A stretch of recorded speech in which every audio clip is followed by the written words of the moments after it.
Man, that music's so good. How's it going, guys? Alright, so let's get everything all set up. How's your guys' weekend going so far? We're going to be streaming for, I said a while. that doesn't really say too much, but Probably like at least a good solid chunk. Like I'm thinking 5 hours at least. I'll be drawing for pretty much all like the remaining of the day. It's around 12:30 in the afternoon right now, and we're just starting. So probably like 8 or 9 p.m.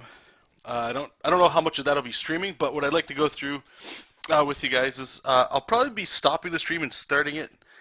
Hey Johan, how's it going, bud? I'll probably be starting and stopping it so that there's multiple videos up on YouTube. Because if I upload just like an 8 hour stream that already happened, most people it's not that they don't care, but it's too much. It's too much. So we're gonna work on our. Interesting. How come that's like that? Oh, I see. Cool. Okay. So I'm going to wrap up the DC Trinity pinup we were working on yesterday. After the stream yesterday, I wrapped up with Superman, and everybody else is pretty much done. Um, it's all right. I think there's still the children we're gonna put in the front, and then like all the debris that these guys are holding up, so it doesn't look like they're just rocking out. And then after this, then we're going to jump into the Ninja Turtles. I don't know which side I'm going to do first. If I'm going to do Turtles first or the villains, we'll figure that out. And then once those are done, what I would like to do today is another ink wash video. But I want to go from start to finish. So like on 11 by 17, go right into pencils to tight line art with the microns, and then eventually get to the ink wash stage. Because like I said, I want to get this stuff ready for conventions, right? And I need to practice it more because I do not want to be trying to figure that stuff out at a convention. That's the worst time to be trying to do new things, I find, for me anyway. So I got, you can see I just put 4 tomatoes on the screen. We're going to be doing the Pomodoro stuff today because it is a longer stream today. For those of you that don't know what that is, and I know I'll say it throughout the day, but every Pomodoro is 25 minutes of solid work, and then I'll just take a 5 minute break. And then once all 4 of those tomatoes are gone, it's about 10-15 minute break. So it might not be cool to watch because that's there, but it's the best way that I can stay focused and get all that. So thank you guys. Hopefully you're working on stuff. And yeah, let's get going. So let me set my timer here. And there she goes. All right, so let's see where we're at. So there's all the children in the foreground.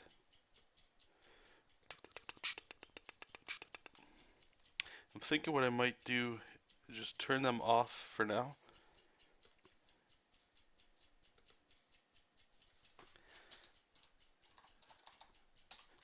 Children, and then possibly debris.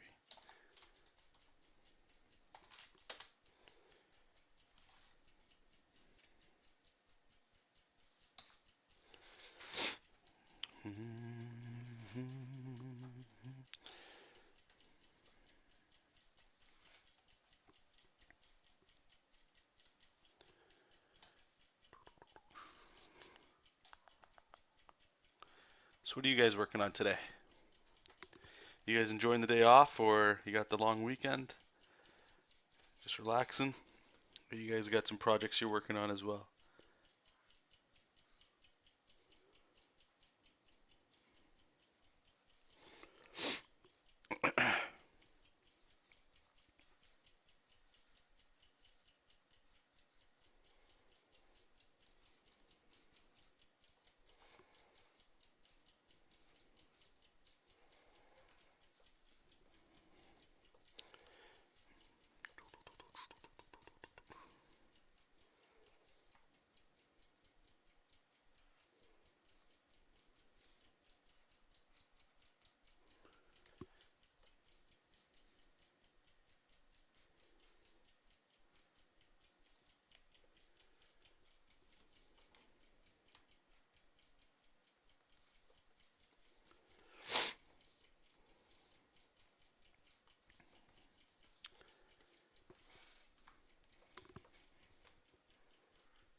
Just relaxing, taking the day off?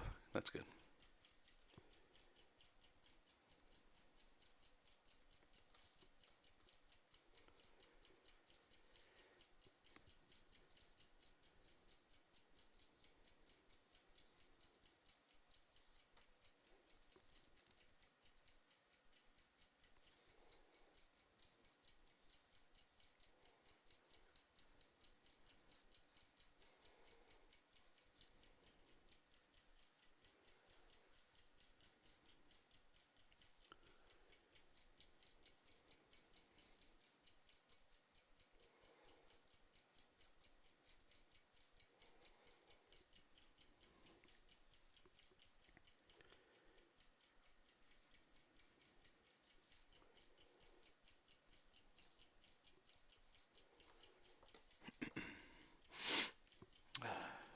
Eventually these sniffles are gonna go away.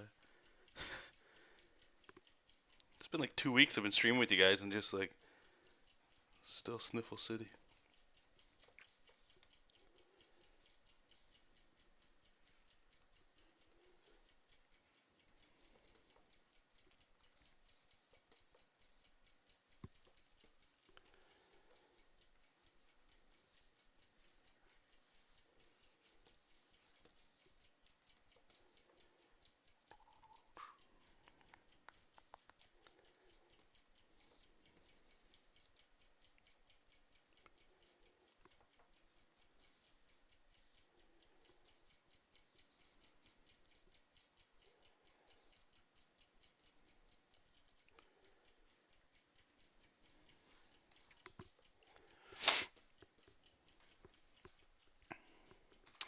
Was that 6 p.m. in Sweden?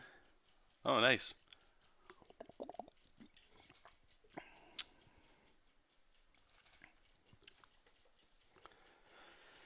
Well, enjoy your day off.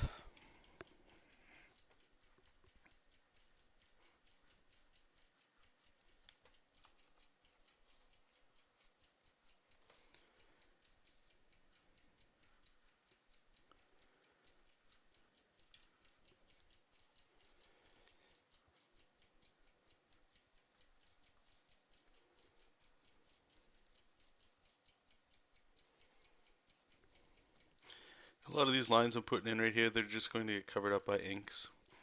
So I sort of try to think of this stage here when I'm doing the hair. It's like, okay, well, these are the directions the strokes to go in when we ink, like for curls and all that.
Hey, welcome back, James.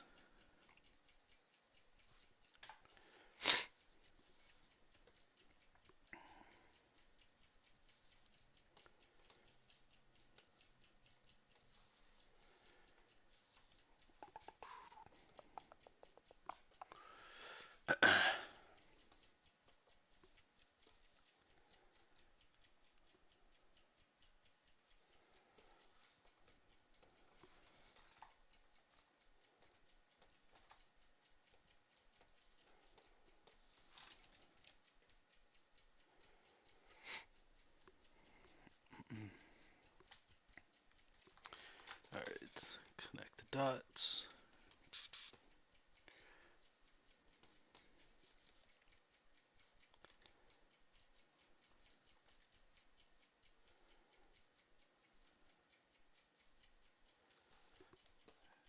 Okay, cool.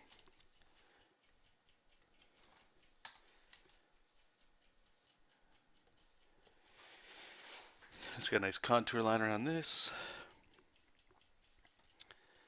And once we get this and the debris in there, like the rocks and stuff that everybody's picking up, we can go in here and we can adjust the contour lines. So that, like, in an example here's like this hand, we can make it really pop by, like, you know, making it really thick outline so it pops over everything. And then we can get it all set for inking. Let's go over here to this one.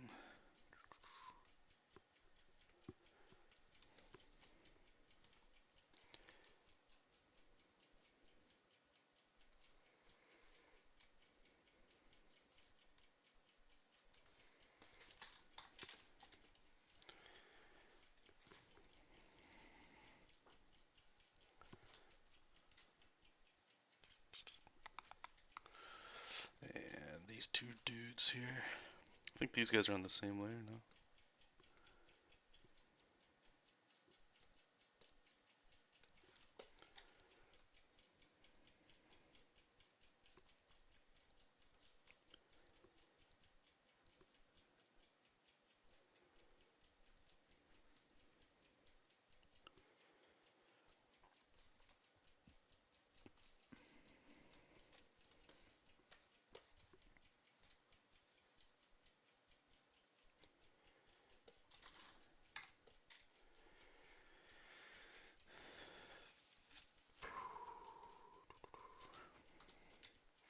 And if you do this stream, guys, if you had any questions or needed any help with that, then by all means, give them a little post in the chat. And if I can answer them for you, I'll do so. And if not me, there's tons of awesome people in here that can probably help you out.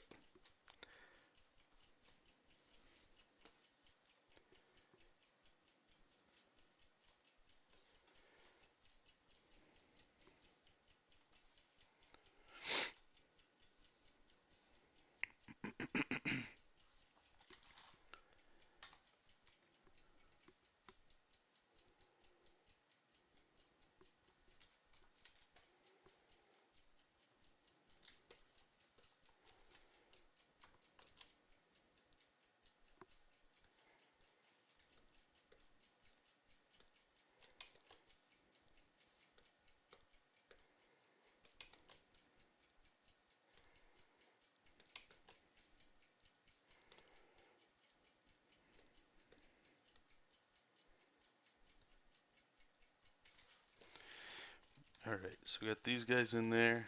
Let's put the heroes in. See where they're all standing. Cool.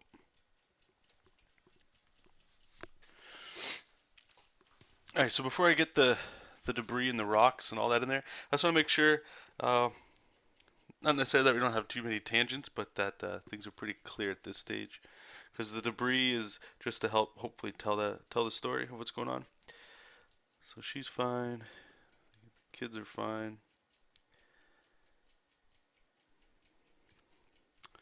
This hand, touching Batman's hand. You know, I'm thinking of like leaving this hand here on the right. Maybe we can, you know, do something like that so it's not touching Batman. But I do kind of like the subtle message, I guess. You know, like the hands are touching even though they're not. I don't mind that. But this boy here, maybe we can, oops, move him, see what that looks like. so we can see Batman's thumb. Alright, just go this way.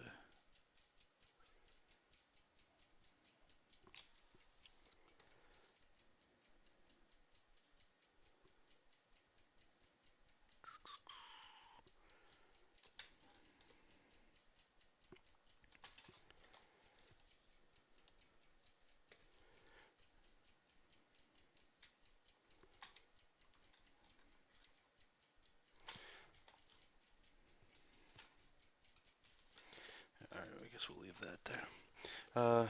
So let's see, Wonder Woman. Wonder Woman's fine.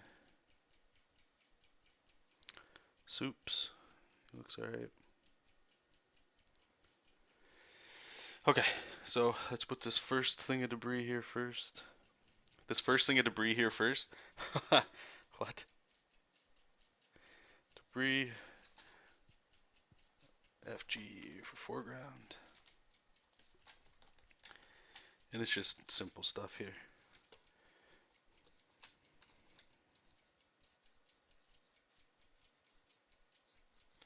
Most of it's meant to like kind of cover up what we got going here. Whoops.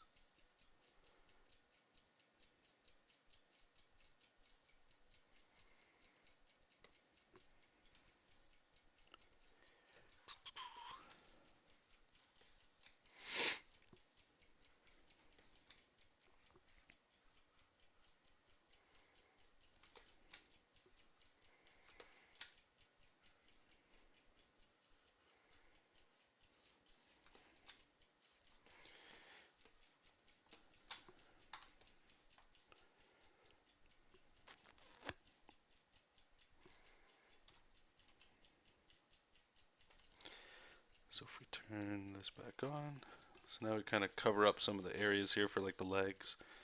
And we can just come back in and draw over top just to get some like effects on the debris here. And we'll get like a lot of cool stuff once we get into the inking.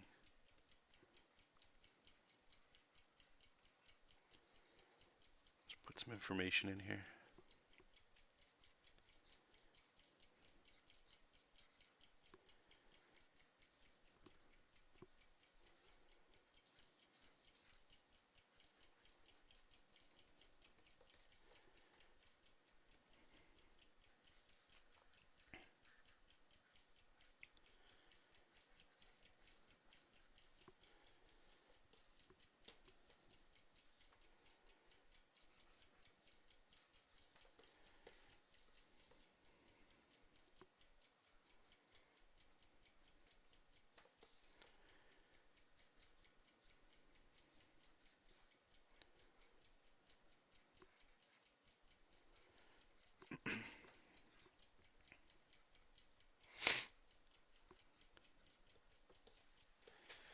Cool.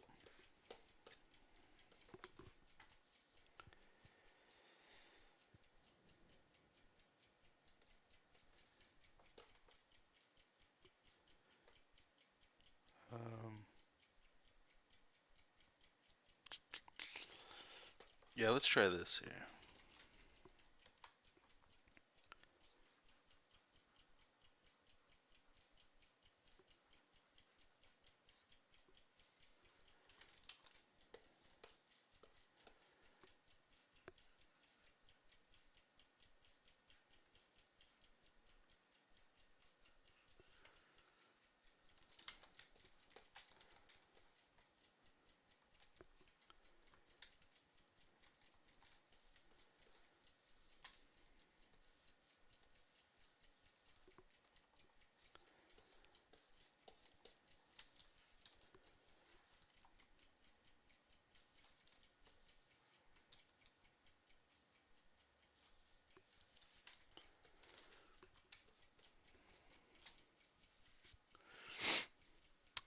Hey man.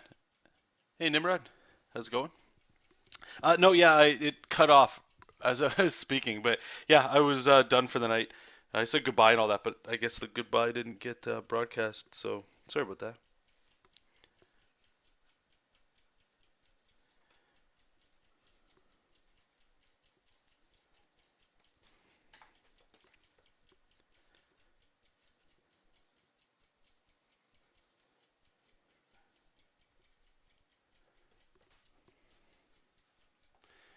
Hey, Keeman.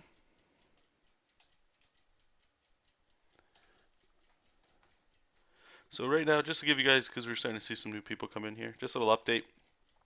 I'll be streaming pretty much all day. So you can see little tomatoes on the screen. Those are the pomodoros. So I've got about 5 minutes left. You work 25 minutes and then take a 5 minute break. So I've got about 5 minutes left on this first pomodoro, and then I'll be taking a 5 minute break. So it kind of sucks for streams, like because you guys are here, and you know I've been in streams. When you see the people leave, it's not that, I don't know, it's not enjoyable. But gotta take my breaks. If I don't take my breaks, I'm gonna get burnt out super fast. And like I said, we got a long work day today. So bear with me on that. But anyway, so I'm just wrapping up what we were working on yesterday. This print here, Superman, Batman, Wonder Woman rescuing some kids. Hopefully, it looks like they're rescuing kids. Some people have said like it looks like they're just partying. Some people have said it looks like they're terrorizing the kids. I don't know. Hopefully, it still plays out. And it might be. I just need to add a smile. Like everybody's got a smile in here except Batman. Uh,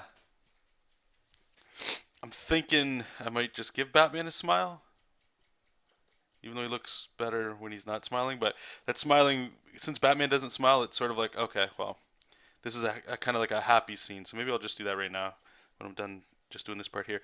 But then after this, we're gonna do either the Ninja Turtle side print liner like we're doing right now, or the villain side. I'm not sure. And then once that's done, I really want to. Hopefully, I'll stream it. My webcam's not so hot. You guys remember the Galactus ink wash we did, but I want to go from beginning to end with another ink wash drawing. And if I can, I'll stream that too. And so right now, I'm just working in phases, right? So it's all chunking kind of stuff. And you look in the folders, they're like everywhere. We got debris, line art, all this kind of stuff. Actually, let me just put these in. These should be in here. There we go.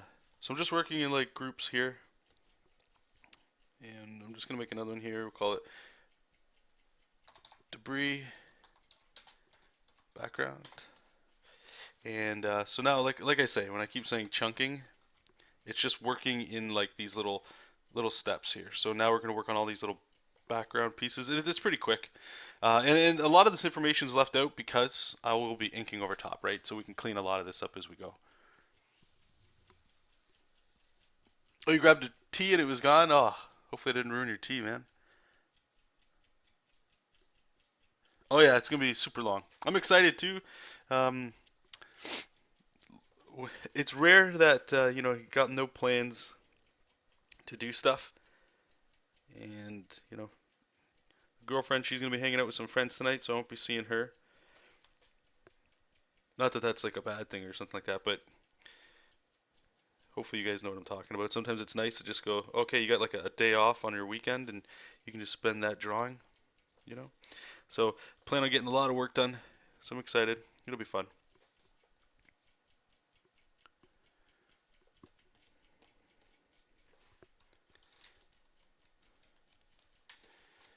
Maybe we'll do this here.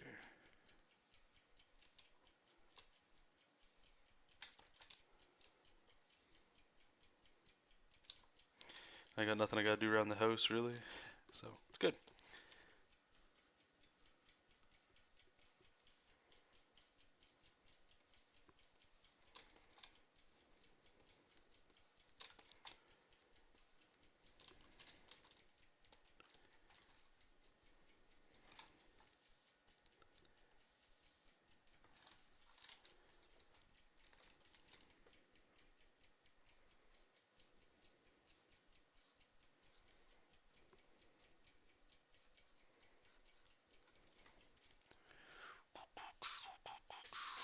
Hey Lars. The tomatoes are just there to show you guys for the Pomodoro stuff. 5 minutes for each one of them, and then once they're all gone, I'll be taking like a 15-minute break. A 10 or 15-minute break, we'll see. We'll see. Because like the thing is, when you take these like short breaks, I've found once you get into a rhythm, like right now, like I just started streaming, right, for like a half hour now. And the energy's high. The energy's going to be high for probably a good hour, 3 hours, up to 3 hours, maybe around there. But once that's gone, it's gone. You know, and unless I'm sleeping or something to get that energy back, it's not coming back.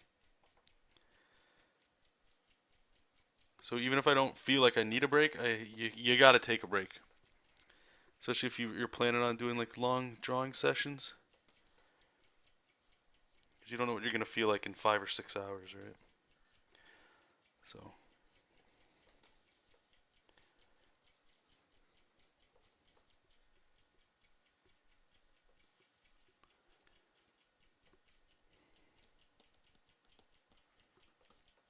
oh, nice. Well, you know, if you gotta sleep, I would sleep. Don't burn yourself out. Nothing awesome's happening here. We're just drawing, just having fun.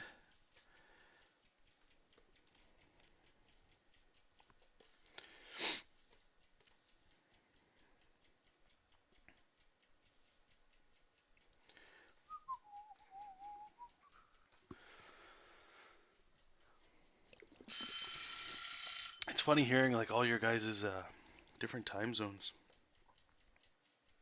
It's funny. All right, so timer went off here. Just give me one quick sec.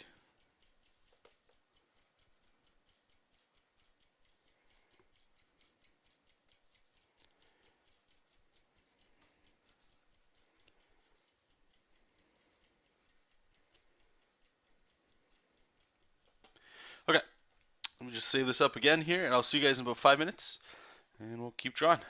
So let me just turn the tomato off. Whoops, wrong way. There we go. And 5 minutes. There you go. Okay, I'll be right back, guys.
All right.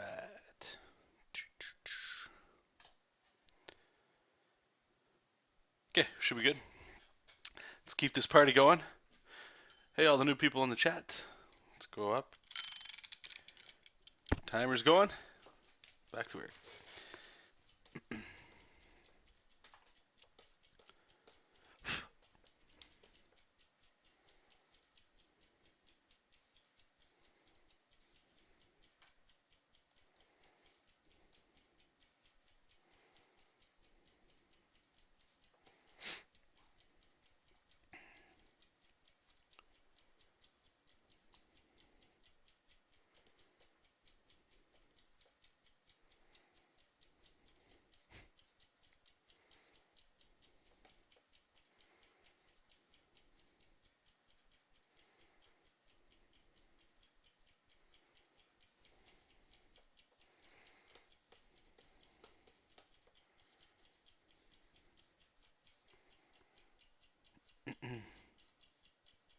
Yeah, actually, Jacob just asked a really good question. Please answer in the chat, guys. I got my. Let me get my little notepad here, because you always find new people. But he's asking, and leave it in the chat or in the comments below if you're watching this later, of any other YouTube artists you should be watching. Let's get a nice list going.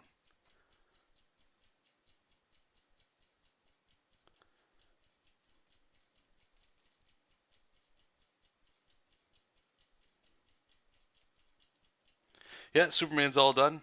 Yeah, you guys didn't here. I'll go over him too because there's some people in the chat here that were here last night. We didn't get a chance to do Superman on the stream.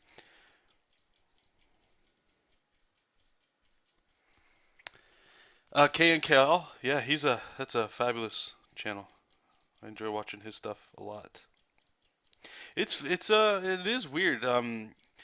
Not tooting my horn or anything like that, but like okay, I am doing I guess superhero stuff here, but the channel used to be a lot of comic book stuff, and it will get back to that once Jessup King starts getting back into like actual pages. So it will come, but even when I was trying to find stuff back in the day, there's not very many comic book artists doing YouTube videos, and I think I understand why. Just the amount of time it takes, and a lot of comic book artists, unless you're indie, if you're like professional and stuff, it's there's a lot of NDAs, so it's hard to get stuff. But yeah, I had a hard time trying to find people too. So if you guys got some other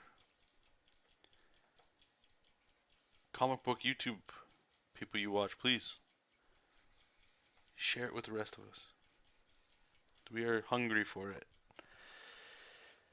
Uh, Lars, I've been doing this silhouette method for a very long time. Today I did it with different colors like you do. It's a huge positive. Oh, awesome.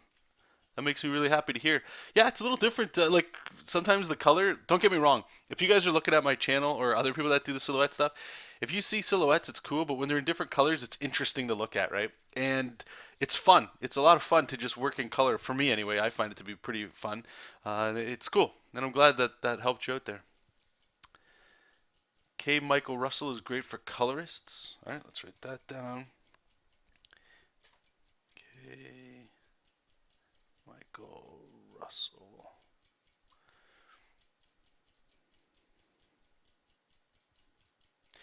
My good friend Cannon. Friends with that guy for a very, very long time. We're probably friends with Cannon now. Oh man, at least 10 to 15 years for sure. But yeah, YouTube's hard, guys. YouTube's not fun, let alone like the rendering time it takes. That's why. I'll be honest with you. Yeah, Sketchcraft obviously box office artist. I've noticed him. He's popped up. Yeah, great channel there. Robert Marzullo, absolutely. Thanks, Felix. Yeah, Sketchcraft is. I would put him as one of the top tier people to follow, 100%. And I'm not comparing myself to him at all. I don't want to do that. But if you enjoy what I do, like there's a little bit of a mix of things going on. His channel is very similar in a lot of ways. You know, there's a lot of talk of different things. Like I do concept art and I guess comic book art as well. He doesn't do Manga Studio as much as some other people, but no, he's got a lot of really awesome content. It's been around for a very long time, but I think just YouTube's just finally got a big push. Or he's gone for a big push on that, which is awesome. What was I saying? Oh yeah, so like streams and stuff, like what I'm doing right now, stuff is so much easier to do on YouTube and like Twitch and all that, because like once it's done, all we have to do is just like upload it, and it's done, right? And some people, they might not like the way it looks, or there's certain things about it that they don't like, which is cool, but rendering time can be take a lot of time. And if you're gonna do voiceover and all that stuff, it's like it can be a kind of a production, you know. And I would have to guess that's why there's not a lot of YouTubers or comic book YouTubers. Because comics take so long in and of themselves to edit all that stuff, and yeah.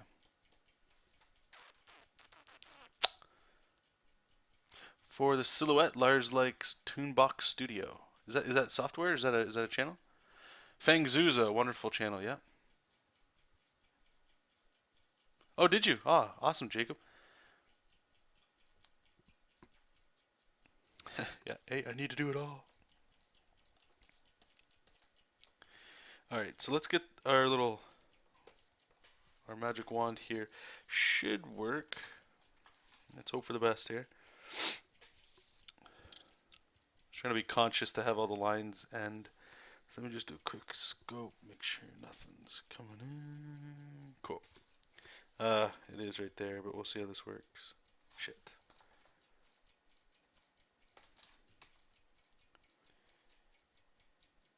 Yeah, that's fine. Alright, cool. As for the fire, I don't know if I'm going to keep the fire in there. The fire makes it a little more dramatic. I'll keep it up for now. Okay, so if we turn the silhouette off, or the background, this is what we have. Let's take one last look at the lines to make sure everything's nice. We're going to add a lot more debris when we go into inking and stuff, like over top of the character. Actually, you know what? Let's do that now. But first, you guys let me know too. Do you guys think Batman should have a smile? I'm gonna give him a smile. There's a lot of people that don't think Batman should have a smile. That's fine. But I'm thinking we give him one just because it'll hopefully help with that comment. Some people were saying, they may have been joking too, that he's, that it looks like they're ready to, not to kill the kids, but they're not there to maybe they're doing some bad stuff. They look a little goofy. Batman with a smile always looks a little like goofy, but I don't know. It makes it a little bit more fun, I think. Just lightens it up. And you see Batman smiling, it's yeah, you know what? I'm gonna keep the smile. Uh what do we got? Toonbox Studio is a channel. He has his own pinup draws. Oh, okay, cool, thanks. Let's follow that. Toonbox Studio. One word. Thank you.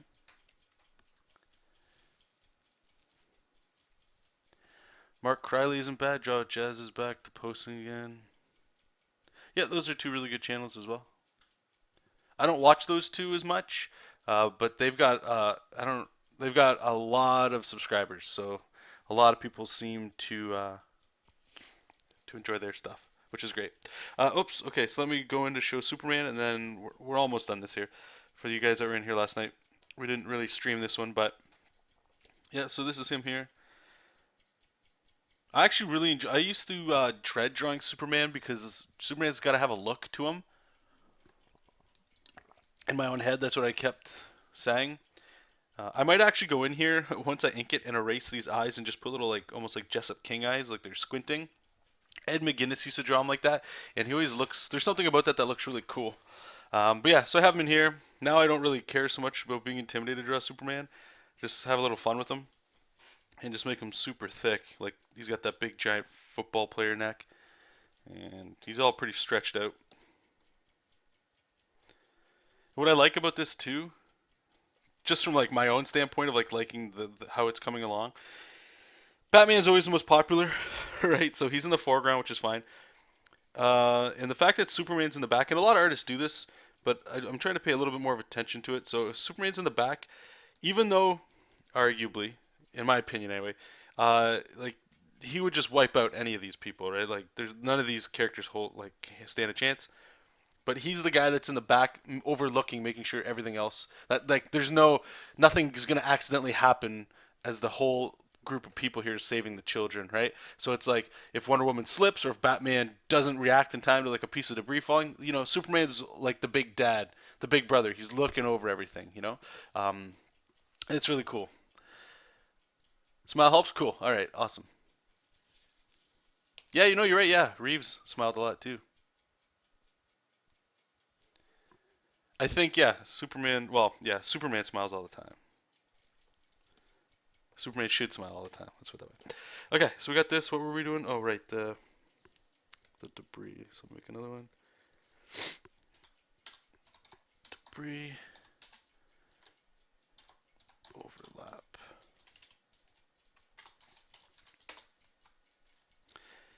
And this one, I will just use a lasso. And what I'm doing is just like you'll see here, just drawing little like square pieces. Like I said before, normally I would just do this with when we get to the inking, but may as well just do it now, just to put it in there. And what this does here is you can start breaking up some line art with this, but it just makes things, give it a little bit more three-dimensionality to it, usually.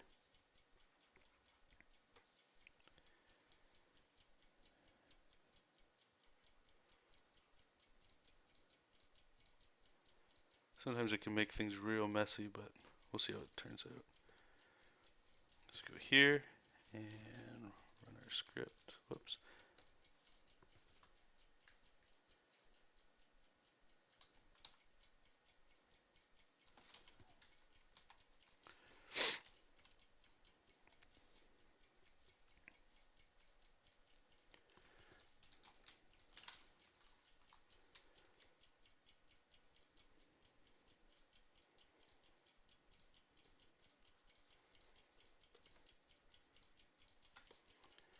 Put some simple shapes on here.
Actually, I'm looking at Batman here. I gotta change something to get all the pieces. Yeah, I think I got them all. Okay. Batman, where are you at?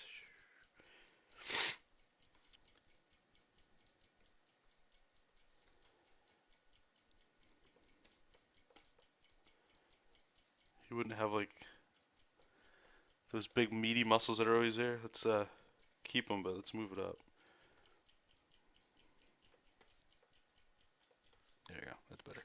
All right, so I think it's done. Last thing we got to do here is just start figuring out the line weight for a lot of these characters. Superman, let's go to you for a sec.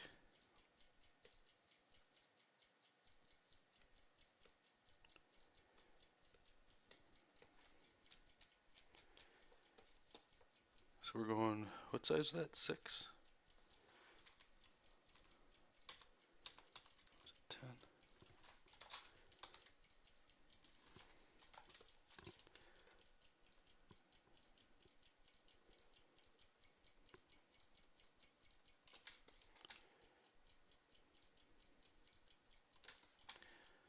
So I'm just giving him his contour line here, so it just separates himself from the cape. I don't do this all the time. Usually I just leave this alone, but since this is like a pinup, if I can just do something super quick right now, this might save me time down the road. Let's do it.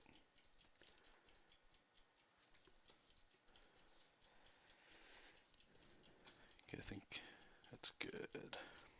Alright, cool. Alright, so him, Wonder Woman, I think she's the same. Yeah, so she's good to go. He's good to go. So Batman's going to need a thicker contour line around him. Let's go down to our thing here, and let's bring this up to, I don't know, let's see what 8 looks like. That's not enough. 10. Yeah, 10 looks good. So that means all these kids in the foreground, they've got to be thicker than that. So let's go find the kids. Alright, so that one is this guy here. So what did I say it was 10? Yeah, that looks good. Let's get this guy back here too. 10. Now there's the extreme foreground elements here. These guys probably go up to like 14. Just so that their lines are thicker than the kids in front of them. Alright. Yeah, I think the debris is all good and stuff. I'm not going to go too crazy. Alright, so that one's pretty much a wrap. So save that up. Viv, I stream more than I post videos, but not sure how to get back to doing that. Any tips on streaming and posting content? I don't have any magic answer for that. Stream and post as often as you can. I would say, I don't want to say bare minimum, but what I try to strive for is posting something once a day on social media. So if it's a stream, if it's a snapshot, if it's a link to somewhere, I try to do that every day just to stay in people's news feeds. Because there's so many people trying to get attention that you gotta, if you're trying to build an audience, even if you don't think you're good enough or if you don't have a product to sell people, you know, like I'm just doing stuff right now. Like if you start building audiences now, once you eventually get to a point where maybe you have something to sell or you have something that you want to drive people to, it sort of snowballed from the time you started getting this stuff, right? So I would just worry about that. Just do stuff as you can. If what you can do is only stream, then just stream. Don't diversify yourself too much. It was a problem I've had, and I've stripped back way. I used to have like, you know, a regular day job. Now I'm working like a 9 to 5, 5 days a week, which I'm very fortunate that I have. But there's people out there, some of you guys might be this, where you're in my boat as well, where you're working 2 jobs just to keep things going. And that's a lot of time, plus whatever you're doing at home. And you want to be like an artist full time. So you probably take more than you can if you're the person that's like this, and it's overwhelming, and it's sort of like how do you stay on top of this stuff? But I would just figure something you want to be. This might sound a little bit whatever. I heard this other day from this guy that I've been following, Gary Vanderchuck, I think his name is. Wonderful guy, very inspirational stuff. And he was just saying something that I've heard a billion times, but it makes sense. Is he was at a conference and he was doing like a presentation, and he was telling everybody in the audience. So just imagine you're in the audience. After he says this whole thing, he's like, I want each and every one of you to go to your hotel room tonight and just by yourself think long and hard and deep. Ask yourself, what is it you want to be? What is it that you're looking to do? What is that like that thing that you want to be? And just be that. Just do that. So if you want to be a comic book artist, maybe making video content. That's why like a lot of the stuff I've stripped back because I don't want to be a YouTube content creator, but I like the audience generation that it gives me, or that it could give me. Plus, I get to meet some really cool people, right? And some people might go to Patreon, so I can get some help that way as well. But you just do what you want. So if drawing is what you want to do, just keep drawing. So in this case, maybe it's streaming. Streaming is the best way to do it, you know, because you know you keep hearing this. This went around this week as well. People want things that are finished, right? So whatever's going to keep you finishing stuff, not just starting stuff. So anyway, I hope that helps. All right, so like I said, this one's done. Let's save this up. Let's just clean up these folders here. LINEART. Okay. So I'm going to click save. And I'm just going to save a version here for us to get ready when we get to inks. Via saying, okay, because I've been posting screenshot progress Yeah, no, I did that too, buddy. Yeah, just keep going. Just keep doing your thing. If you start making some really cool artwork, people enjoy like a story and how you got to where you are and catching up. And sometimes you never know. You might not be what you think is good enough or something, but there might be something unique about what you do or a voice that you have that people are interested in. And then what separates you from necessarily your art is your personal story. And that's really what separates artists, right? Like anybody can draw. There's different styles that gravitate for people, but in the information age, in the social media stuff, people can find out, if you choose to, more about you specifically, and that's actually powerful because you have a unique voice. Everybody has one. That's the one thing that'll separate people, right? Is you. So just share people about you. Just be you. Just click play. Even if you think you're not interesting, like I'm talking about nothing right now, right? And I'm awesome. Like this is awesome. You guys are even here to watch me draw or listen to me talk or ask questions. That's huge. And you're right. Yeah, it definitely does for me as well. It keeps me focused. I find that I'm focused a lot more when I'm streaming. And that goes for everybody else too. Maybe like if you have a similar question, same goes for you. Okay, so I'll leave the titles and the credits. What I'm gonna do is this line art. So I save stages of this stuff, right? But look how big this line art folder is. Like this is massive. Now that I've already spent all that time getting a line art, I'm not tweaking anymore. This is done. This is ready to be inked. So I'm gonna make a new layer, just a blank layer. Shift, click my line art layer, go to layer, combine selected layers. So it's gonna combine those two. It might take a little while, as you can tell, because there's a lot of information in there. And this is one way you can reduce file size moving forward, because I used to work like right from pencils right to inks doing this line art method, and there's a lot of folders that get in there, a lot of effects, and my files are getting pretty big, and sometimes they would crash and I would lose information. So working like this, I find helps me get around that. So I have this here. I'm going to change it to gray. So now it's just one flat file once it processes over.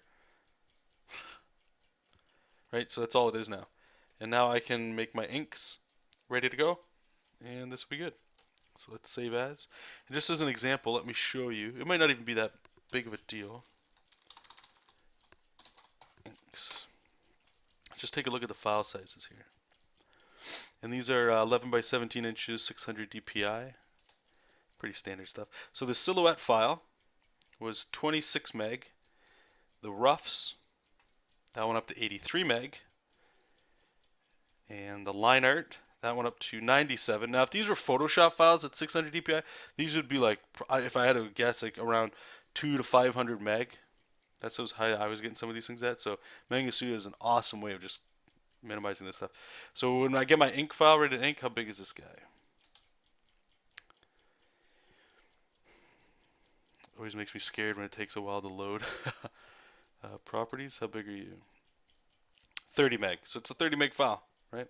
So it's around the silhouette and the rough size around there, which is great because I don't want to be inking like in 100 meg. Now the Ninja Turtle thing that we're going to be doing, that's 2 pages, right? Like that file is going to be freaking. That's a lot. That's a lot going on. What's Robson Inc. up to today? Will Robson is working for Marvel Comics, doing Great Lakes Avengers. So he's knees deep in real world stuff. You know, taking care of himself and his lady. And, you know, just like you're like what all of us do when we're not drawing that stuff, from what I know. And I'm assuming he can't stream Marvel pages that aren't even out yet, right? So. And I don't think he necessarily needs. I don't want to say you don't need it. It's kind of like Finch. We are talking about him. I don't think these people need YouTube anymore, really, right? Because they're in like their comic book field that they want to be in, and you're gonna get your audience organically from people that like your art. And all you can do now, I think most people in that case, yeah, do some YouTube stuff if you enjoy it. But YouTube is just like comics in a lot of ways, where you're just sort of doing it for a couple reasons, not necessarily for money. But when you're published, it's like you're just showing like a picture on Instagram. I think Instagram's a wonderful platform we all should be on, especially if you're like a published artist, because it's easy to take a little snapshot and post to things like Facebook and all that. But yeah, I wouldn't imagine too many YouTube videos from people, because like their deadlines are crazy, right? Like that is your job now, and you're like this, like right now, this is my day off, right? And I was doing this after work stuff because I'm still playing the game. You know, I'm still playing the game of trying to make this my full-time thing, possibly, right? So there's more work I have to put into it. Or once you get it, you can kind of pull back a bit. Yeah, I know, I know. Manga Studio, I think, has only crashed on me a couple times. I've been lucky on that. Photoshop, I'm cursed with Photoshop on this computer, so I'm glad I don't use it anymore. So let's get our Ninja Turtles ready here. Where are we at here? Rough? Yes, and we're doing the lines. And actually, here, I'll show you guys the file sizes for this. This one's a little bit beefier. New window. Let's bring it in. This is going to be a blast to work on. I think we'll just do the turtles today. That'll be fun. So let me just zoom in off the screen here. And then I got to take my break here. You guys probably heard the Pomodoro go off. But so let's see the file sizes. So the silhouette was 70 megs. See, so it's still a beefy file. This rough file so far is 116 meg. Now remember, it's a double page spread, right?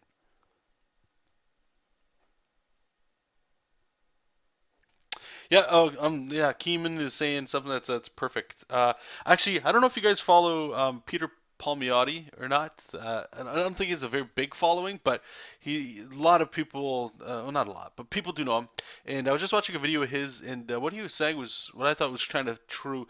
And I was getting drowned in it, and I did talk about it just briefly. And VF, you were kind of led me on to go down that path, which was it's exactly that. We have so many as an independent artist, right? Or somebody that's picking up projects you just want to be making. Maybe you need to be learning anatomy or any like a myriad of things that we all need to do. There's only so many hours in the day that it's almost impossible to like tackle it all. And what Keeman is saying here, and I agree, it's almost like things have to take high priority. Like there's usually not necessarily in your life. Life's gonna have different things, family, personal, friggin' hygiene, employment. There's things, right? But like when it comes to art, there's usually one thing that needs high, like the absolute highest priority, and that is what you should really be spending all your time doing, and not spreading yourself out so thin that you have projects listed up. So let's say a good example here is what I'm doing right now, right? So I'm going to be drawing this. So I have this project, these prints, but I have Jessup King to work on. I've got Patreon to post to. I've got YouTube videos I'm making here. Who knows? Making eBay art to sell on eBay, and like, right, there's a whole bunch of stuff I can do. If I was scheduling everything every day, like okay, if I put 20 minutes in to do the print, 20 minutes to do my anatomy studies, 20 minutes to network, you're too scattered. It's if you're to put it in a pie chart, it's my belief anyway, it shouldn't be balanced. You can't, because if you do, you're spreading yourself out way too long. Nothing's going to get done. You're going to get burnt out. You're not going to get that rush of completing a thing.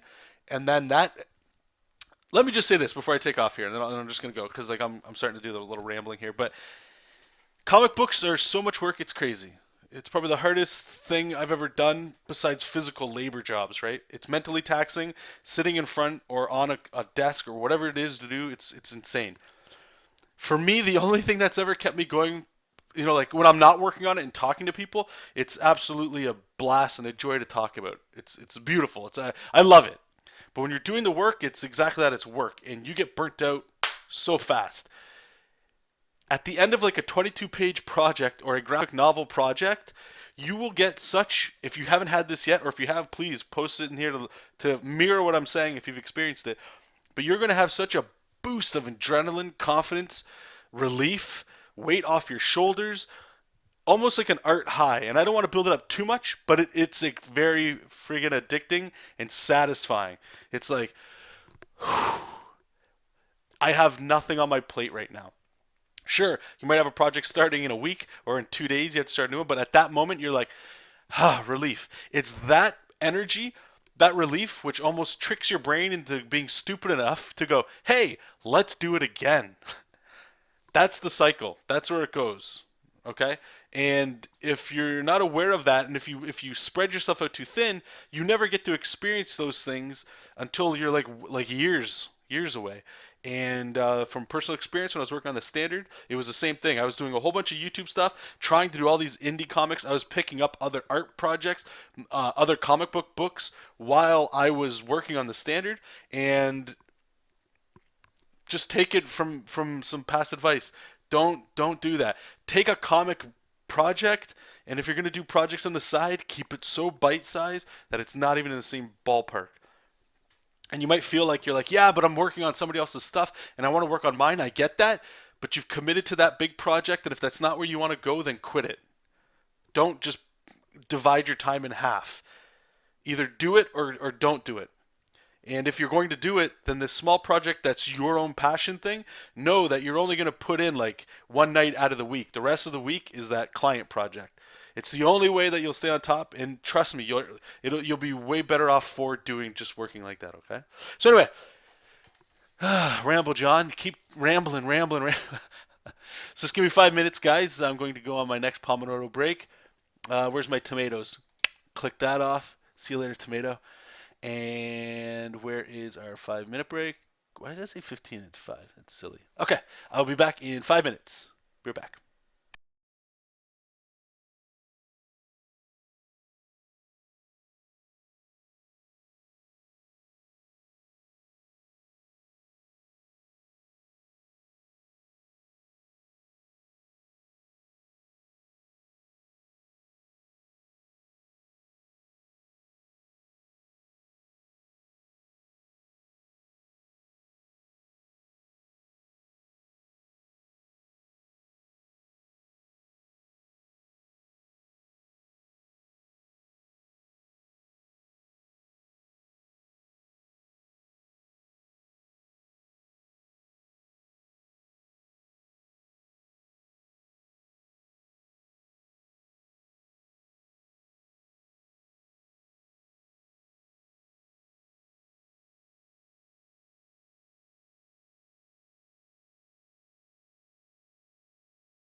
Okay, we're back.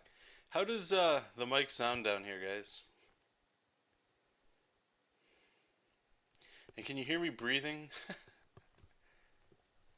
Normally I wear the headset all the time, but for like these longer stuff, it's like it kind of pinches my head a bit. So I got it around my neck. I just want to make sure it's fine here. Are there any new books or old books? No, I haven't. I haven't been reading as much as I should. Pretty much every day's just been filled with drawing and watching Seinfeld. Okay, let's get our timer going. Let's do it. Alright, so what do we got?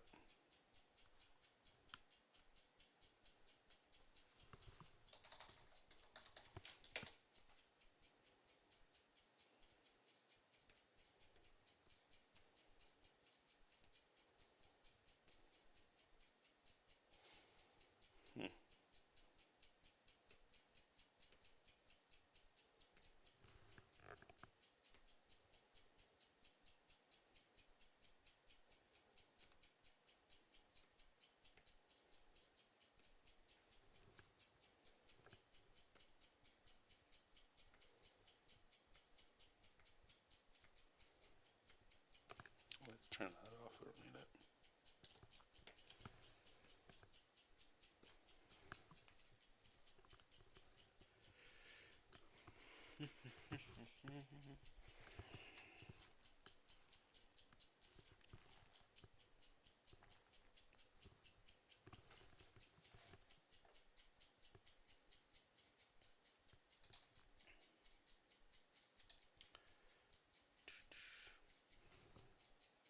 Still loading. Okay, there we go. Oh, let me show you guys this here because we were kind of talking about this. We brought it up yesterday too, and this helps with like burnout and just keeping things together. For me, I use this here, Trello. It's one way is that I can quickly just look at projects that are actively going and tasks I need to do. You got a little calendar button, so you can move things freely. Like you can just pick up a card here and just move it around to change the deadline and stuff if you miss things. Really awesome tool. I think everybody should at least check it out and try working like this. So the reason I want to bring it up is because right now we're working on. What are we working on? Oh, right, the prints. So you can see this one was due yesterday. I didn't get a chance to finish it, which was a Superman one, but we finished it today. So this is the deadline. These are things that I have to worry about this week. So this one was done. So I'm going to click it, bring it over. I finished it. And I just go over here to the hot projects because that's where it is, convention prints. And I just click right here, LINEART. And did you see that little thing move up at the top there? Here, I'll undo all of these. This is actually really fun. So I know it's like I've done 0% of the work for this project. And just by clicking this, it puts the percentage based on the amount of tasks that I have in there. So you click there, and I can quickly look that, oh, okay, I'm only 35% done this project, you know, and it keeps things in perspective. So the only work I've got left this week till the 4th, which is tomorrow, is just what we're going to be doing today, is one more thing of prints. But yeah, I just wanted to show you guys this. It's pretty fun because like if all you do is you just worry about what you're working on that week. Remember how we were saying like you're getting burnout working on like a bajillion projects? Well, it's definitely a good way to keep track of things that you can work on throughout that day. So I'm going to put good here, and then we'll also put bad. Or sorry, throughout that week or month, you know. Get pretty granular with it if you can. And just make it so like all you have to worry about, like let's say you've got, I don't know, a 10-page comic that you're going to finish in a month. Okay, so that project means in 10 days it's got to be done, so you know the deadline. So you just break it up, right? So how many pages a week is that? Is it 2.5 pages a week? So maybe bump it up to 3 pages a week, and you know at the end of the month, you get a little bit more wiggle room that way, right? So if you're doing 3 pages a week, you just structure them in. And so all I have to worry about this week are pages 1, 2, and 3. It's really liberating that way because you can focus and just tackle it 100%, and then it gives you the rest of the week to kind of do other projects, you know, or just relax if that's what you wanted to do.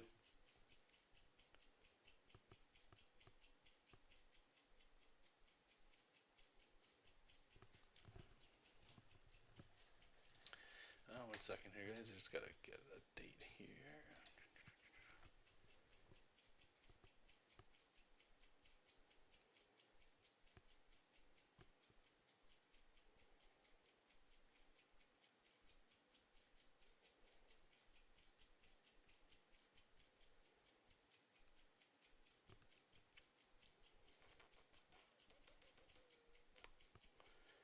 15 to the 16.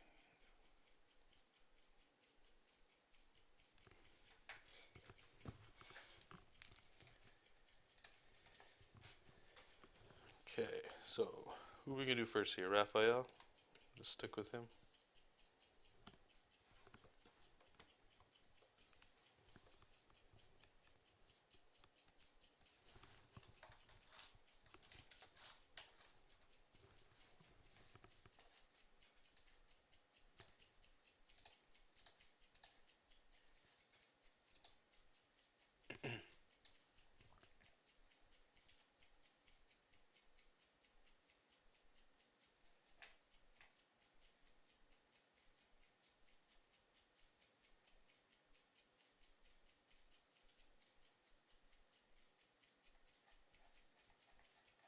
I thought I had. Oh my gosh. Alright, 1 second here.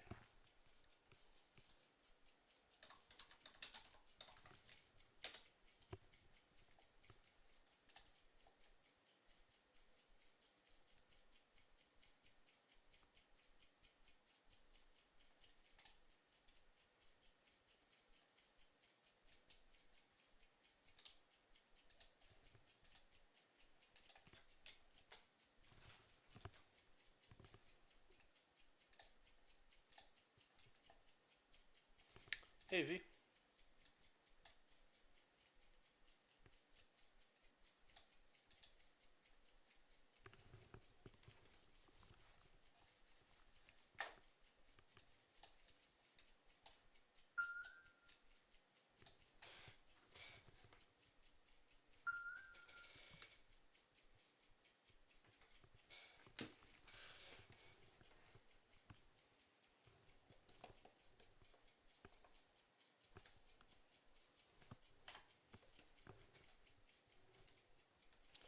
Alright.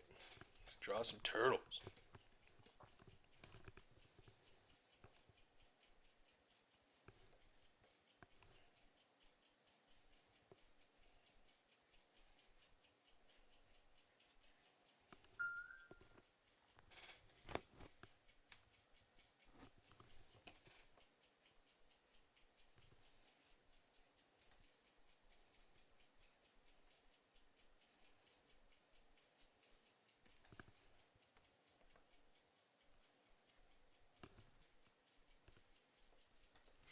Beautiful, beautiful tomatoes.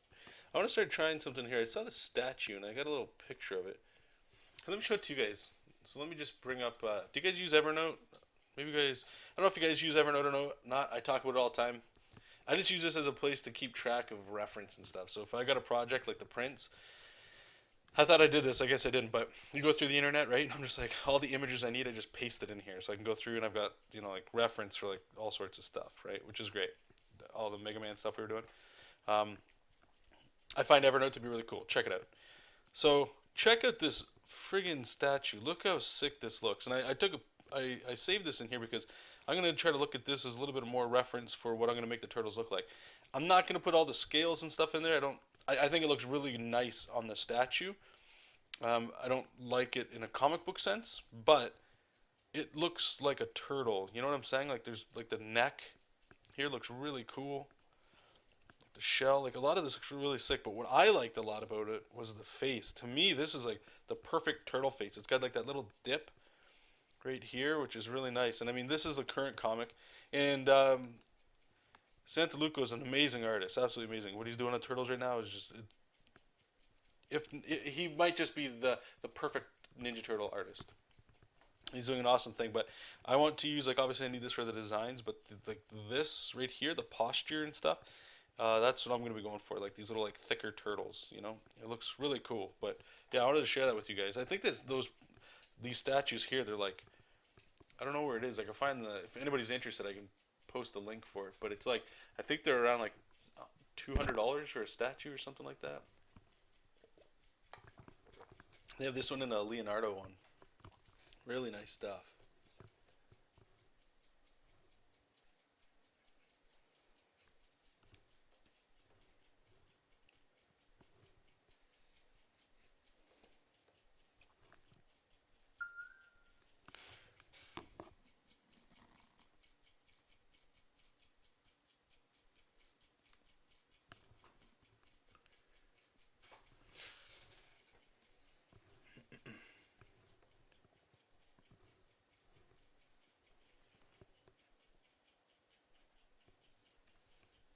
flip this way and kind of see where the mouth is going.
Actually, yeah, we'll just stick with that there.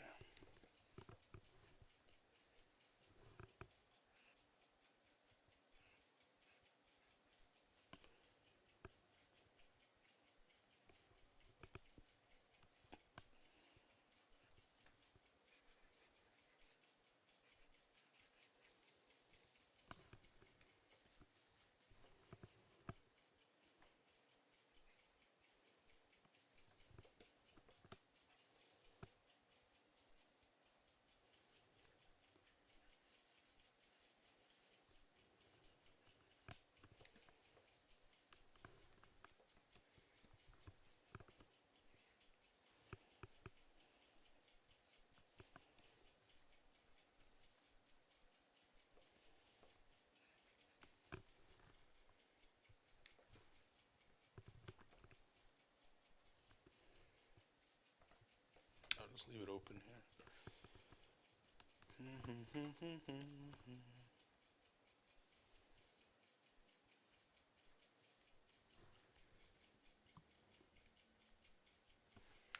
Alright, here we go.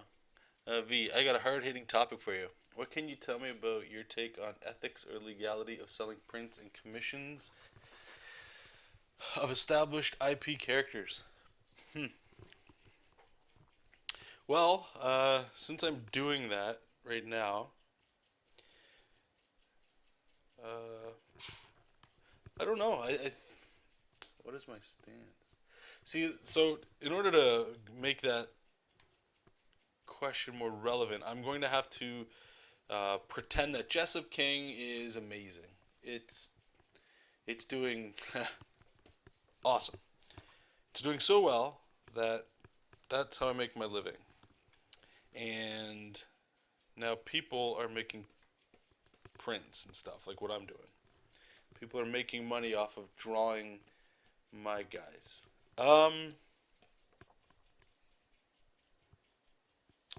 So on one side, I think I want to say I wouldn't mind because it is another way of, you know, it being in the pop culture.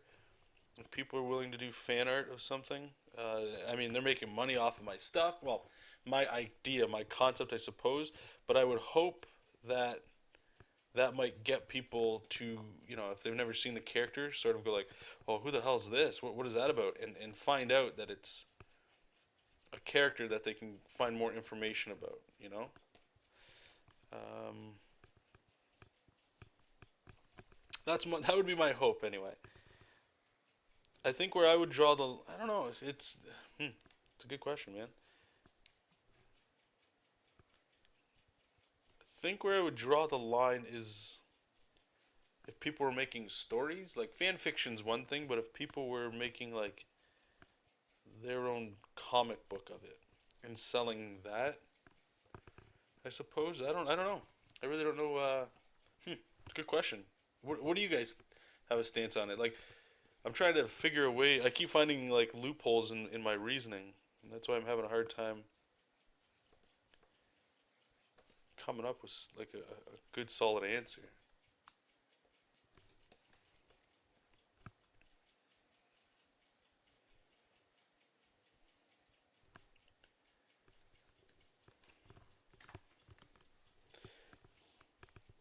I guess if I'm having this much difficulty in it, then it's probably wrong.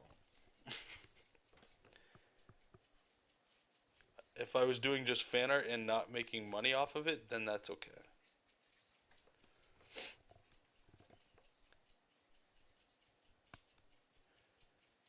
But I guess because everybody's doing it, I'm sort of telling myself it's okay, maybe? It seems weird, doesn't it?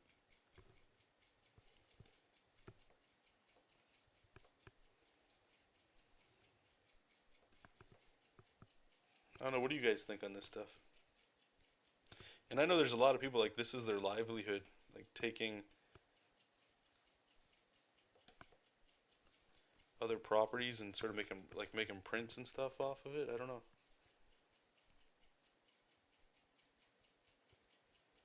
Like ultimately, I think it's like when they say like bad press. You know, like there's no such thing as bad press. But it's a good question, man. This is we're working on the Ninja Turtle print. We're just doing the good guy side right now.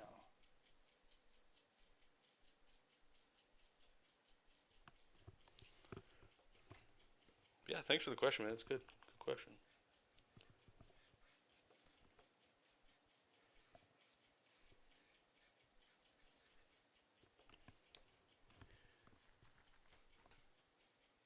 Sonar sound. Oh, okay. So is my audio coming in good or is it coming in bad? I have my headset on a little differently, and I don't want you guys hear me breathing and stuff. But if you hear something, is it this here? That's my timer going off right now.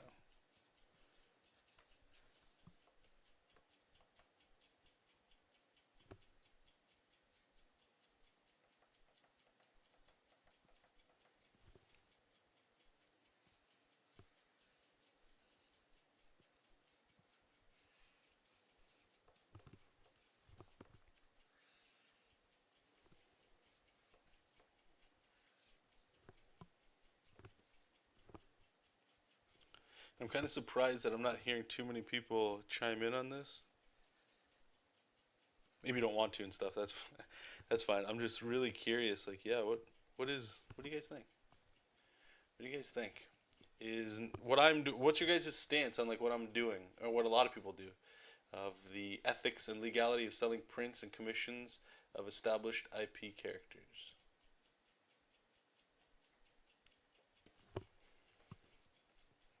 How do you guys feel about it?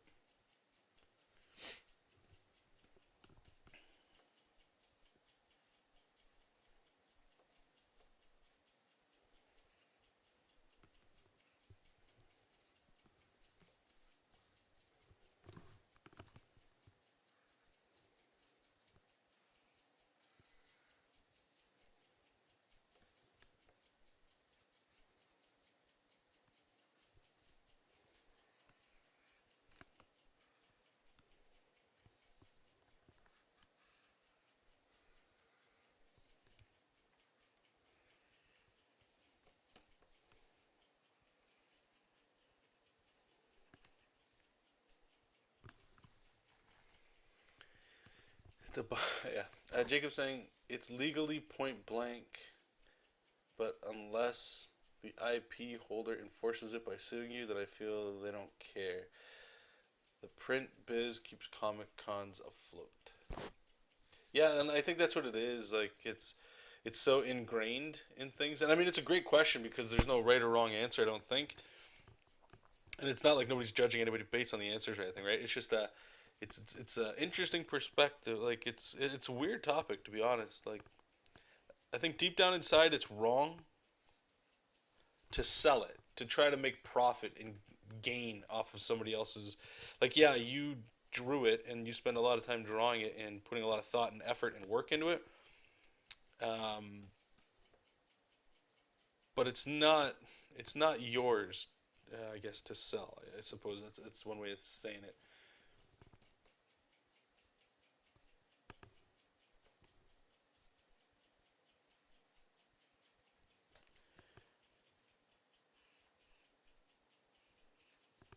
for some reason, like conventions, are just I don't know.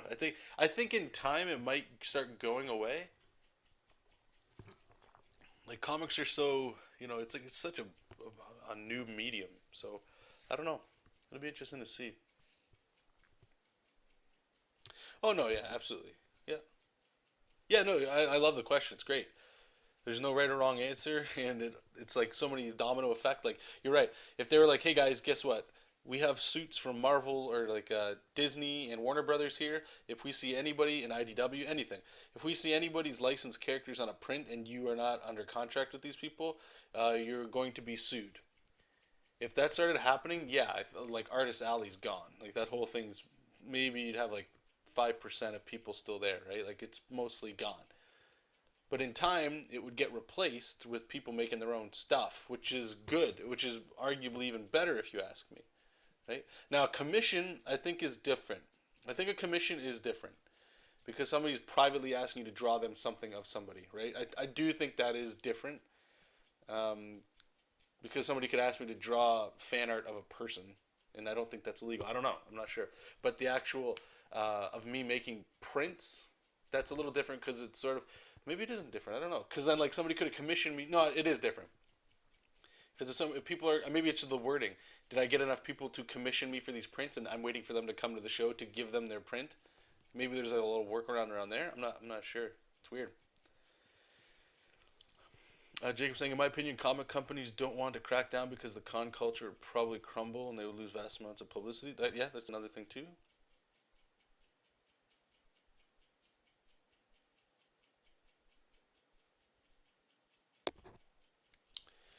John saying, I feel that when an IP reaches Turtle Star Wars kind of proportion, it's fair game. V, I think the other thing is distinguishing between commissions and prints, in particular selling digital prints online for biggie audiences. Yeah, you know what? Sorry. No, commissions are also illegal. No copying a copyright. Oh, really? Okay. Wow. The shit goes deep. I didn't know that.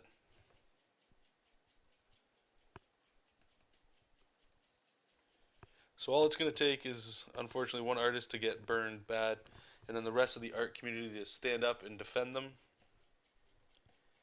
and hope for the best, I guess? I don't know.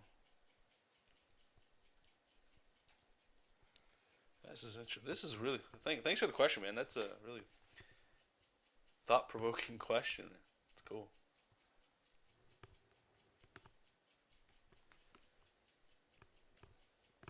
It's a good question.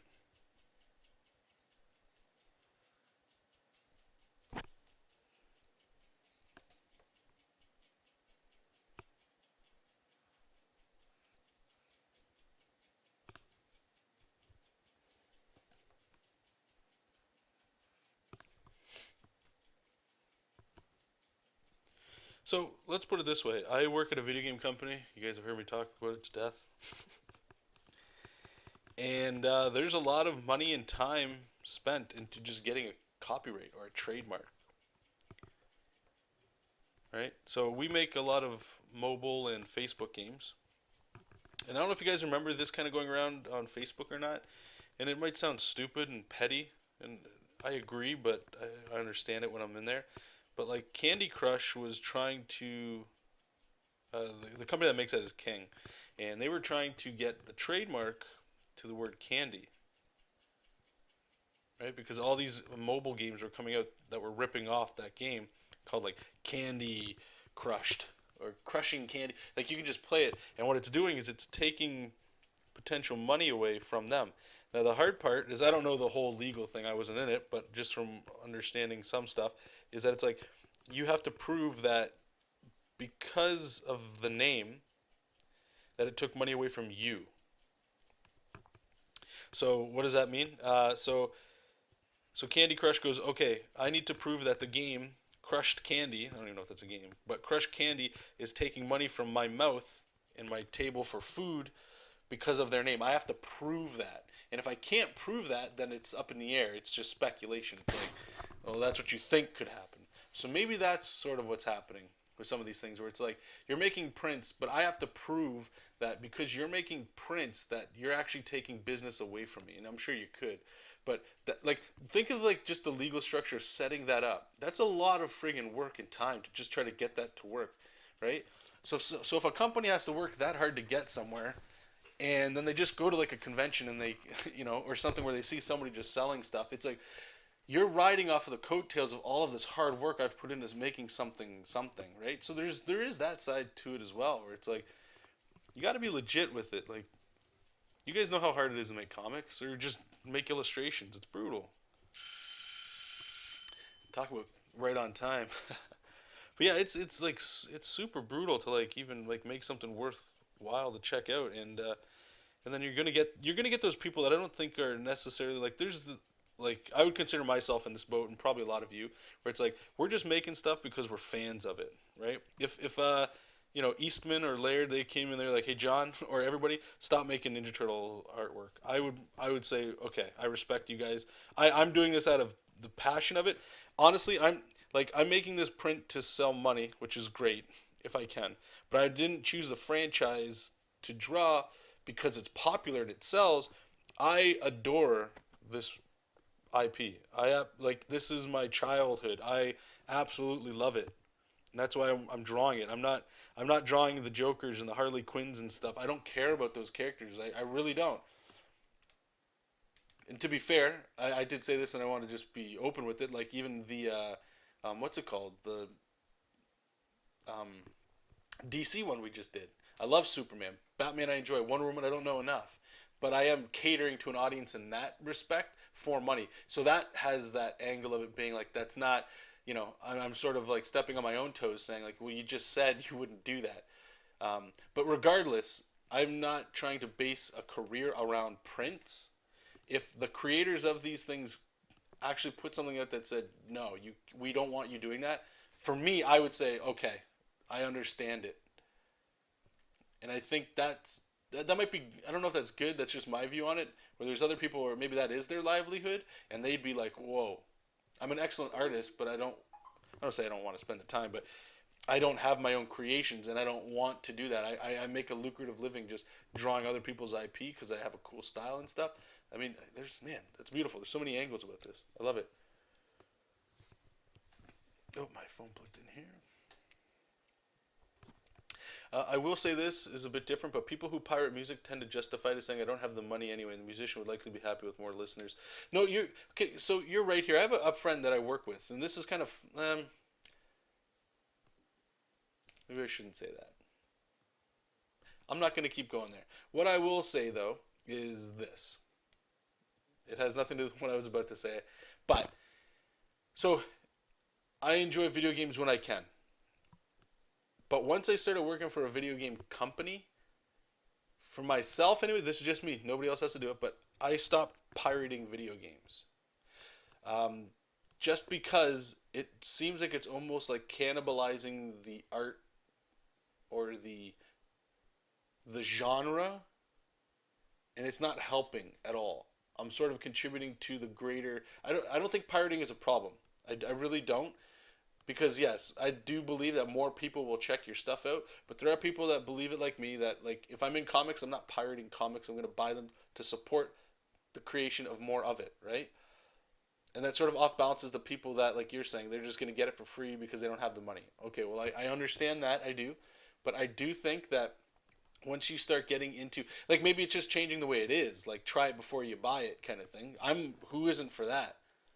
I think most genuine people, they would try everything and then buy the really awesome stuff they like, right? But they would still try everything. So it sort of is the best of both worlds, I suppose, in that way.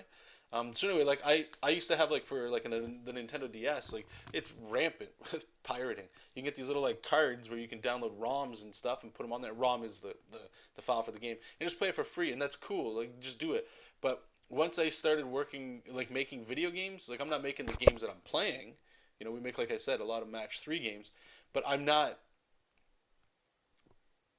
pirating games because there's other companies out there that they're making the content that I love.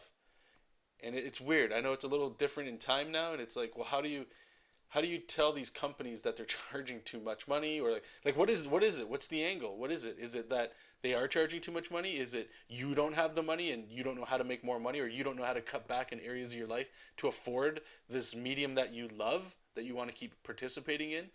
Do you buy things you shouldn't buy because of that? So who's to blame? Is it a little bit of both, right? If you're a creator, like a comic book creator or something, it's my belief that there's something that happens. You're either a consumer or you're a creator. You either make things for people to buy or you consume things that people make, right? Now there's like that gray area. I think if you're an artist, yeah, we enjoy, like I just said, movies and video games. You like to indulge in that stuff. But if you think about it, for the most part, it's probably creative stuff, right? And you're giving back because they give back to you. But for the most part, you're not 50-50, or at least I don't think you should be. You should be like creating more than you're consuming, right? Where if you know friends, I know friends that I grew up with and stuff, they play like every hot new game that comes out, and all the power to you. Enjoy that stuff. And then they'll also say like, but I wish I could draw more, right? And it's that back and forth where it's like, well, you can. You just have to give up on consuming. You got to start You got to start putting back into the well, right?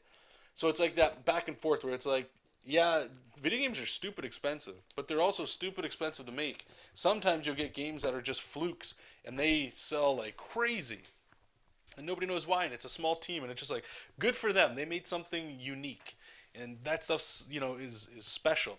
But just to bring this back to the comics talk, I'm assuming it's got to be the same. We just love the comics, or I love Ninja Turtles so much that I just want to consume Ninja Turtles, right? So it's sort of like, well, how much am I going to put into? I don't like this. Man, awesome conversation. I do appreciate it. So I keep stopping to think, and I'm like arguing with myself about it. I'm gonna catch up with what you guys are saying there, but you guys probably heard the timer go off, so let's turn off a tomato. So we're gonna take a 5 minute break, and just once again, for those of you that are new to the Pomodoro stuff, so how it works is you give yourself, in this case, a Pomodoro represents a tomato. So you work for 25 minutes, and you take a 5 minute break. That's one tomato. On the fourth one, which you see we got one left, it's a 10 to 15 minute break. So it's going to be a little bit of a long break. Probably not the best for streaming. I understand that. I appreciate everybody that's in here that's sticking around. But I'm going to be working, like I said, like 8 hours today. So if I don't do those breaks, I'm going to get burnt out. And so I hope you guys understand. So anyway, so that's just going to go on. I'm just waiting for this thing to save. I just want to make sure I don't lose nothing. And that way we can take our break and get back to drawing some stuff and keeping this really sick conversation going on.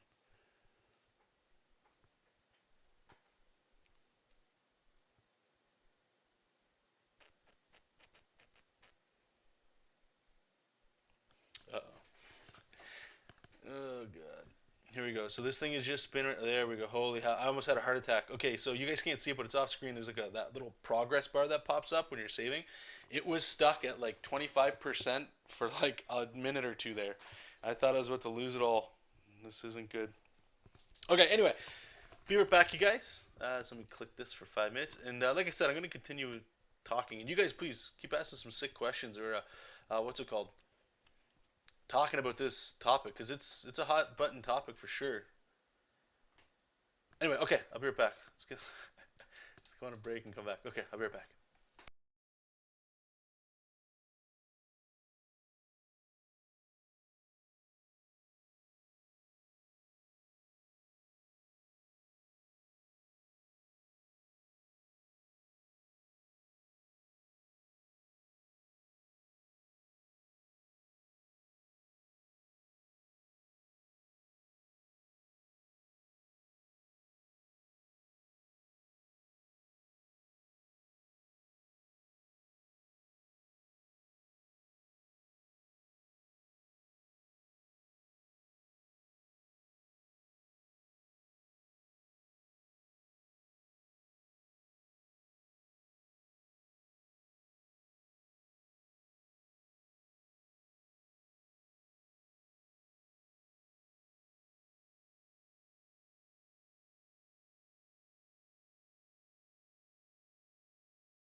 All right.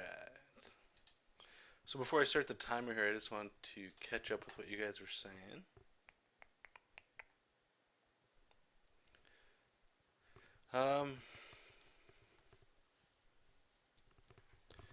So I'll start back with what V was saying. I will say this is a bit different, but people who pirate music tend to justify it as saying, I don't have the money anyway, and the musician would likely be happy with more listens. The essence is similar, maybe. And Nimrod follows up with, I think backwards, referring to the Ninja Turtles creators. Eastman and Laird were starving artists once. I hope they would have the graces to be kind to the next generation of artists. See, that's actually, I didn't think of that angle either. That's a very good angle. Actually, you know what? I think I would just replace my whole ideology based on that. Throwing out principles and laws in a way. I mean, the copyrights and the trademarks are important because it makes it official that it's yours. And see, now I'm starting to think right away. It's like, okay, well then why wouldn't? No. What I'm saying is like, so let's say movies. Let's say I just want to make a Ninja Turtle movie, so I make one and I put it in a movie theater. Now that's not fair because it's not my thing.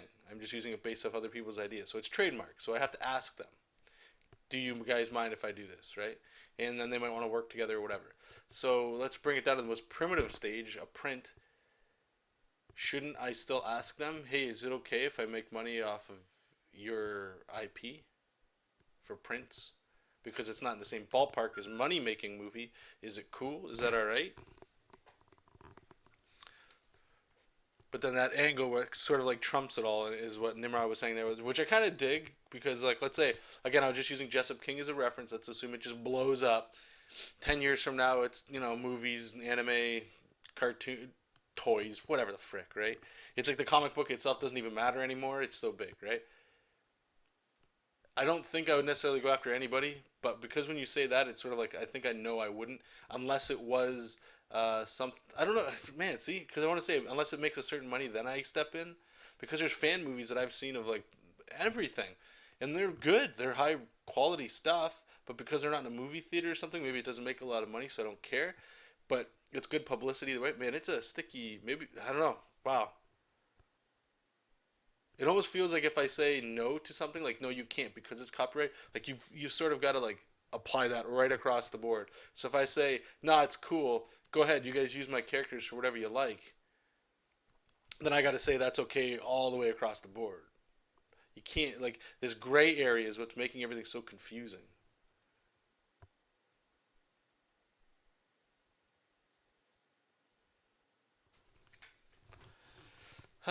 Felix is saying, I think as long as you're not making it seem like it's your characters or making up stories and selling them, but doing prints like what you're doing is fine.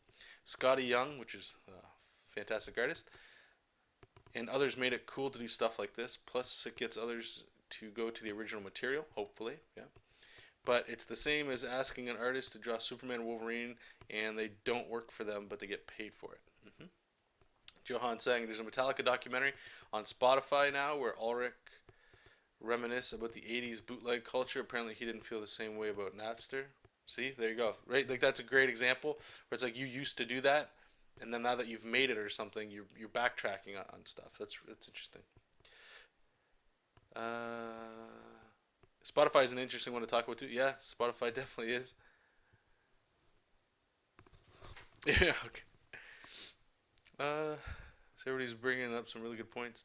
Uh, kind of going into Spotify now, which is cool. I think Spotify is awesome because it's free, high quality music. I mean, I could pay for the no ads, but it doesn't seem like it's restricting in any way. Like, why wouldn't I? Like, why would I pay for it? Actually, you know what? Maybe it's that culture of like, I could put like this print online. You get this for free. Just download it, high resolution. You can print it yourself for free, but pay what you want. Maybe it's along that they're trying that sort of model in a way, you know.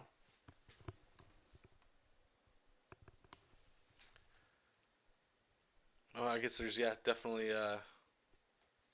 what's it called? Ad revenue. Yeah, yeah. Where I live, there's no comic book store. There's a comic book outlet, and other than that, I get most of my comic stuff from Comixology. So I think in your case, if you have like that's a little different. If you have nothing around you, I think you kind of have to do what you got to do. People that are surrounded by this stuff, I guess that's the thing. Like I guess maybe where I get upset, and if this is you, you know, sorry if I offend you, but like where I kind of get upset is where it's like people, not people, but there's some individuals that like they like all the new hotness, right? So whether it's new shoes, new clothes, just I don't know, whatever you like, you like. Not everybody's gonna like the same stuff, right? Cool. But it's like you have to have the new everything, and that's where I get upset because it's like you have some things you have to buy. If you want new shoes, like you have to go to a store to buy new shoes. You can get bootlegs, but you need to buy that, right? Or you need to go to that specific store or area to get a shoe because things can be scanned and read. It's or watched with your eyes. You know, like I feel like things just get a little weird. Like I don't have to go to a store to buy it. I can just go on my phone, download it, right? Or go on my computer and find a way to download it that way. It's different. I don't know. This is awesome. Awesome conversation. All right. How's this guy's costume go for here? So I got like this massive belt. I don't really like that huge thick belt. So we're not going to do that. Get a big knee pad in here.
Prints aren't bootlegs. It's like making a cover and selling it.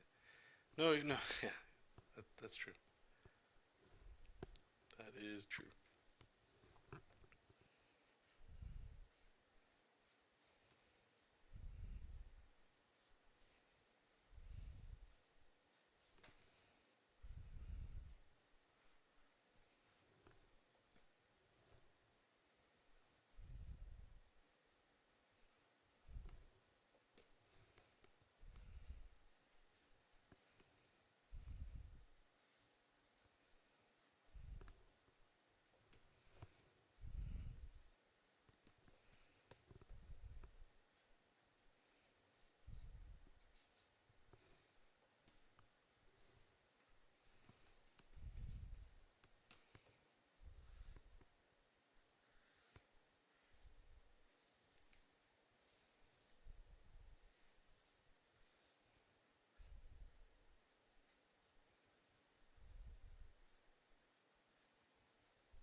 Where does this go?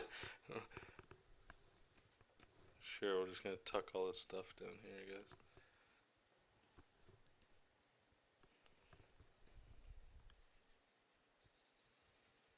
Okay, let's clean some of this up.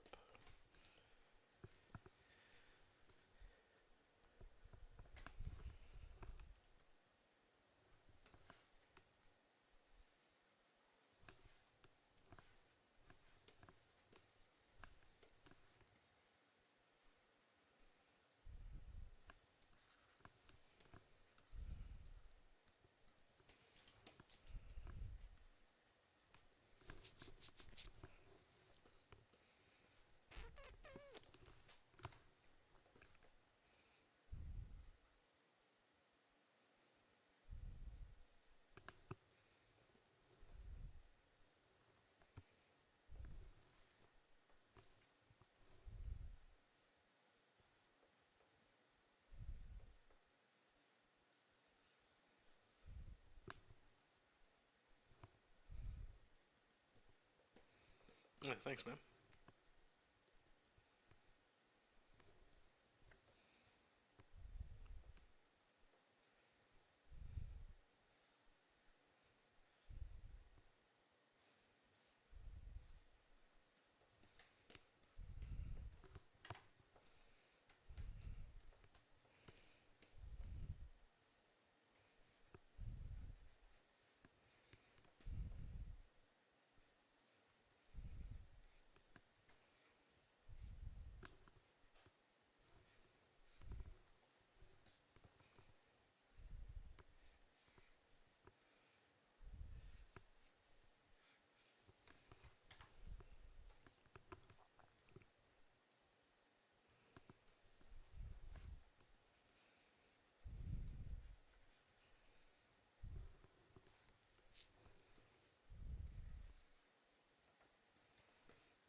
Oh, forgot to set our timer.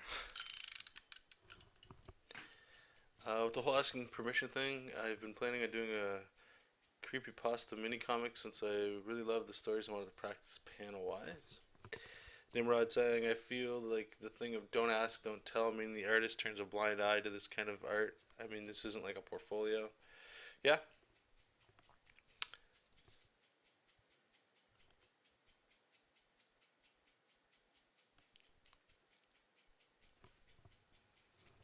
There's a lot of angles to this stuff.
So Raph's pretty much done.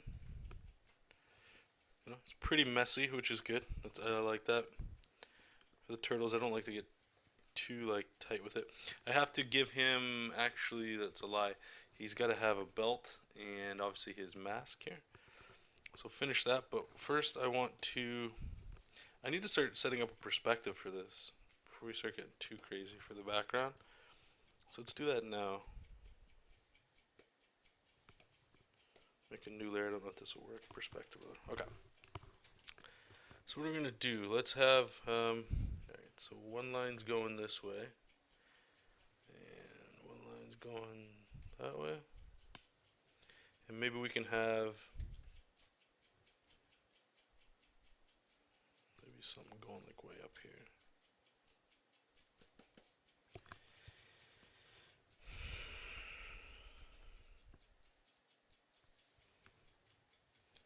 And let's get some color going in here just so I can see the perspective. See if it works. And this is really for the background because I've already established what the characters are going to be.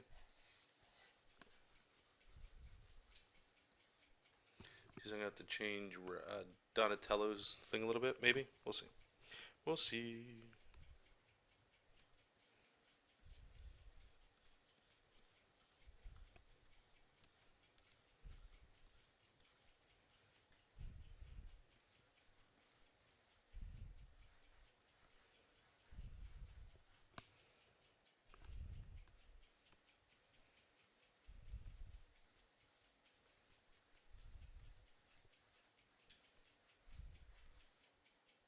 Oh, what the hell? Ah, shit. Alright, let's try that again. That one, I did it wrong. Let's have perspective here.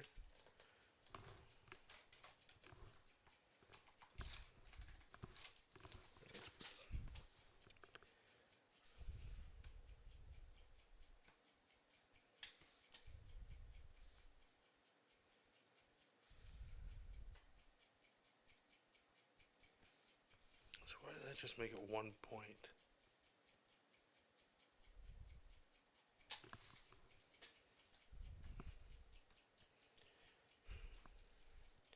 Sometimes this perspective stuff just doesn't make sense. What are we doing here? Perspective over there. Yeah.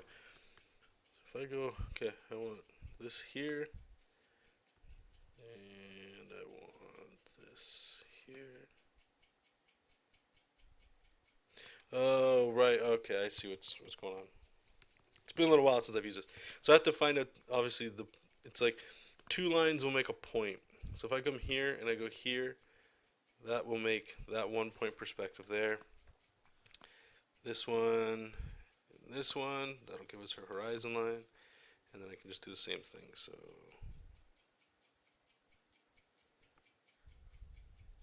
go here, but I'll actually move this one. That's what I was doing wrong. All right.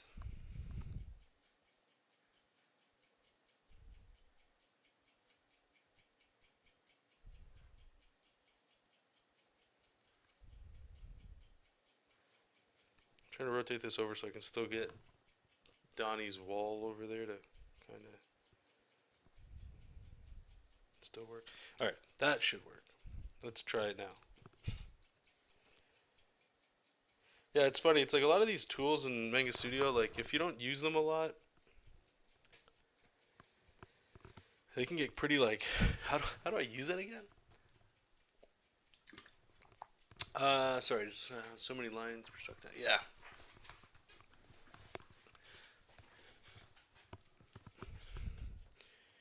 So I just add a whole bunch of lines here, just so that I have this to look at, so I can guess where some lines go instead of just putting the points and like drawing them where they should go. It just this one step here, just adding a grid, helps my brain anyway. I don't know if you guys use it too. I'm just gonna go in different colors here,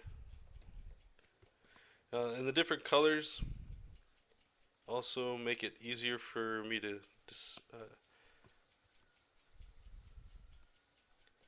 tell the difference between the vanishing points. So I know blue right now is going from the top, green's coming from this vanishing point over here, and red's coming over here.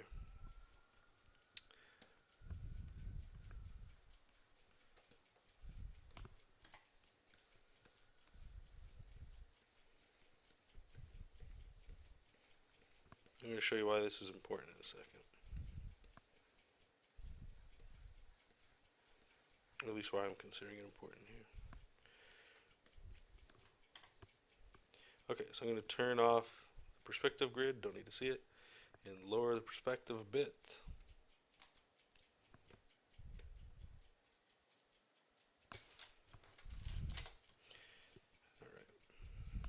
So this is why it's kind of important to have that. I'll show you how to use it in a second. It's actually very simple. It took me obviously a couple of tries because I haven't used it in a while, but actually let me beef it up a bit. So we're gonna go 100%. I'm gonna put on multiply so it still goes through the line, so we can kind of see it a little better. What kind of layers do you work in raster? I work in raster. I'm just used to it. I don't know what the actual benefit is in working with. I know why vector's good, but I mean, I don't think my art will ever be blown up to a size that's like, oh, cool. That's. I can always reuse it as a bigger thing, but I don't know like if it lowers the. I just don't know the difference besides being able to increase the size. Why it matters.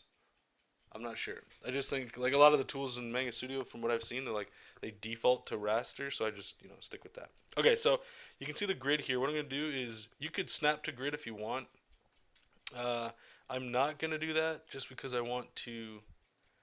Like if I hold Shift here, it'll make a straight line.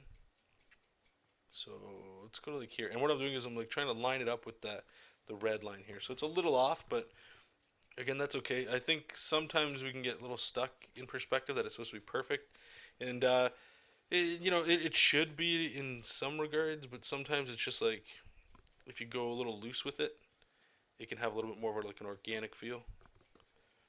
But it should still follow like some rules anyway. So you can see here what's going to happen is because this blue line, you see how my sketch I have it going like that. But because now I have a perspective in there, I can tilt it to what it's supposed to be. So let's put like a little ridge here. And there should actually be another point going down, but we're going to follow this green line that's going here. So, and then follow the blue line, back to the green line. That's really it. And then from here I can just hold Shift and follow the red line again. Just erase some pieces to beat it up. Normally I would just draw with white, right? And just beat it up that way.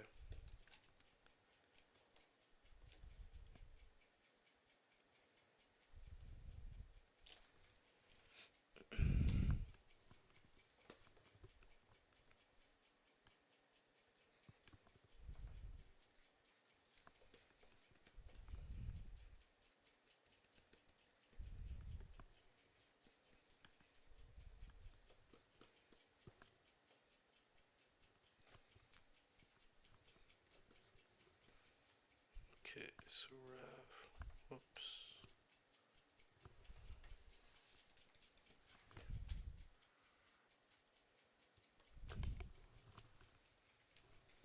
Alright, so I got to put his bandana on here, but I'm just going to show you real quick here, VF, because you're asking about the perspective stuff. Let me save it before we get too stupid.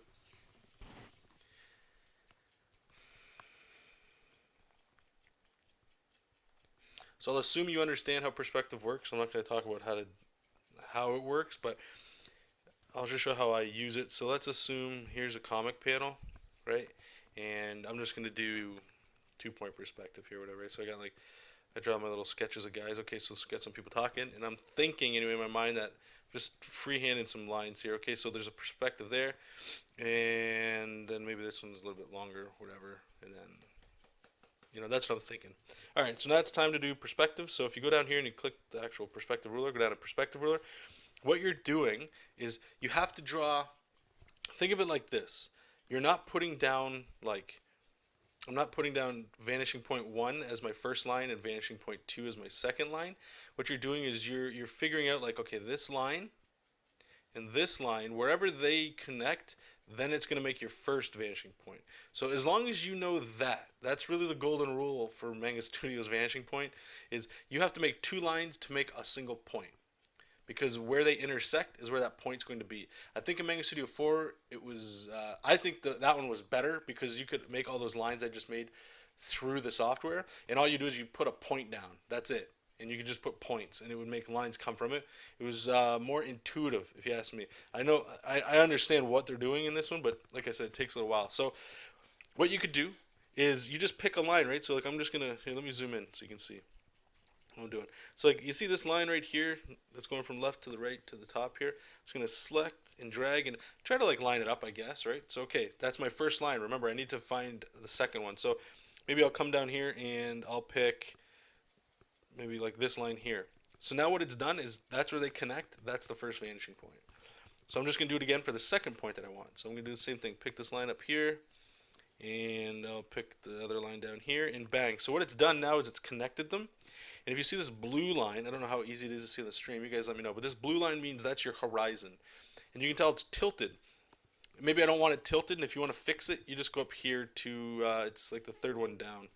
You want object selector, and you just click the point, and you can move it around. Okay, but just for speed's sake, we'll just assume this is what's going on, and then you just do the same. Like it will make 90-degree angles based off of your up and down here. But let's just say we wanted to get a little crazy with it, so we're gonna make two lines. So I want this one, and I want this one. So if you go up, you can't see. I'm gonna keep zooming out. All the way up here is our other vanishing point. That's it. Now you can just draw, and it'll snap to grid and all that good stuff, right? So let's draw. No matter what, it'll always snap to the perspective we've made.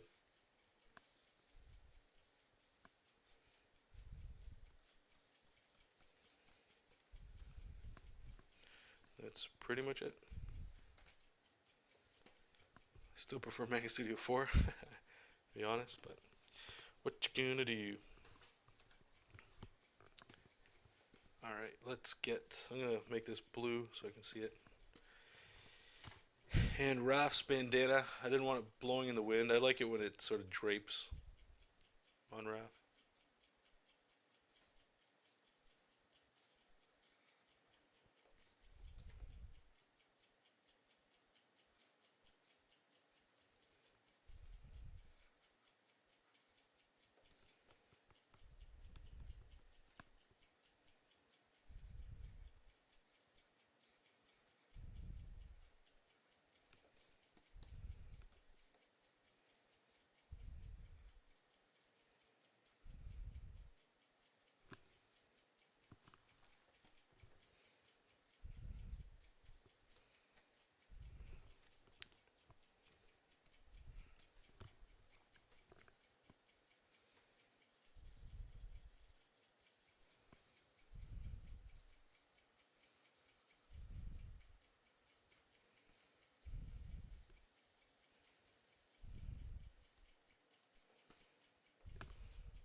What's the last? Oh yeah, right, the belt.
Okay, so I think he's good. All right, so last thing is you got it. Got to connect the dots, and we can get a nice little silhouette around him. Make sure there's no gaps. So for those of you that have been in the streams with me for the last few days anyway, thanks. And if you're interested in working like this, again, pick up the DC Comics Guide to Digitally Drawing Comics, and I hope you can see like what I talked about, or what I've been talking about of like that sort of like process, I suppose, or staged workflow. You know, roughs, line art, inks, roughs, line art, inks. If you keep working like that, how quick all of it can seem to sort of come together, you know? So if you find yourself kind of getting stuck, or maybe you don't like working like that, and that, like, again, I understand that too.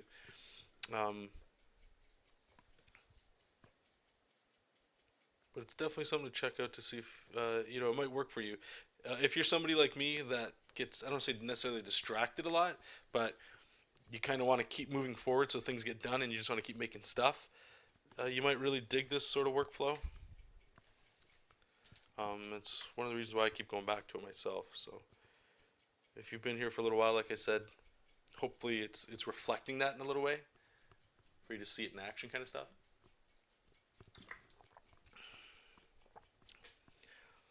So we'll select around everything. Alright, so I missed something here in his arm. What did I miss? That?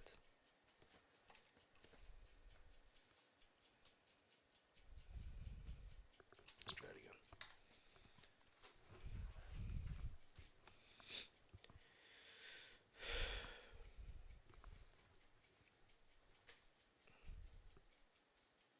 Okay, cool.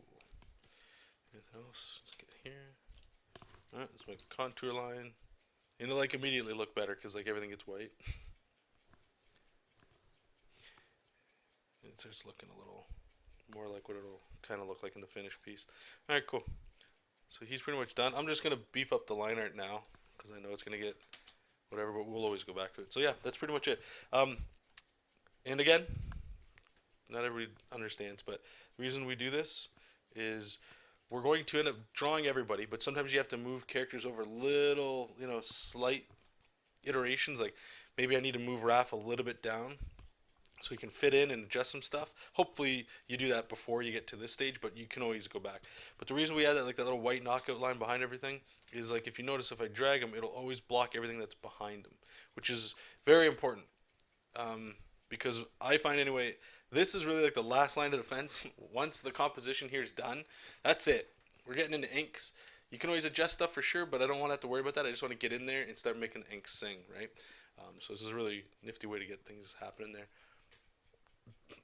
Hey Hugh, they're saying the only thing about having the 3 stages that I keep wanting to ink when doing line art. Absolutely, I've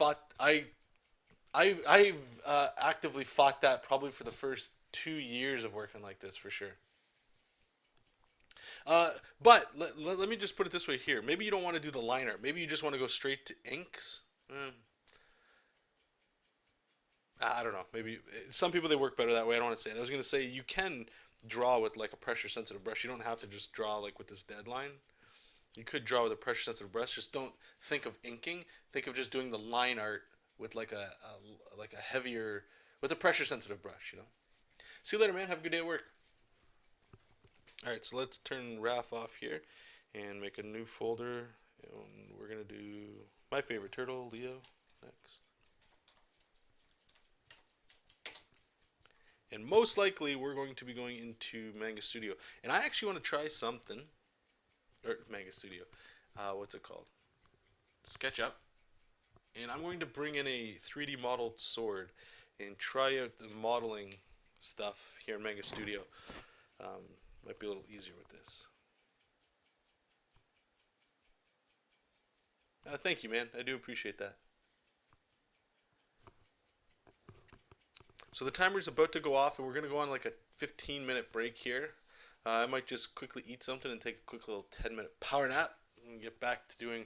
Because the thing with the Pomodoros, if you think about it, like you're working for 2 hours. So when sometimes people say they don't like checking it out, because they feel like they need to be working more. 5 minute break. If you look at it all together, it's what 10-minute break after working for an hour, and altogether it's 30 minutes. You take a 30-minute break after working for 2 hours. Yeah, something like that. All right, so let's see if I can bring SketchUp up right now, just before we take off. So you guys can check this out if you're interested in it. Somebody just posted this online too. I don't. They did something, I forget. There's like add-ons or something you can download for SketchUp. I'm pretty sure you can just do it that way. Just give it a second to load here. Now I believe I've already got a katana. Let me just check. Art. Master reference. Where'd it go? And we're looking for 3D SketchUp. SketchUp. Models. Swords. Here we go. We got two kind of katanas. Let's see what we're going to use. Got that one. And I think this one's a little bit more fancier.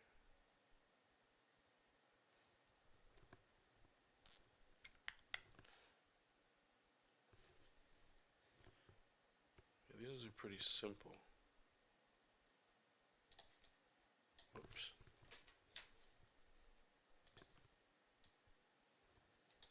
Yeah, lunch sounds really good. Yeah, see, this is the bitch part. You get like all these like lines at the bottom. It's kind of got like a stubby end. I don't mind that one. Let me just take a look at the last one here. What we're doing. I got like a blunt tip too. All right, let's just check before we go. I know I have the models here, but it doesn't take long to do it. 3D warehouse, get models. And let's type in Kitana.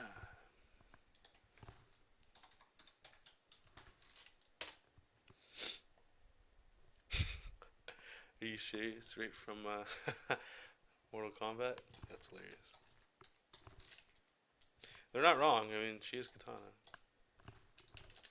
So maybe it's just sword. Hope for the best. Ugh.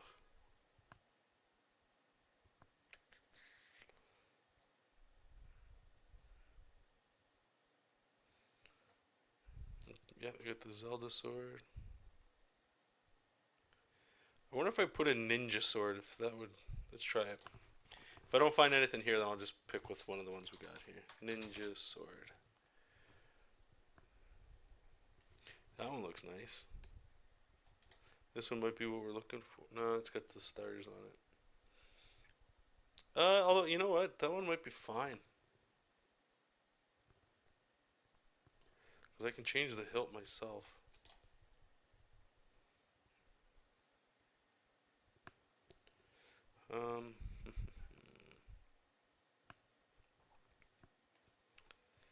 We've all got like that flat end.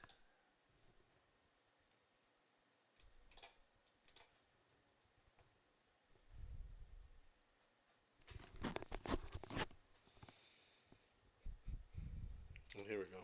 It's a samurai sword. That's what I'm looking for. Samurai sword. Okay. Yep, that's what we want. Yes, please. Oh, I'm spelling katana wrong? Is that why? Oh, it's katana. That that makes sense. Hey, why do I keep finding her from Mortal Kombat? Oh, that's why. Gotcha. So stupid.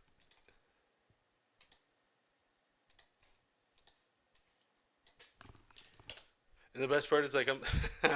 Hey, what did I end up searching to find something? Ninja sword. Like, so stupid. Alright, we get rid of this. We don't need it. So I'm going to move this to the center. Do my best to see it. Alright. Move you again. Normally what I do, if you guys remember me using this stuff, because a lot of the tools in this, it's like learning a whole nother piece of software, right? But it's like I would just find the pose I like and just screenshot it or import it that way. But I believe there's a way here. What I need to do is just sort of rotate this up. Like, I don't understand what the hell I'm doing with this here. I'm just sort of spitballing here, and I hope it works. Okay, so how do I rotate it up? Blue. I want the. No. Yeah. See you later, man. Have a good sleep.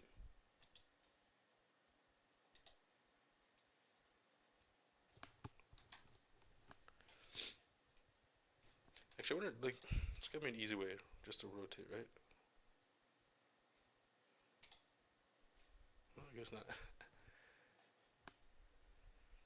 keep trying here.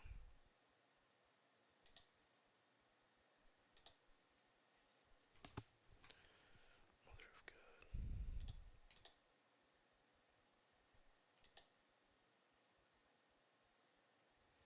Maybe I'm trying to rotate out the green. Is that what it is?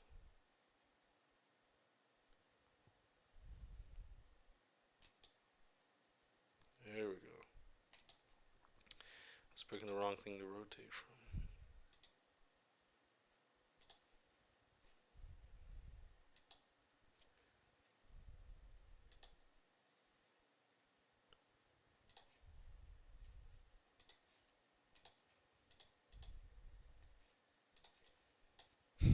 The worst part, I don't know the keyboard shortcut, so it's like, this is ridiculous.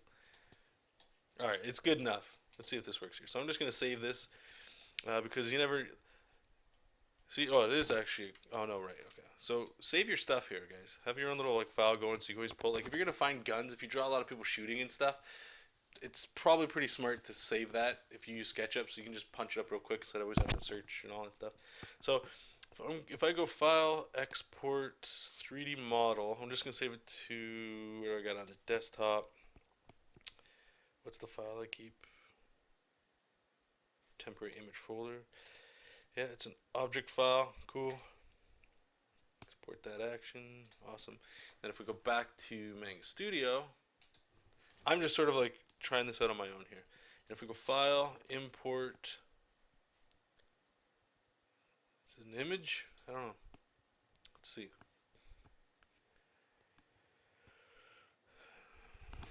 Is it even in here? Yeah, I don't think that's gonna work. But you have to install it as a material, I think it is, right? Or we can just do this. Let's just open the damn thing.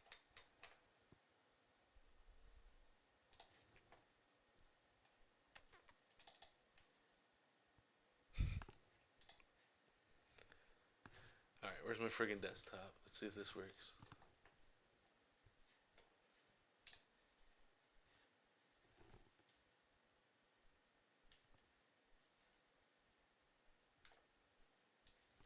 Just gonna drag it in, see if that works. There we go, cool.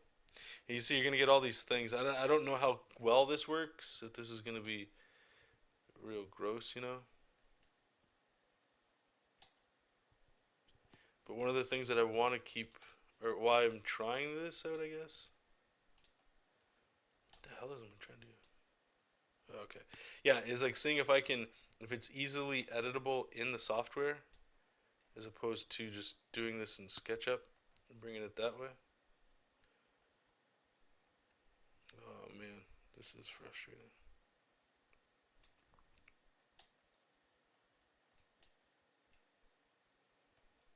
Let's do the back one first.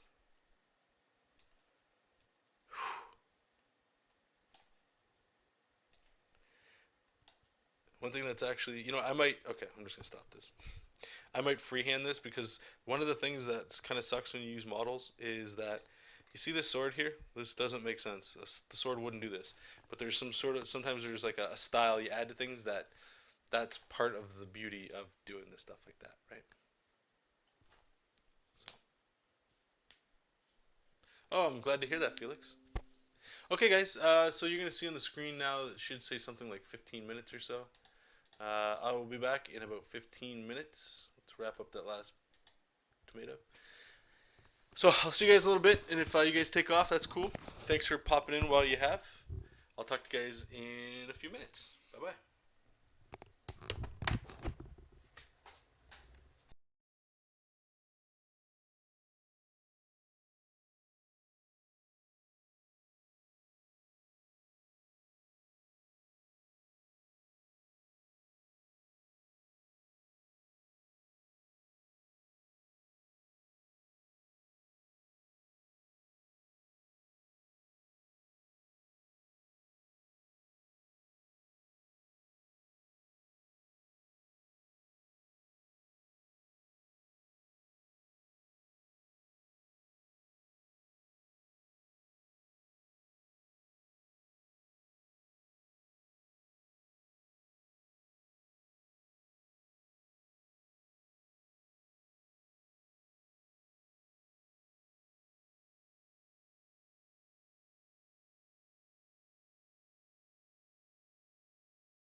All right.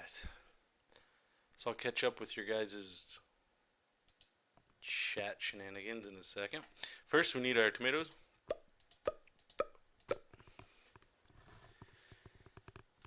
I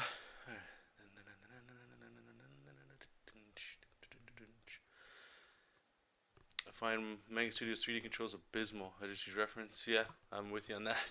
Can't you move the pivot point for the 3 object to make the rotation easier? I'm not sure. Like I said, I just dropped it in, so I'm not 100% sure.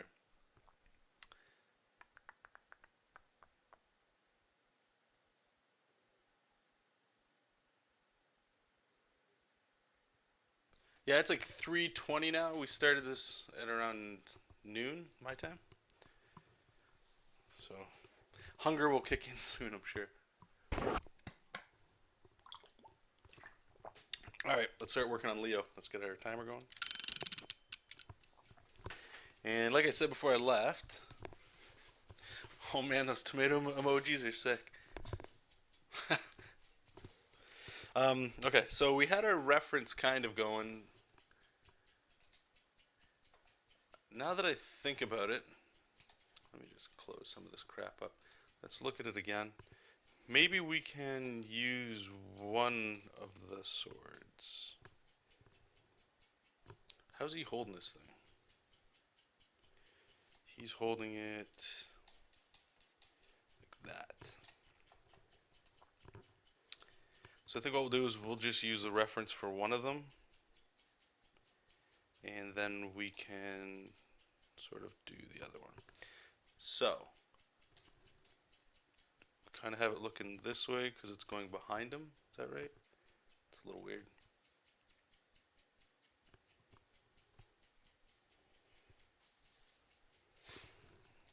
I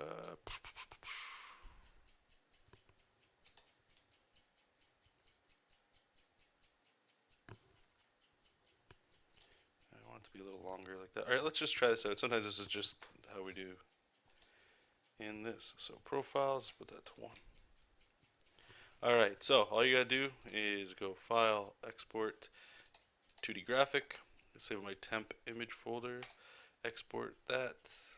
I didn't even check the settings. I was rushing it. So 2D Graphic, you go down here to Options, you can change the size. Yep, that all looks good. Cool. Let's go back into Manga Studio. Tomato is 25 minutes, and then a 5-minute break.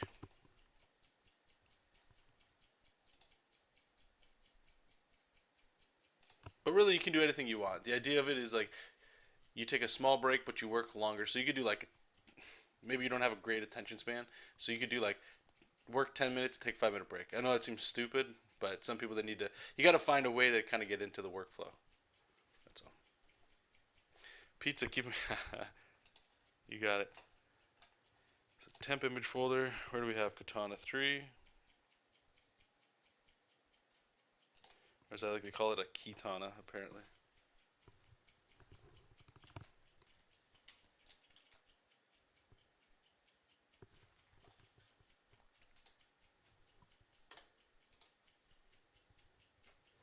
So it's actually pretty small. What the hell?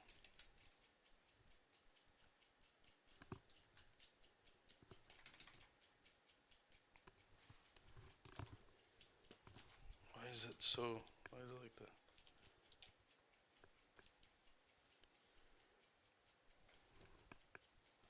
So what we're going to do here is you can see we're already trying to figure out what this sword would look like. It's a little big.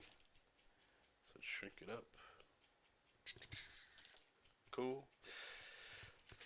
I'll leave it like that for now. We can always, address it later. A lot of this stuff I would just erase after, those little signatures putting on places. Alright, so let's work on some Leo.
This sword will we'll put it together ourselves. So let's just kind of get his hand started.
Uno momento, my friends.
Okay, sorry about that, you guys.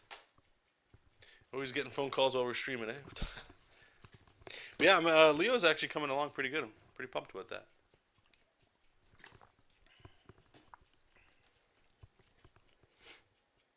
He's got like a. Sometimes with the turtles, the face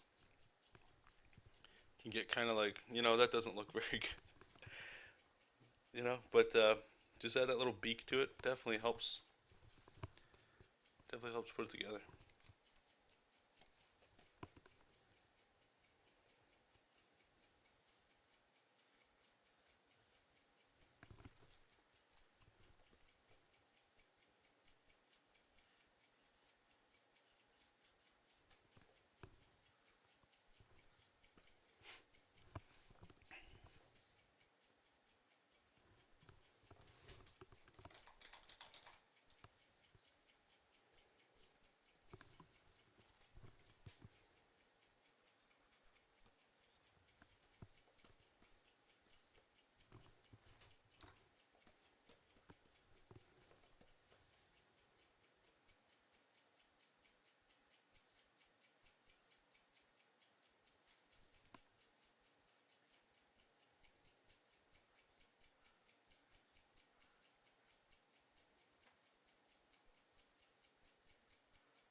All right, let's draw his hand.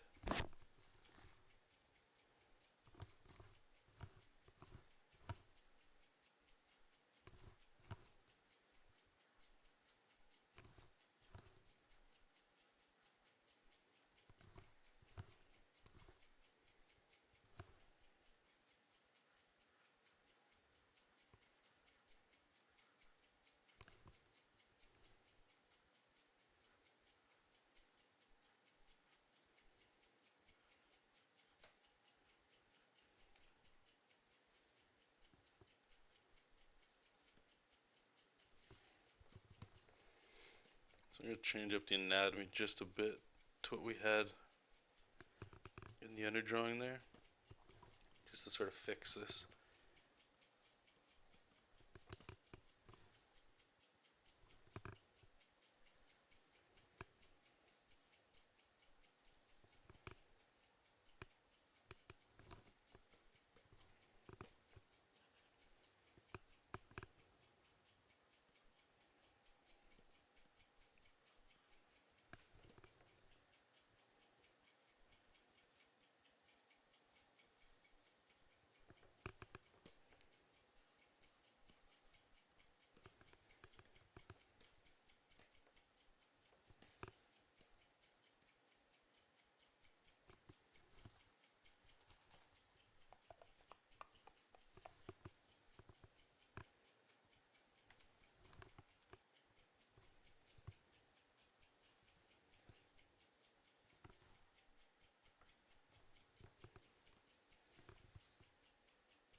Let's do this other sword here. It's gonna be tricky.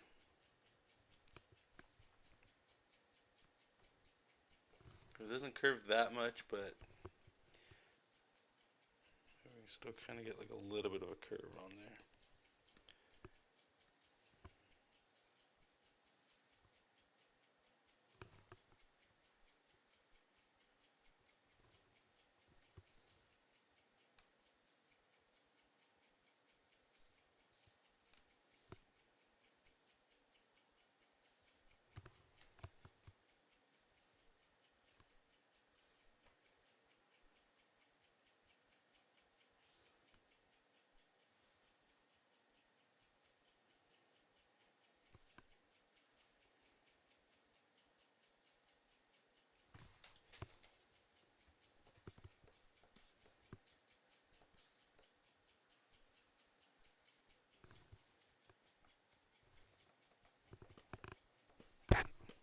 Let's try the hilt first.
This is gonna be tricky.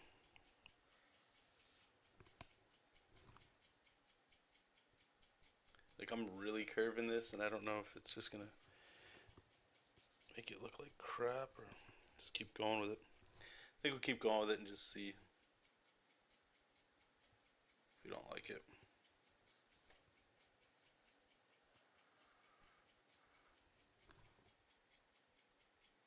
I think it might just be too much, you know?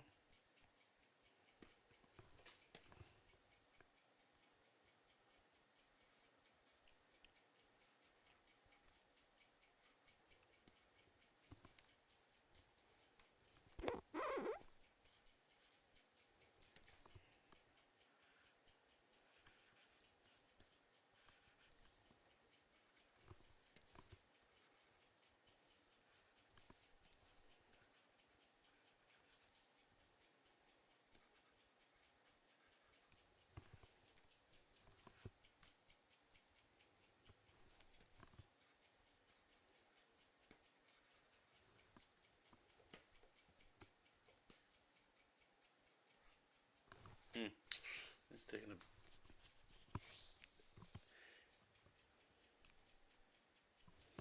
It's just the sword.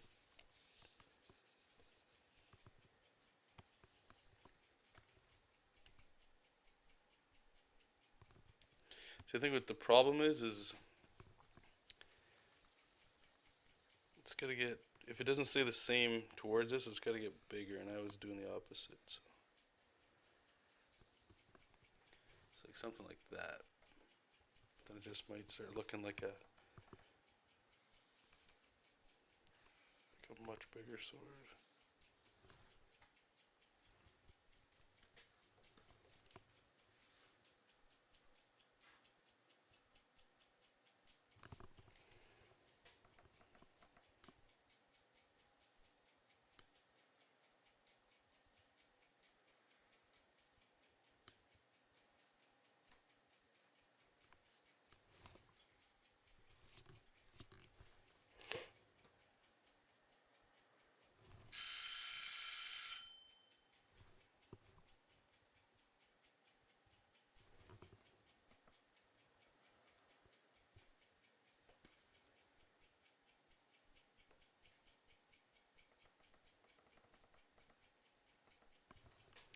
Got an idea.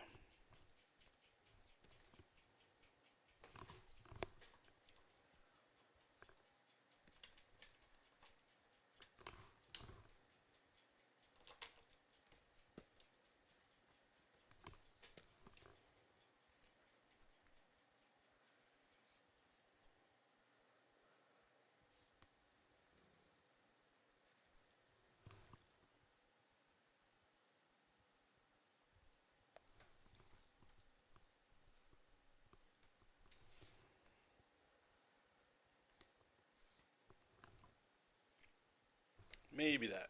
Maybe that.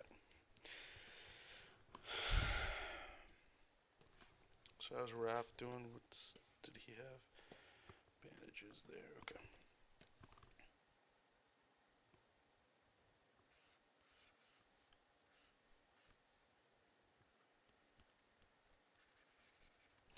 Okay, I'm gonna take my 5 minute break here, you guys, and yeah, just let you guys know the stream's open, chat and stuff too. So if you guys have any comments or questions, just leave them below.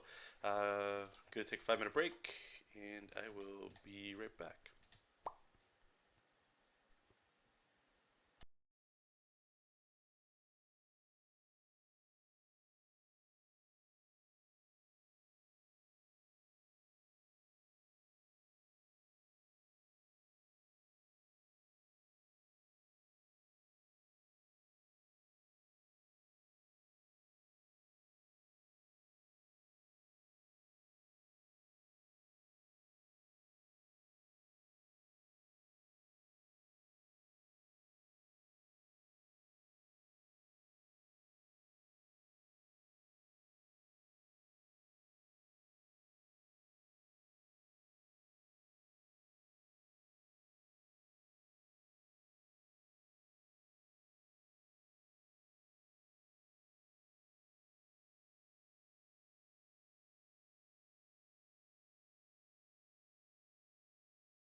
Alright. Let's keep it going. Let's keep it going. Set our timer. I think now that I've come back, sword might be able, like, probably use some TLC, but I think it's okay to move it forward. One thing I am noticing though is like the hilt here should be just as big, if not a little bit bigger than the one in the background, so that needs to get bigger.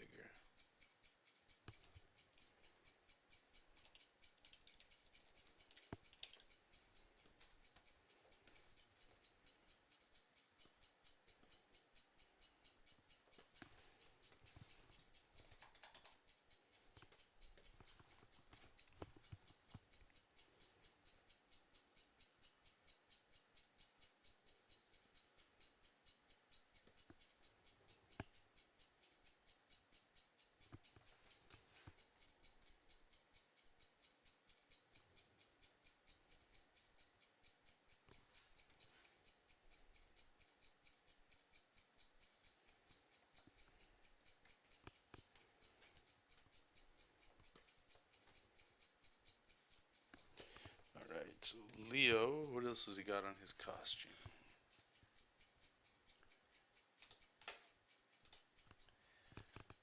He's got the belt and the straps, that's what it is. Alright, so let's get the belt going.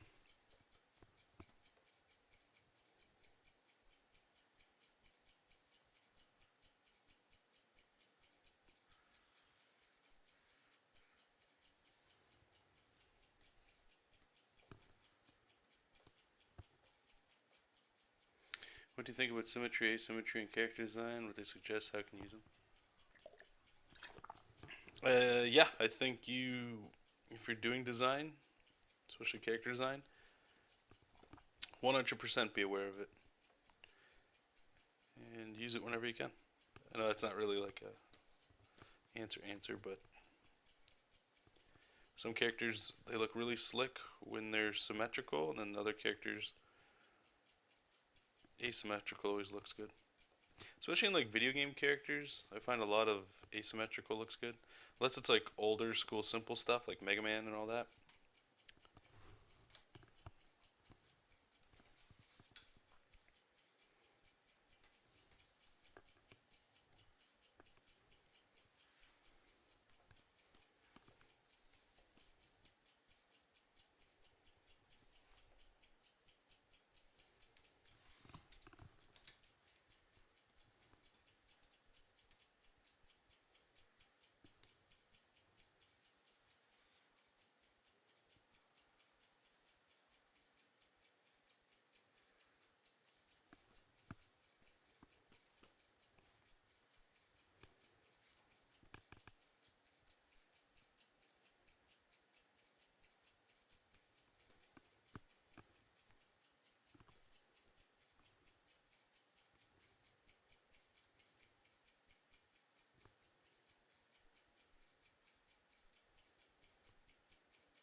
just leave that one out. Alright, so Leo's done. That's a lie. Just his bandana. I'm thinking, like, having them, go this way is cool. But I'm wondering if, like, we bring them this way, if it gives it just a little bit more. Actually, those quick lines I threw down, I actually like them the best. Got a lot of life in them here. So let's just make them a little more 3D.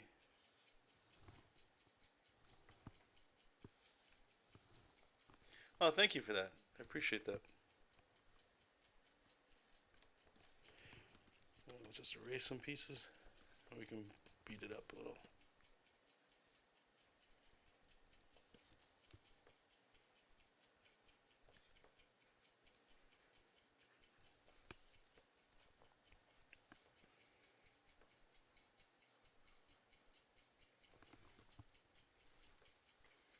Yeah, rabbit ears, exactly, yeah. So I think we'll, where is that going? Yeah, okay, so let's get the sword, and we'll erase it in the background, so it overlaps.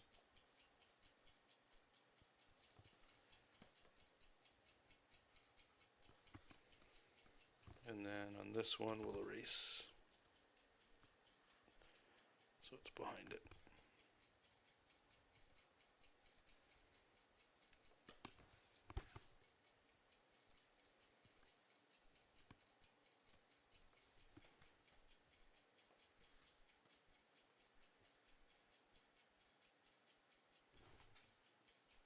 Yeah, I dig it. I dig it. Alright, let's connect the dots.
Yeah, let's fix this up here.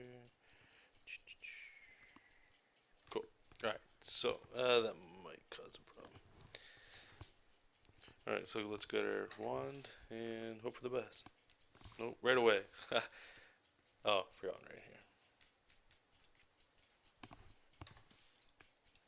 Okay, good.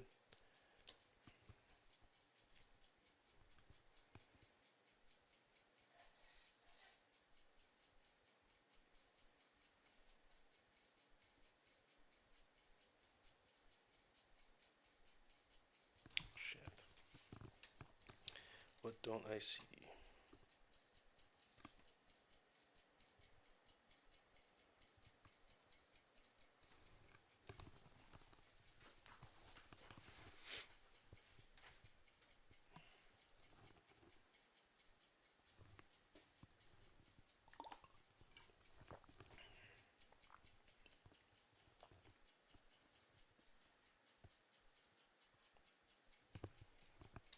Try it again.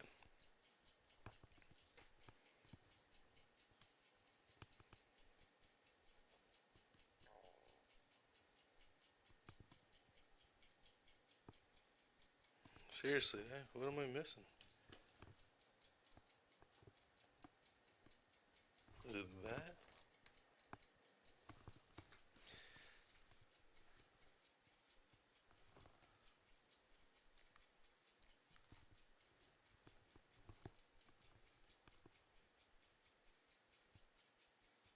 There we go. Sometimes it's a little pesky trying to find the little spot that it's it's missing. Alright, so we got that. Bang. Let's get that line on there.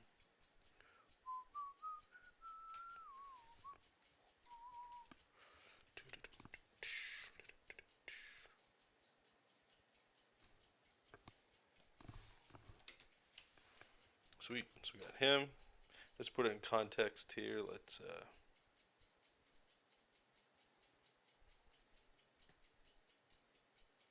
turn off the rough.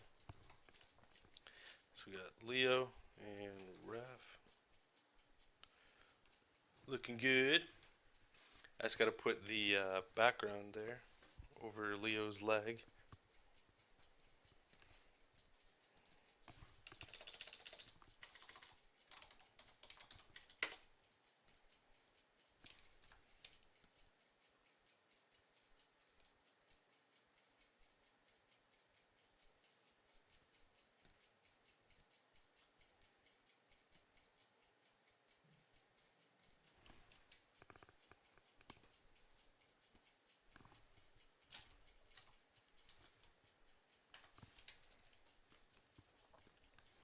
So we just gotta find the red line, this one.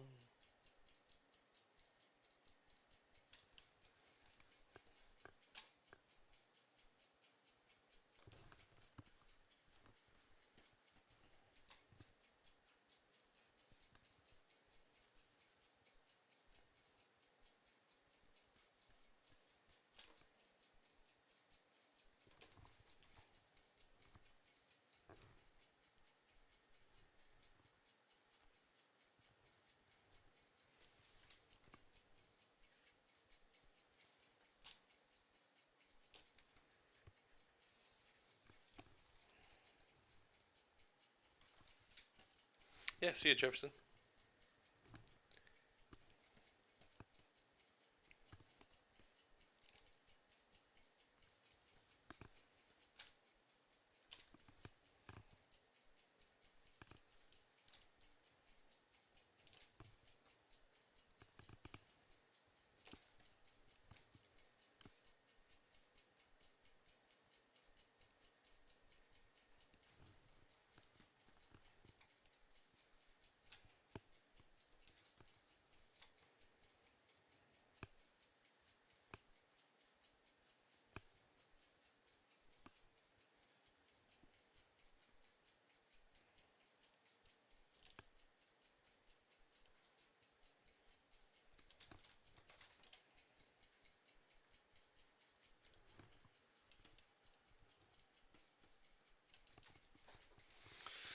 Yeah, they, yeah, they are.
Okay, so that should be done. Let's get her. Ah, shit, that's not gonna work. I can see the hole right now from the line art. Oh no! I think it literally just crashed. Holy shit.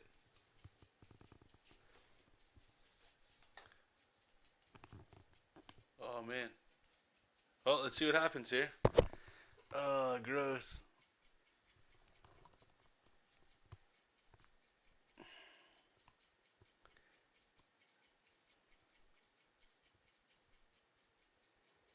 Oh my god. I'm like scared to open this. Please.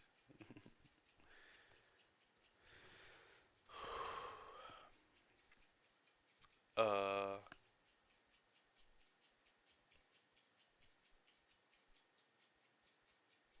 Didn't I save a line art version?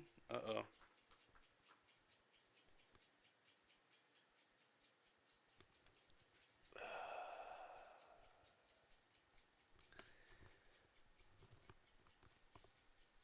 So pissed off right now.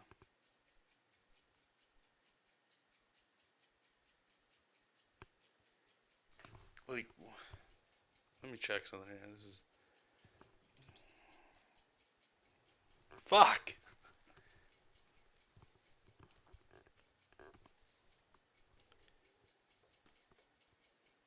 After all the kind things I said to you, Manga Studio. You son of a bitch.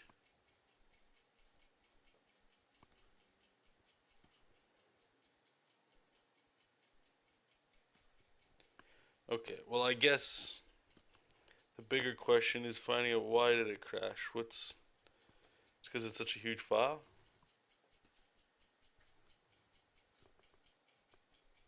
Man. Like, don't get me wrong, a lot of the heavy work's done here, but, like, I don't, like, just having to redo stuff is not good. It's not good. Fuck. Alright. Let's try it again.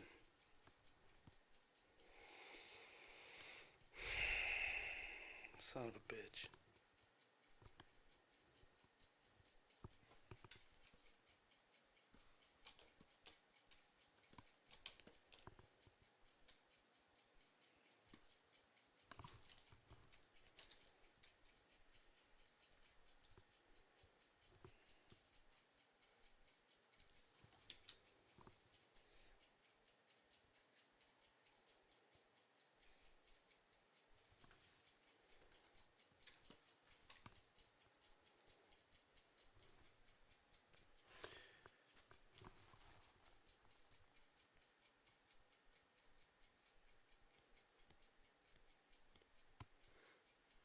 Well, if I was smart, yeah, and hit print screen, maybe, yeah. Everybody save your files right now. I'm also going to save this on my desktop. See, the one thing that has never happened anyway so far. So I've had clearly Manga Studo crash before, but it's never been like a Photoshop crash where it'll crash and you open up and you don't know if it's just the file's done, you know. And that there is like soul crushing stuff.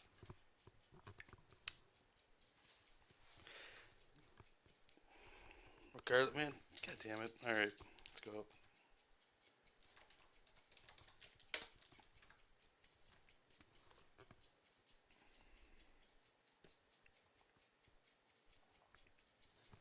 All right, let's see if our memory is still got it somewhat on point here. Zoom in.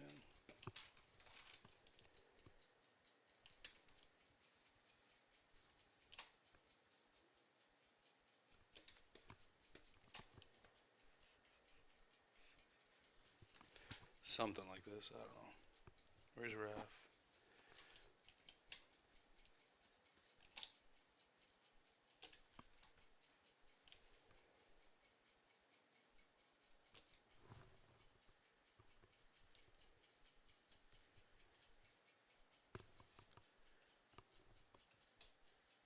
Oh, it friggin' sucks big time. You know what I might do here? I'm gonna try something here. So let me file save as here.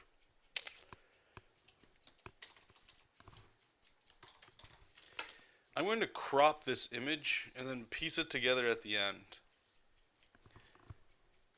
That'll reduce the file size big time.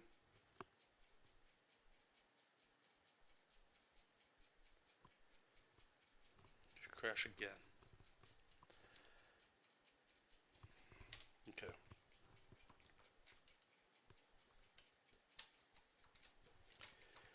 So let's do this. Let's see if this works here. So I'm going to make a selection. That's fine. Edit, crop.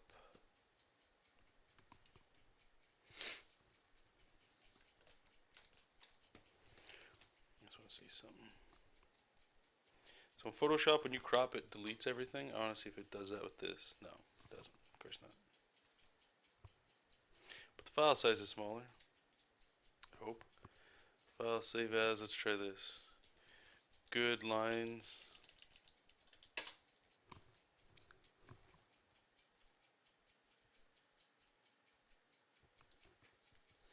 Like maybe I gotta just stop drawing. Like this is actually good because once I start doing pages, maybe 600 DPI just might, like my computer's not spiffy enough to be able to handle it. So I'm gonna have to maybe go to like 450 DPI here. Some people work at.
Yeah, no. 300 DPI is exactly what colorists are gonna get, right? And I'm sure it'll go up after and all that. I don't know why I work at 600. I'll be absolutely honest with you. I think even maybe 450 is fine. I don't know why 300. It's like you're just kind of concerned that 300 might not be enough. And I'm not doing anything dramatic here. I'm just using like line art and stuff, right? Just getting super salty here. All right, let me just see something here. So save as. I want to see what the size difference is here. So we're working on a 120 meg file. Now it's 110. Like, hold on.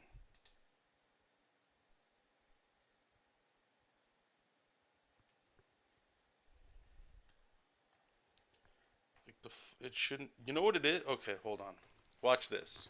Check this out. I think I realized why these files are getting so massive. So right now, with this document that I've opened, it defaults every new layer is color. Color layers are massive. So watch this. I'm just going to switch everything to gray. See how these ones are all gray? Click all the way down. We're going to convert it all to gray. Okay, apparently that doesn't work. Let's go individually. And since we're only working in black and white, there's no quality loss, nothing.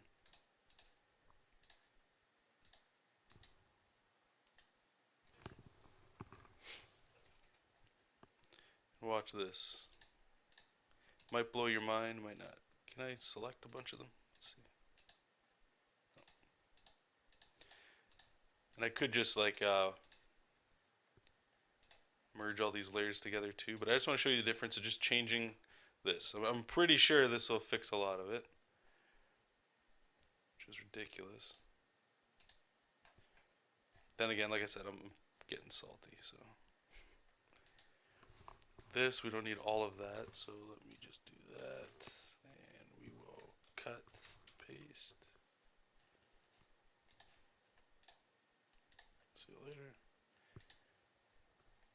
I don't know what these files are. Alright, so let's save this, and we'll see the difference in size.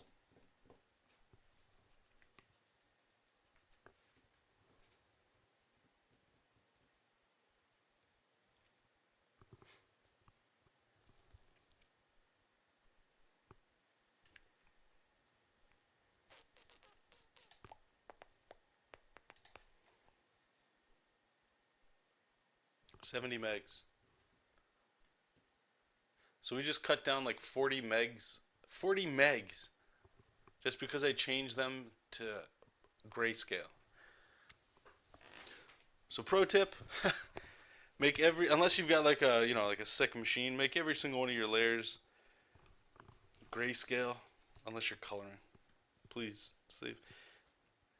Don't be like me. Man, alright. Let's keep going here. Enough being salty.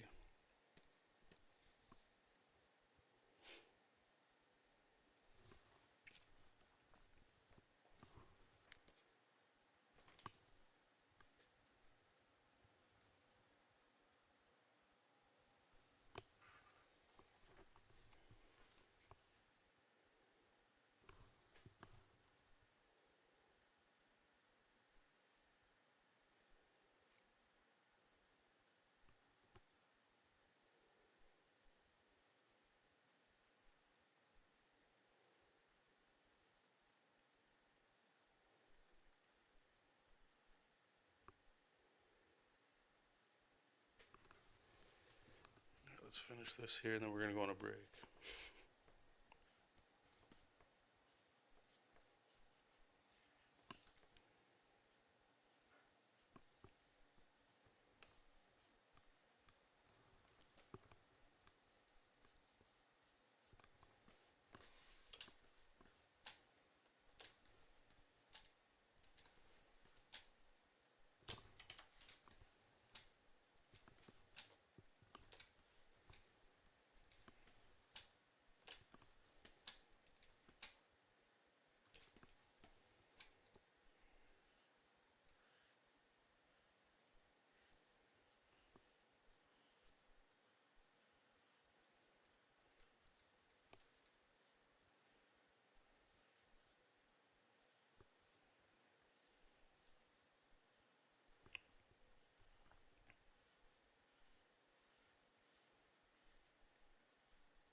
You reduce it even further by taking it to Photoshop. And yeah, I just did that too. I cut out a big chunk of the other side.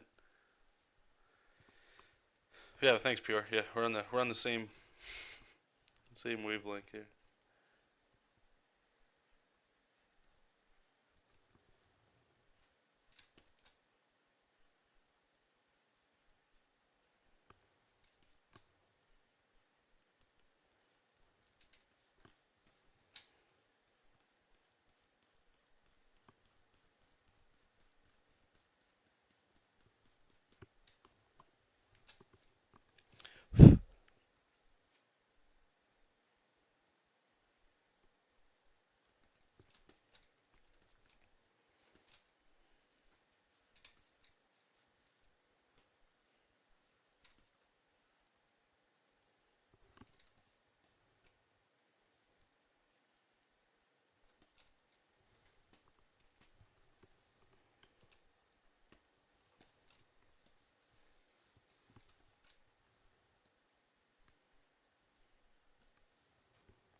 Even the save was a joke on that now.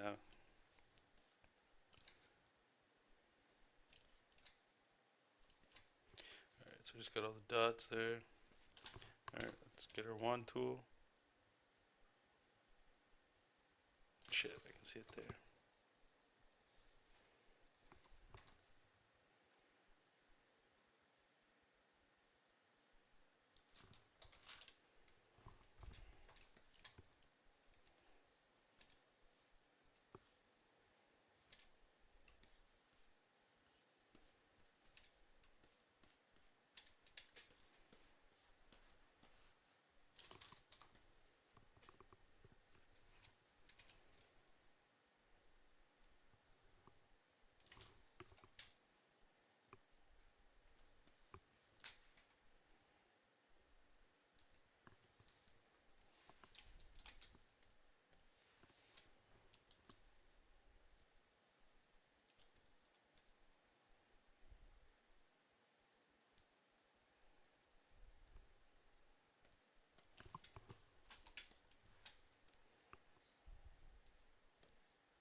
Take a look here.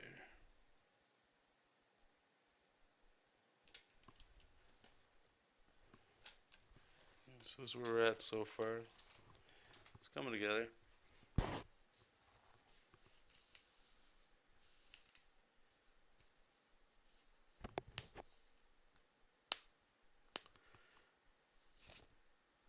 Yeah, Jacob, that's yeah. He's saying his line work is about 20 megs, a little more, and then he saves a JPEG of the comic and bring it to Manga Studo to color it. Yeah, usually what I'm doing is like, so I'll make a file. So the last one was roughs, and then I'll make a new file like this one, LINEART, and then just flatten all those layers for the roughs because I need it. And then the inks, I get rid of the roughs. I don't need them. Flatten the LINEART because I don't need layered LINEART, and I just ink over top. So it's like they progressively get bigger. The problem that I had here was, yeah, it was a 600. It's a double page spread, so it's a massive file. But the other side of the problem was that all these layers were color layers, and those color layers are massive in size. Like I almost cut almost 50% of the file size just by changing them to grayscale. It's bonkers. And you got more RAM than I do, so. Alright, so I'm going to save this here. And my alarm went off, but I had to redo the building there because it crashed. So give me 5 minutes. Let me get rid of another tomato. And I will be right back.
Okay, we're back. So let's set our timer here again.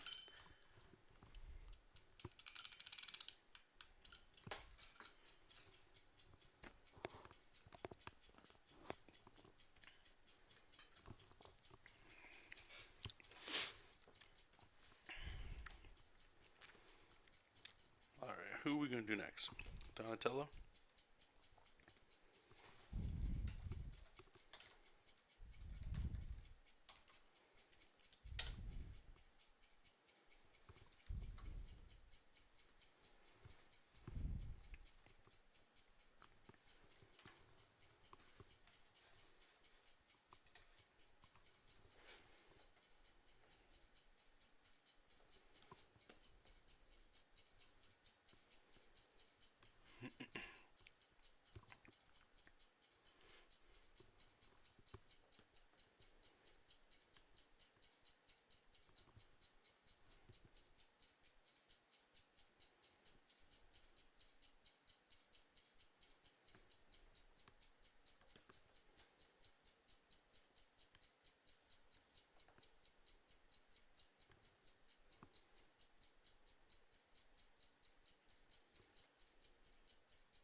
Hey, thanks. Is this the same? Yes, it is. I just cropped it down to reduce file size because as we were working on it, it crashed. That's no good.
Hey, Chaz. Yes, it is, sir.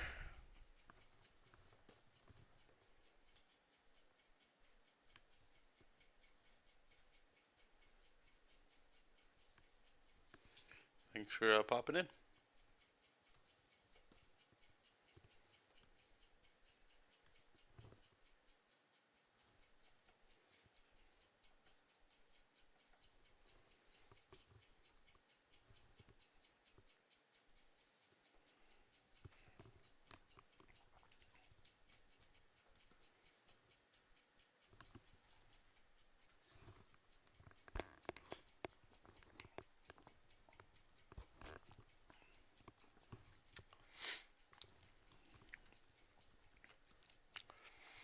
So I'm going to ask you guys a question, if there's any gamers watching or whatever. So once I finish the line art for this, we're going to stop the stream. Depending on the time, like I said, I might do the ink wash thing afterwards.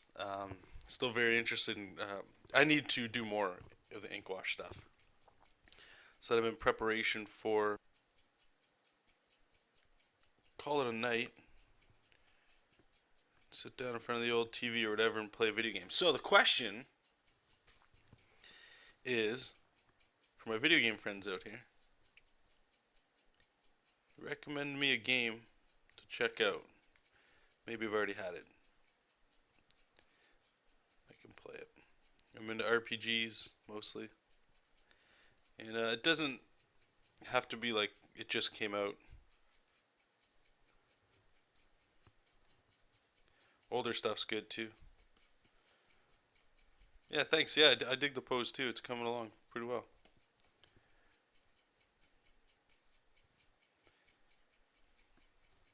I was thinking I might fire up the old. I've got a GameCube with the Game Boy Advance player, so I can play like Final Fantasy 6 and stuff like that.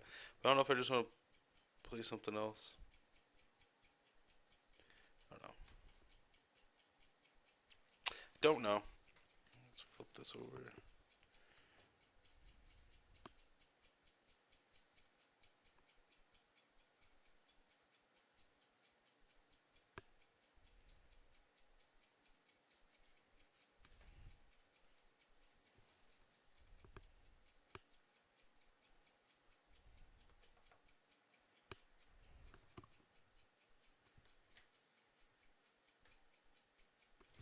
Paragon, is that the game that's kind of like Overwatch?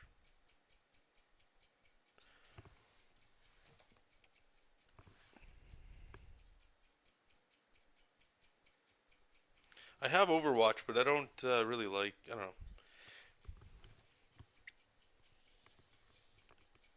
I enjoy a lot of RPGs and stuff, and some really awesome ones are on computer. But that's sort of the problem. I don't. I draw so much on the computer that I prefer my gaming to be on consoles and stuff. So, and I played Overwatch on a console, and it's not as. I don't know, I enjoyed it more on PC. But like I say, it's got a little old for me. I'm pretty sure Paragon's similar to that, isn't it? Deus Ex, I hear that's good. Mass Effect, yeah, Mass Effect is one of my favorite games. Yeah. So you're talking about all the good stuff. That's I don't know, Barbie Island, Baldur's Gate. I would love to get into that series, but again, PC. Shadowrun, I have that, but PC.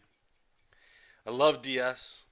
There's so many RPGs in there for sure. Actually, I was just playing Etrian Odyssey. I don't know if you guys have played that. That's a really awesome game. Hey, thanks, man. Yeah, I'm glad. I'm trying to give Donatello like a little bit of just a little something different with his poses. There's a lot of like Donatello. Well, let's just put it this way: Ninja Turtles have been drawn to death. So whatever I'm doing, I'd have to imagine it's already been done before. So I'll stop talking about trying to make it look like I'm, like I'm doing something that's reinventing the wheel here.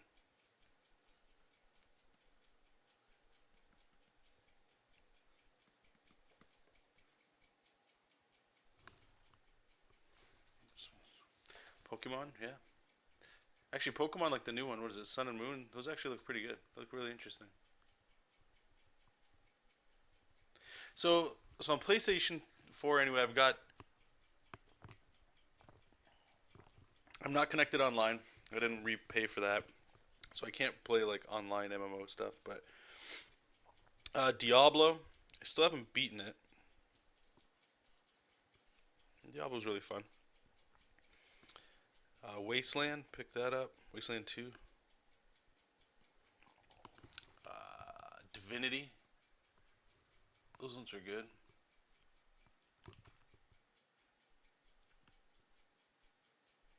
Yeah, see, I played Mass Effect 1 the first time I played it. I hated it. I replayed it and I absolutely fell in love. I spent like a lot of time going around just searching the universe, like each of the planets, and just sort of like driving around. Like I really sunk myself into it and fell in love with the whole franchise. And then when 2 came out, I was pretty bummed out that there wasn't the same sort of like exploration. But Mass Effect 2 is phenomenal game, absolutely phenomenal game. Mass Effect 3, I actually own it, but I haven't played it. And the reason is my save files. I don't know. Maybe I just have a problem with technology, right? So my save files are all corrupted somehow. They're all gone, and those kinds of games, you know how it is. And if I want to, I feel like if I have to want to play it, I have to go through the entire trilogy again just to do stuff. But I think there's something on what's it called?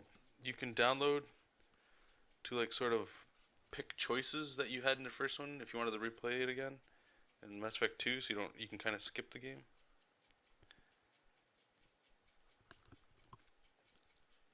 Banner Saga. I see that sometimes on IO or the Android store and stuff. Is it good?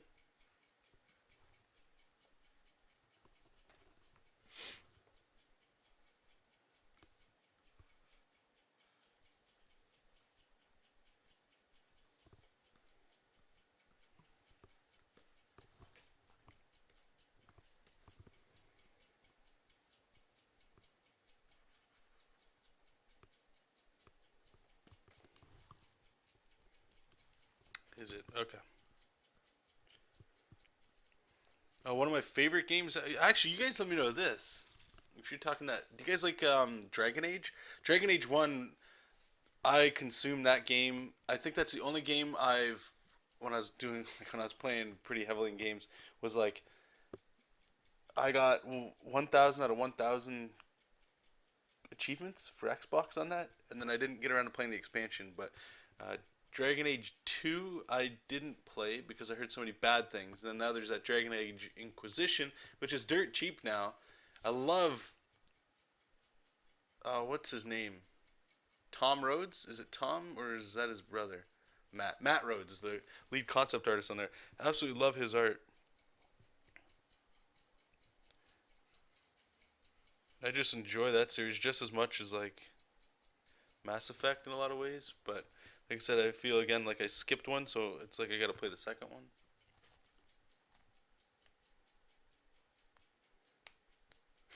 Hands, yeah, I know. Oh, is it? Okay. Those tactic games are good.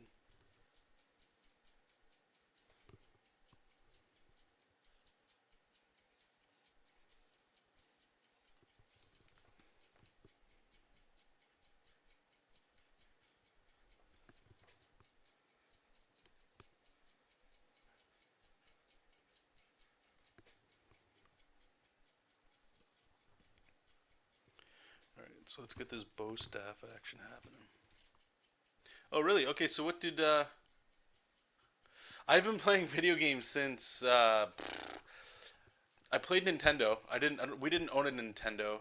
Or yeah, we did. That's a lie. We owned one.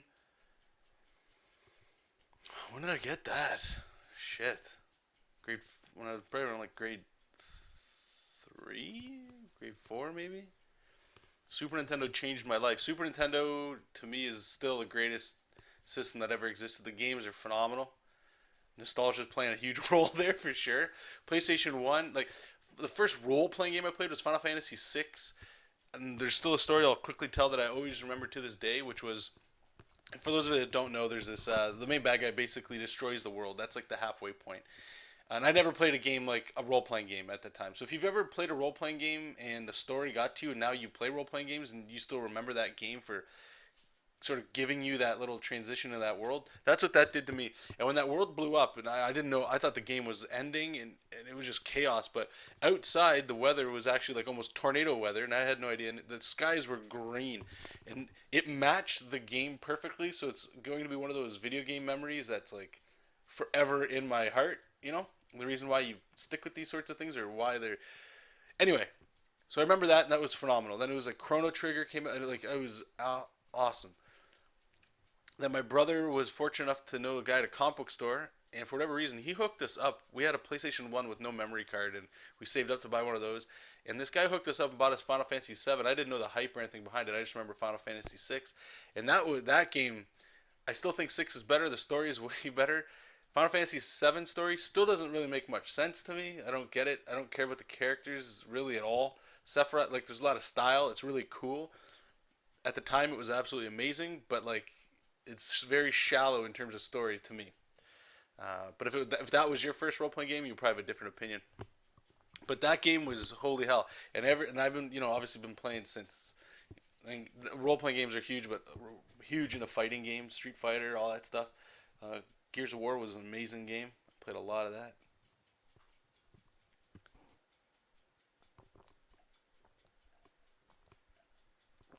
So is Inquisition a good game to get then? It looks awesome. I absolutely loved the first Dragon Age, but like I said, I didn't play the second one, and because I heard so many negative things. Knights of the Old Republic was a fucking amazing game on Xbox. The second one, I didn't play that one, and we played what's the MMO? Is it Knights of the Old? No, it's I don't know. Maybe it is. Oh no, Bioware. Yeah, I'm a huge Bioware fan. Jet Empire didn't play that. Knights of the Old Republic was, yeah, it's still one of those uh, amazing titles for sure. That twist, oh my god. My brother and I, we were like, we lost our minds. That twist in that game. Okay, I just want to try something here with the cursor. I want to see, can I have like a. Here we go. I want the brush size plus like a dot. There we go. That's what I want.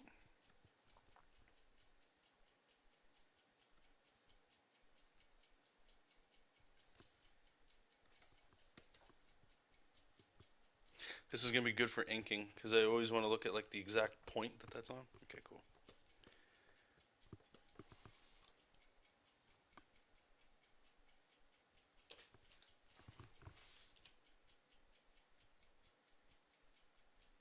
Yeah, let's just go off screen with this thing. Let's see how big.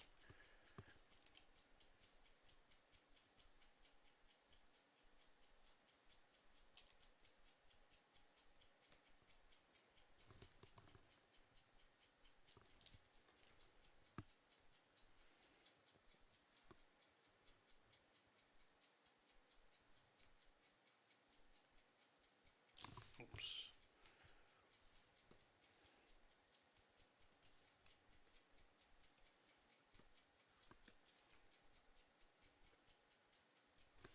All right.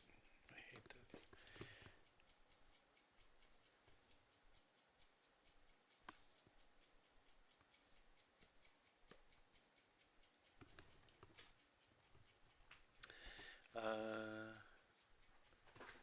this. Okay, I didn't renew my PlayStation Plus membership, or not Plus, the is it Plus to get on the network? I forget what it's called. And what I was most bummed out about that was I'm like, oh, that means like I don't get to play Street Fighter online.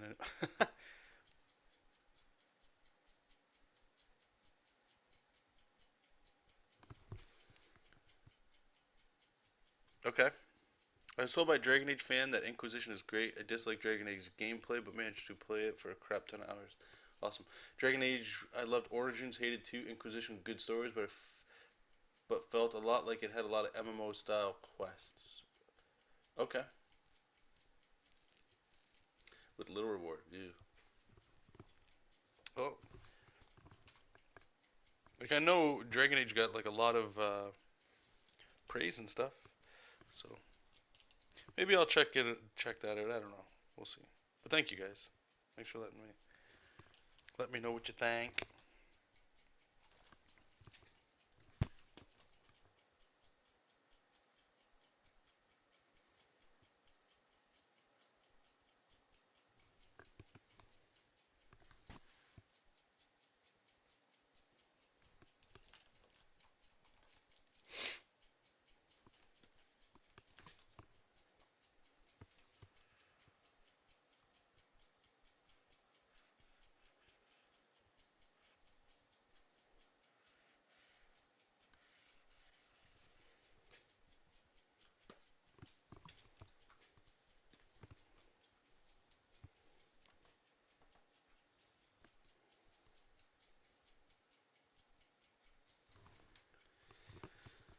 Last of Us, I tried a little bit of that. I didn't really like it.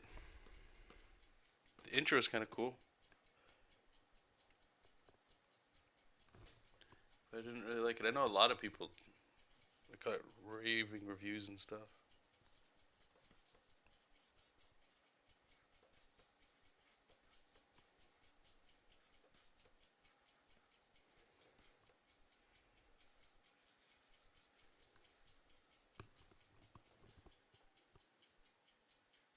Okay, so you want to start talking about rating Historia? How sick was that game?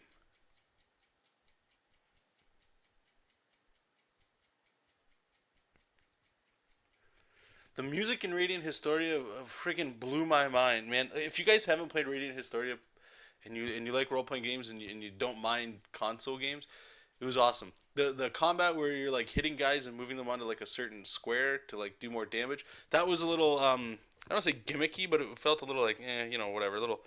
I didn't really care about it too much because I felt anyway that it didn't play a major role in the game, even though they tried to make it seem like it did. But I fell in love with that game. You can actually go on my DeviantArt page, and I made a fan art piece for. Oh, what the hell is the name of the main character? Don't tell me. Okay, screw it. We're gonna pull it up.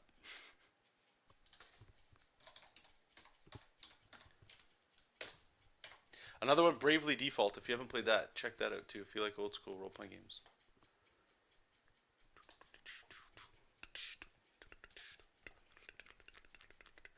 Okay, DeviantArt video games. Rain. Rain. Yeah. Okay. Oh, I did. Oh, I didn't know I did two. Okay. So it was stock. Look at this. This is back when we were doing Manga Studio 4, guys. Yeah. So I love this game, man. So that was the main character here, and then there was a girl. What was her name? Rain. So I did one for her too. This was fun stuff. How long ago was this actually? 2012. Now we're going back. Dun, dun, dun, good stuff. All right. Close that. Oh, I'm glad somebody else here has actually played of it. Most people haven't even heard of it.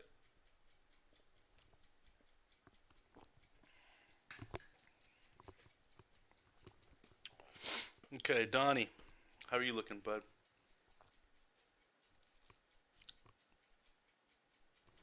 All right, let's get his belt on him here.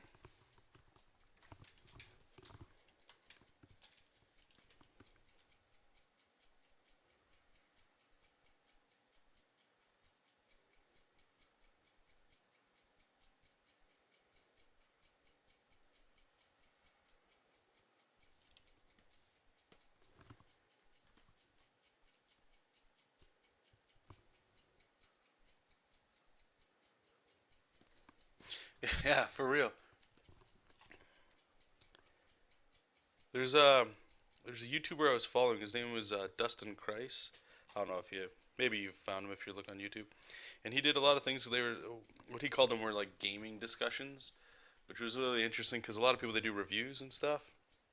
Some of you guys you aren't even gonna give a crap, so I understand that. But give me a second to gush about some games. But anyway, I stumbled upon him on YouTube, and I was just like, man, this guy's cool. He talks a lot about like role playing games and stuff that I hadn't even really heard too much about, or maybe a series I didn't play. But he just had a way of talking about them that I was like, you know how you guys are maybe listening to me in the background. It was the same sort of thing. I would draw, listen to this guy, Jesus, listen to that guy talk for like I don't know a good period of time, and then maybe buy a game or something or check it out. And I started to find that a lot of what he was saying, I was like yeah, made a lot of sense.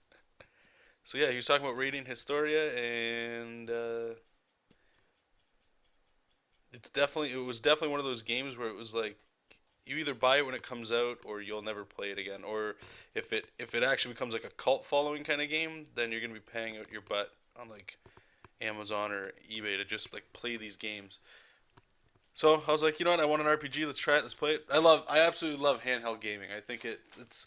I probably prefer that more than console gaming.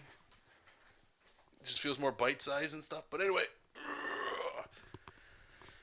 checked it out, and that was great. Dragon Quest. Let's talk about Dragon Quest. I've been trying to get into that series for a while. I don't know why I can't, but 7's coming out this month, and that looks very interesting. Oh yeah, sure. Hey Lars. Hello, Bo and Soreen. Am I saying your name right? Sorian? Soreen? No, I haven't played Bravely Second. Yeah, no. Okay, so I did you beat Bravely Default? I'm stuck right now at like it's I put it down because I couldn't beat this the going after the water temple, the water crystal. It's like a water elemental thing, and what happens is once you get it, I don't know, you do enough damage to it, it disappears, comes back with like four additional ones. And I was looking online, and it finally showed me how to do it, but I think I have to do some level grinding. But I've forgotten a little bit about the story, so maybe you're the same way. It's like I don't want to replay the game. What I might do is just watch like a let's play or something in the background to get caught up to where I'm at while I'm level grinding, maybe, and then just sort of copy it. That way I can beat it, because I am very interested in Bravely Second. Because Bravely Default, the first one, was a friggin' great game. Definitely one of those games where it's like I wish. I'm glad they made it, because there's so many games that have been released that it's like they don't do that old school Final Fantasy anymore, which is, I understand. Not as many people are interested in playing that stuff anymore. People don't want to level grind, right? But yeah, I fell in love with that game. Very great game. Very great game. Can't speak. Maybe I'll look into that. I'll just get back into Bravely Default.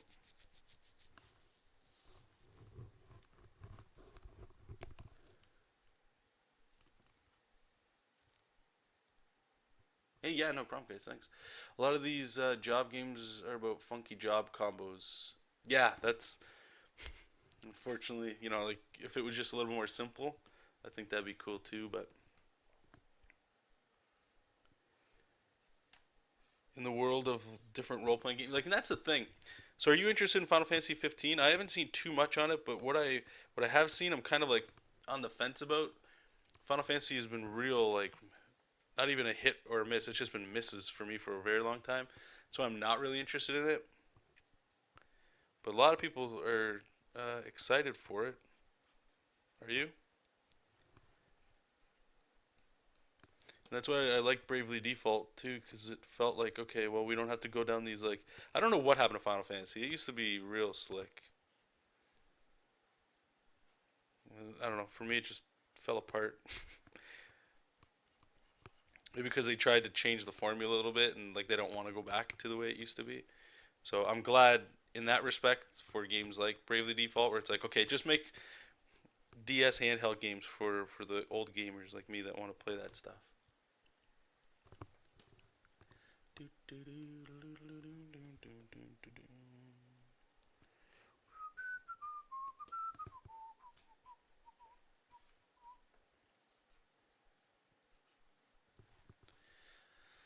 Alright, so he's pretty much done. We just got to put on his bandana, and then the other thing that I said we were going to put on, this, what I'm going to give him here, because I like that he's like a tech head. If you guys remember, maybe probably don't, but we were talking about, if you guys remember the old Nintendo game, they'd have like these grappling hooks. So I want to give him that, because he's the tech guy.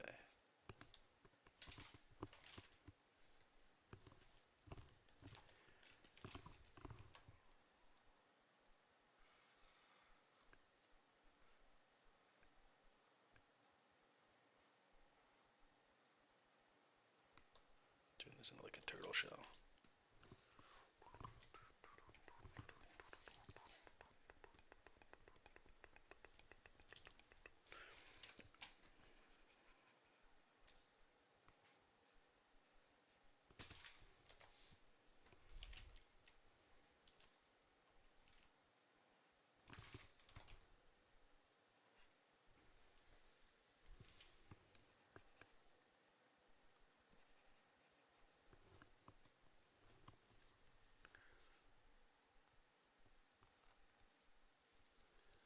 Oh man, listen. Yeah, V, it sounds like you and I are the same people, man.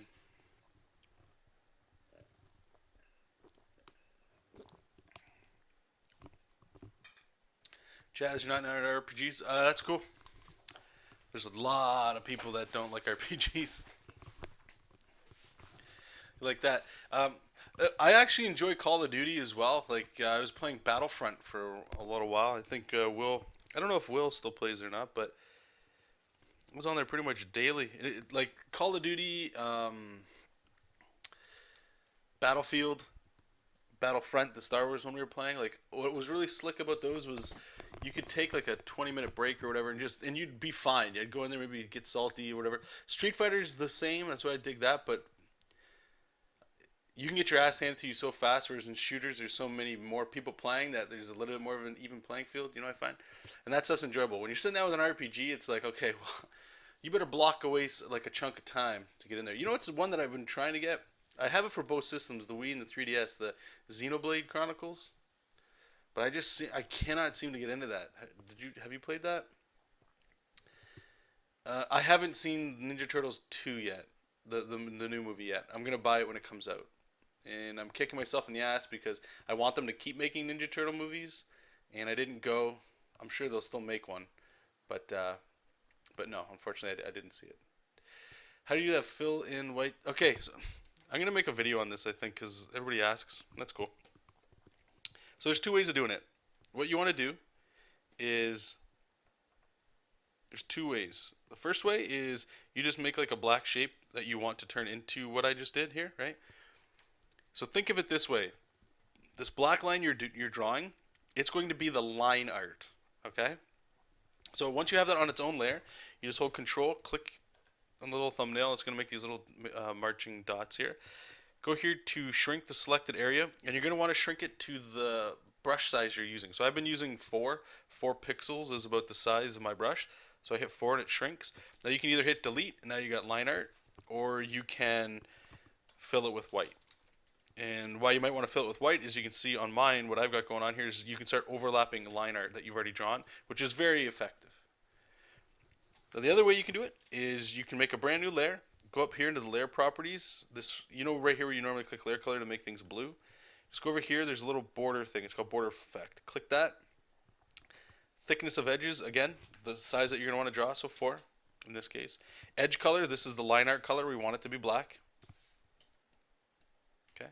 And now this is where it gets a little weird. You're drawing in white. So when I draw in white, it's going to add this black outline to things. And what's cool about this one that's a little different than the other one is I can go in here and I can change the edge, the thickness of the edges, and it'll change that. Right? And that's pretty much it.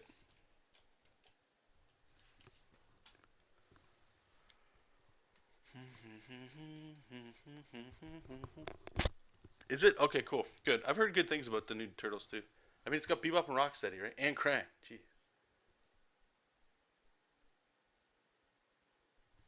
Killer Instinct. Oh, yeah.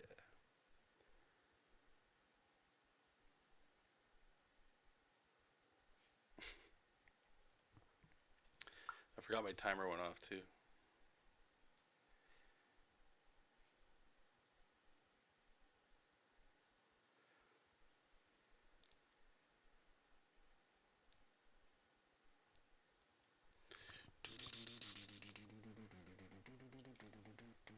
Oh, you don't like Japanese? You like the Western stuff, like Fallout, Baldur's Gate, Dragon Age, Mass Effect, that stuff. Dungeons and Dragons.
Okay, so we got some liner there.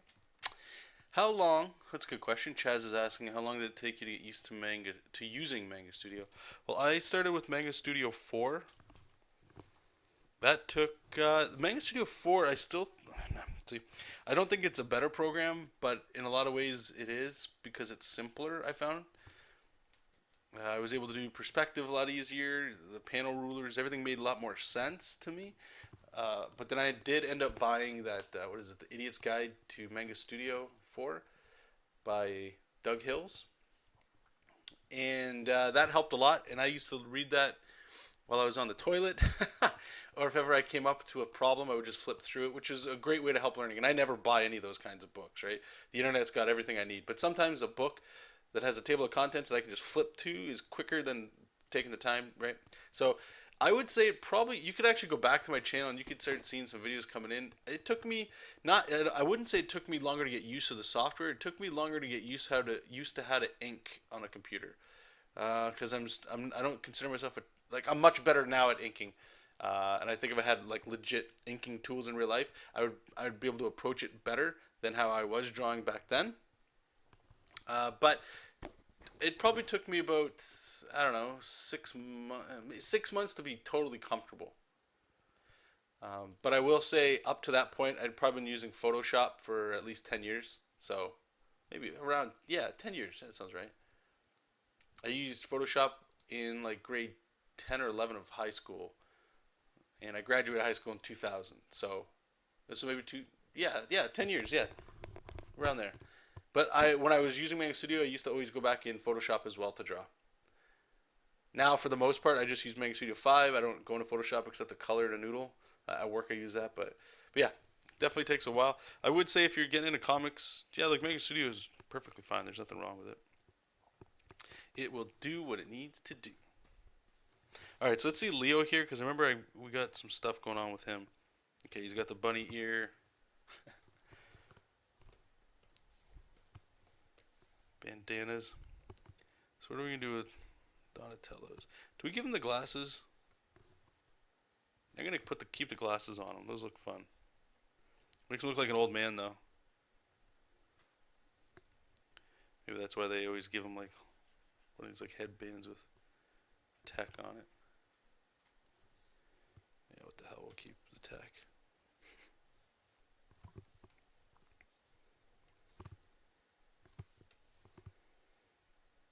Tech and glasses. Alright.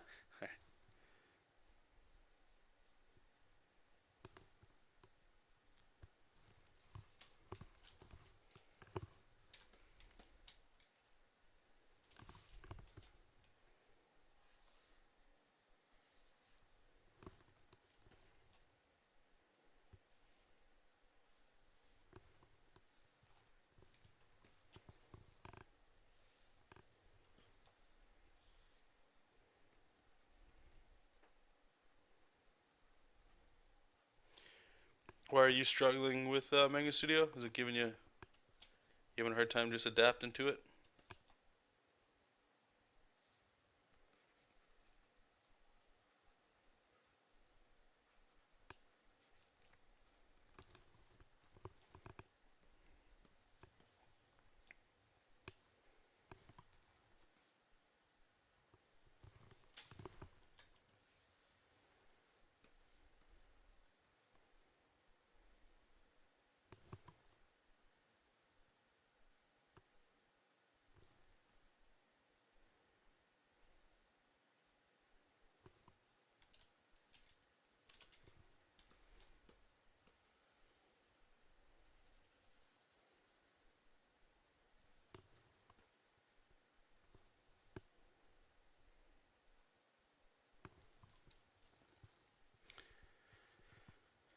The solution to Manga Studio is Brendan's brushes. Yeah, he has a lot of really good brushes. I might help you out.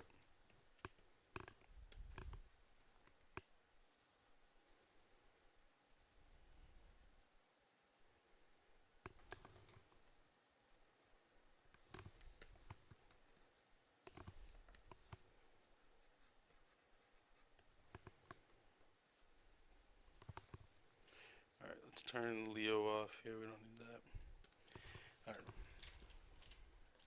connect the dots. And I have to convert everything to grayscale here because the file size is just going to start getting stupid again.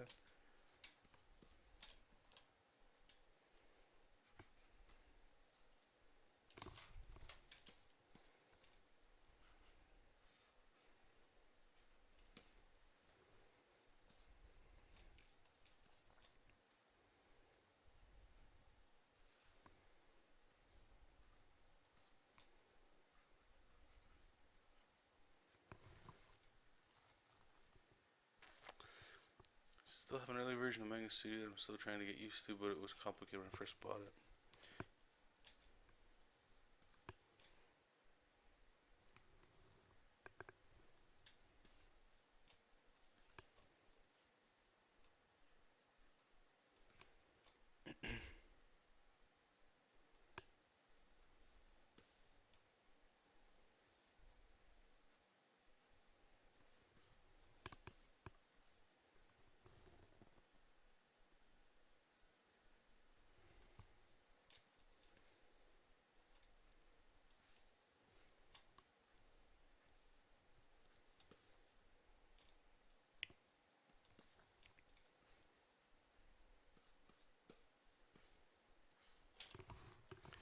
Alright.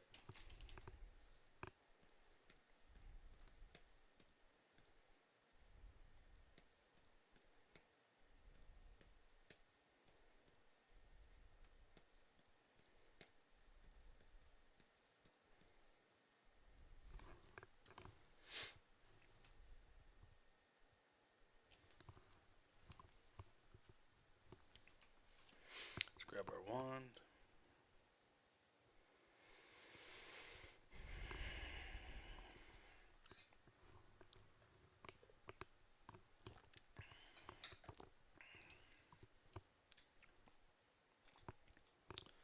Alright.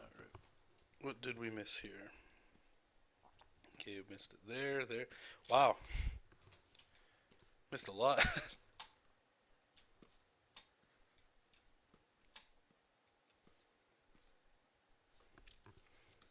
Missed something here up in the head too. What did we miss? That.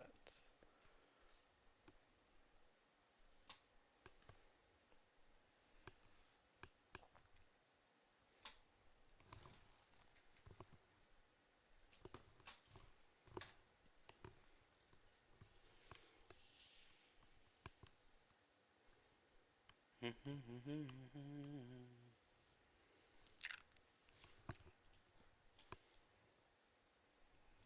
looks so good. So far so good. And in here, cool. So make a little contour layer.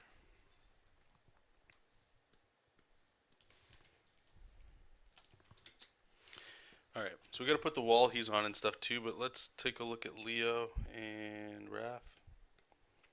Make sure it's all kind of coming together. Alright, Raph's looking good. Leo's looking good. Donnie's looking good.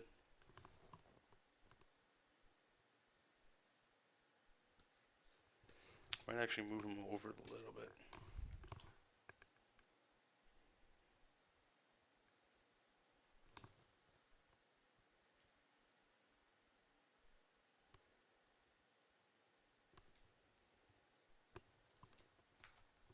Actually, we got some pretty cool composition stuff going on. If you notice, like I don't think I was paying attention to it, but like Donatello's bandana goes this way into Leo's.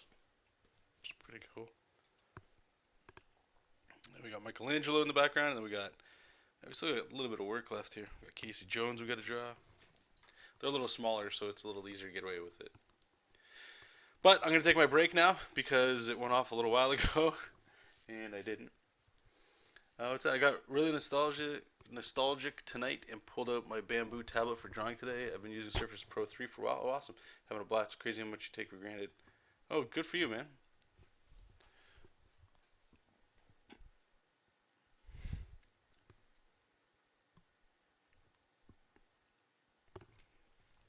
Well, I've said it before too. What's it called? Freddie Williams, right? Like he said, I'm pretty sure he still uses it. Is he just uses a bamboo, and that guy's doing Ninja Turtles and Batman, right? Like, it's whatever you're comfortable with. I will say too, I do think a lot of people that say they need to go to a Cintiq, like I'm glad I got my Cintiq. I feel like it leveled up my game big time. Um, but I think a lot of people they just say you got to go to a Cintiq because that's like sort of like the industry standard, and a lot of those people that are saying that they're digital painters and concept artists. They're not doing line art, right? So using just bamboos and tablets and stuff like that, it's fine. It's totally fine. But some people, I will put myself in this. There is a little bit more control I can get, which is drawing on the surface itself, which is good.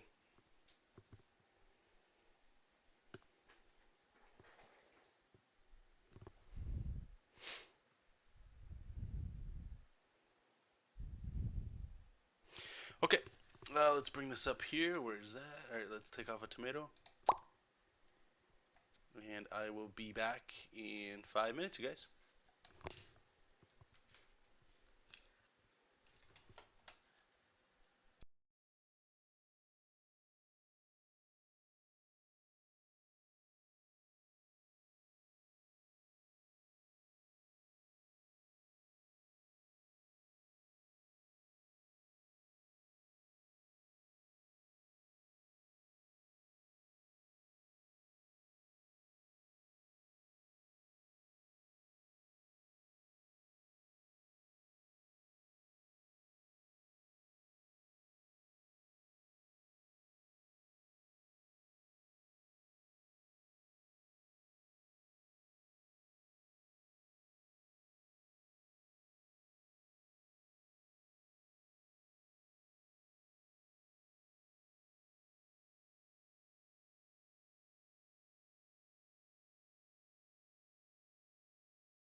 All right.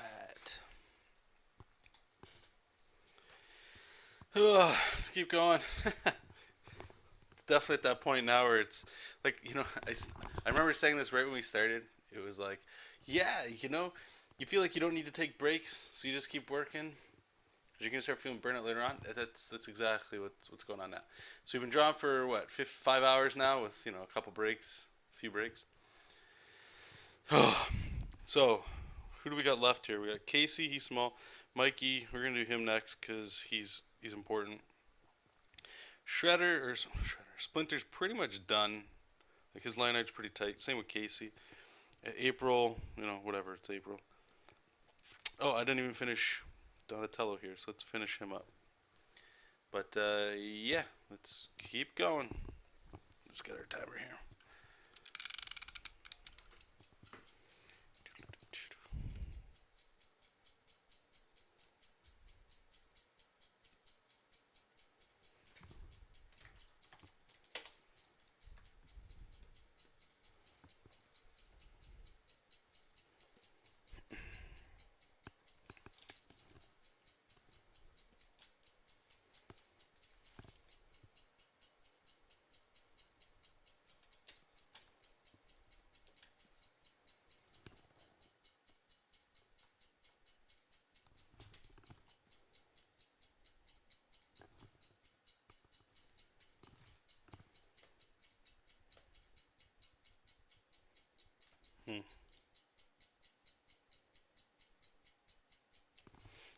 Maybe we'll just fudge it.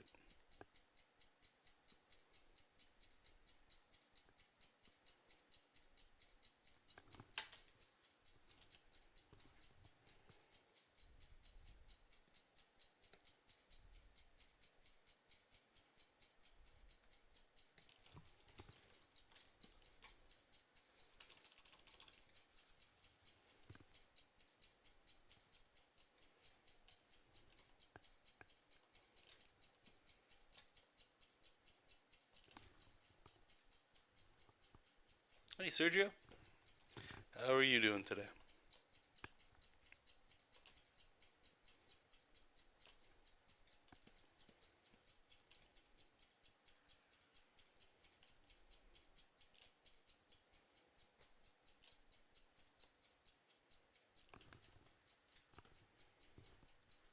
Okay, so I'm going to start adding a railing there. I'm going to stop that. Because there's a lot of information going in this corner here. Like all of this is a lot of detail. Keep your eyes on there. So I'm going to just chill for a little bit here with some of this stuff.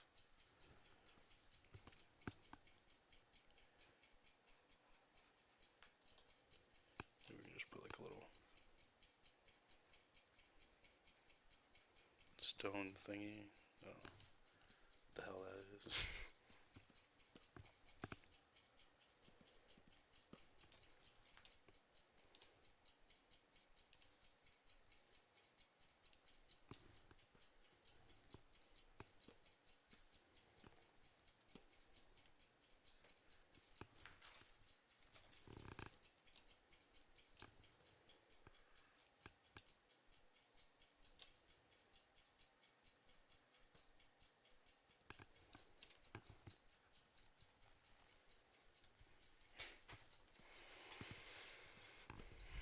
Okay, we can add some detail later.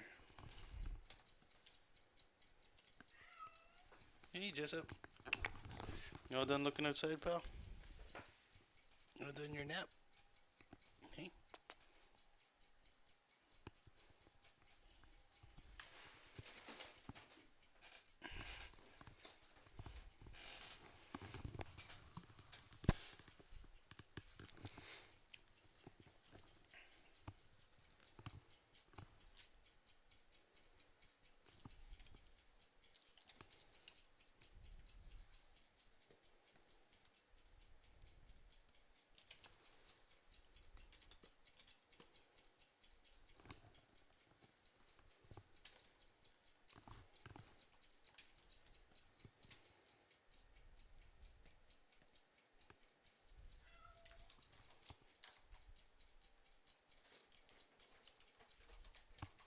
I always spell Michelangelo wrong. Like I literally just wrote Mike, Mike, and then Angelo at the end of it.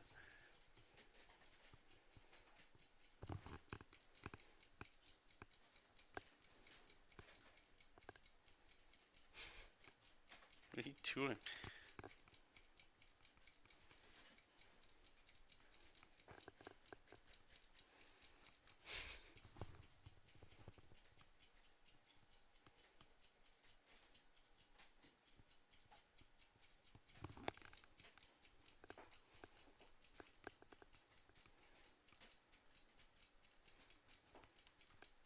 Oh yeah, nice. Yeah, thanks, Lars. Yeah, good point. Sometimes that gets fixed in inking. Like we'll go in there, we just erase it with white. Because if you look, there's a lot kind of coming into the hand here. So yeah, no, you're right. Thank you. May as well fix it while we're here.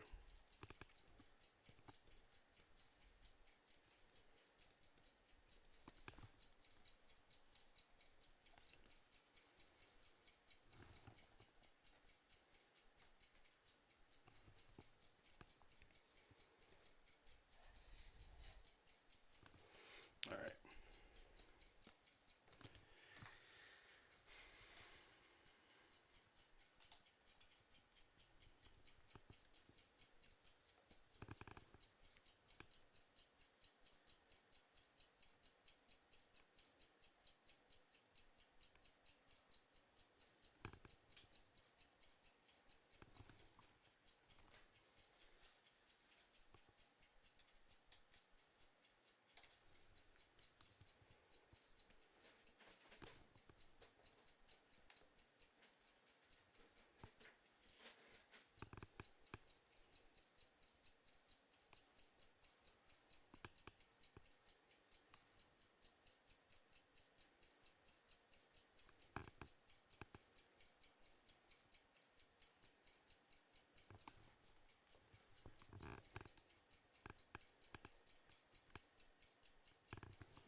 Have I played the Zero Escape? Is that like the 999 that game?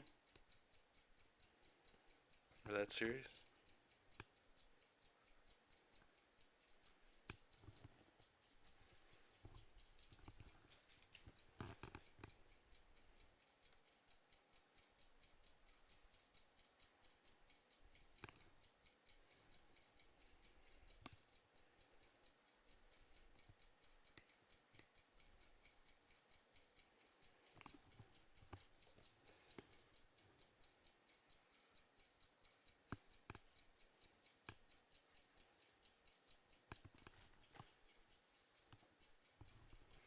Yeah. Okay. I played 999. I didn't play. I don't. I don't know if. I know there's. Was it 0 Hour or something like that for the Vita? Or something like that. I don't know. I'm most likely getting a lot of these things mixed up.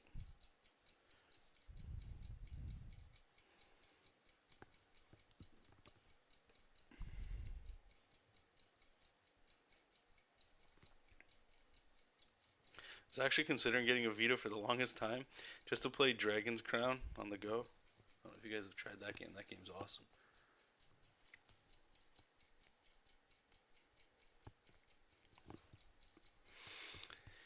Well, Lars, if I can offer you any advice on that, here's the question: do you have to be up tomorrow for anything in particular?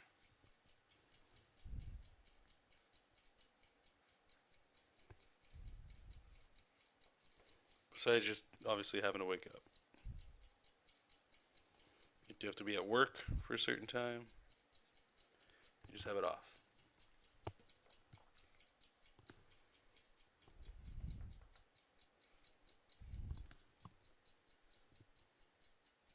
Virtue's last word, that's it. Okay, so if you don't have to be up at all, I say stay up, burn the midnight oil. Because tomorrow you could wake up, you'll have all day, but you might not feel like drawing. Just my opinion. Virtue's last reward on the oh, it is on 3DS. Well, well then.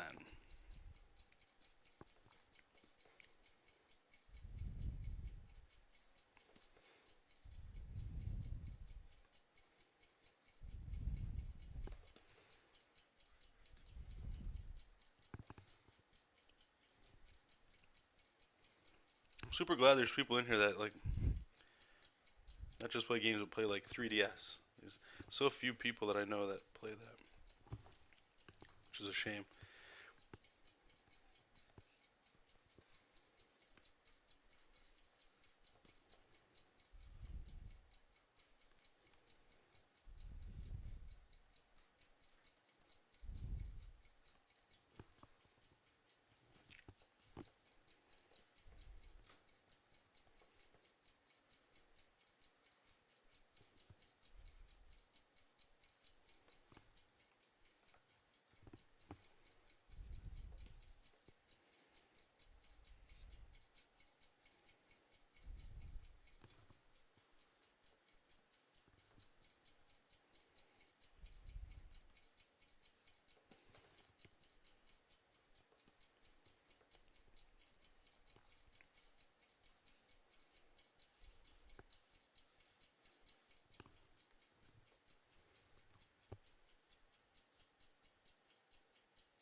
Oh, you got like a whole thing you got to do.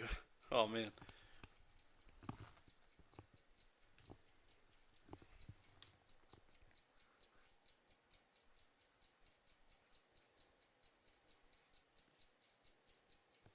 Okay, these hands are not right. So he's gonna be spinning them almost reverse how you normally spin nunchuck. Although everybody does this like this thing, this circular thing. I'm kind of tired of seeing it. What if he's got it and then you put like the nunchucks? What if the nunchucks are just doing their own thing? You know, like what if you got those nunchucks being crazy?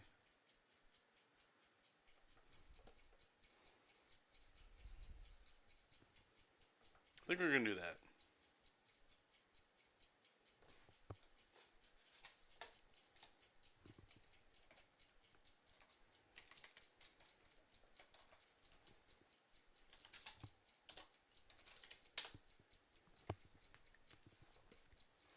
Thank you, Sergio.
Let me ask you something else. I'm doing the time lapse video.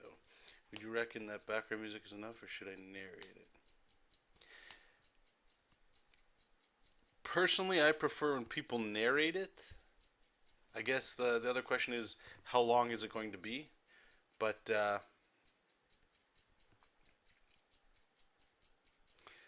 what's it called? I would say narrate it myself because people I think are more interested in the story. And if you're showing it to some, like there might be one person you're showing it to. I don't know if it's a class of artists that you're doing this for, if it's just a bunch of girls in a class. But like if it's just a bunch of people, you never know if you're talking to an artist or somebody that might be an artist, right? So you might take that magic away from them a little bit to show them like how it's possible. And I think that in and of itself makes it important as a teacher or whatever, or just as an artist that's sharing stuff, just to take that away. Like when I draw conventions and like little like moms will come up with their kids and they're like, "Wow, look at that!" And like the kids, they don't say anything because they're just watching. It's like, how are you turning scribbles into artwork? I don't know if any of you guys ever heard that, right? And it's if you can help people sort of like take the impossibility away from things, it's good. Yeah, no, you're right. Yeah, everybody is doing the helicopter. I love it too. I think it's really cool. I just want to see if I can get away with doing something else. Just to see. You never know.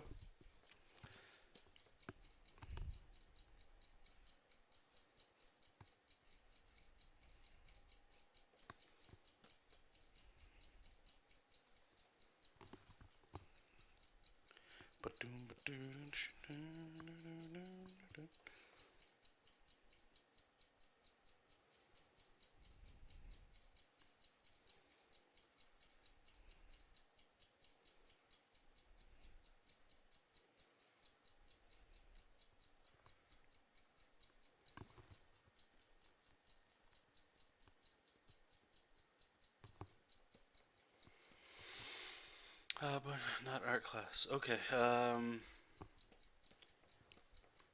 Do you want to post this on YouTube?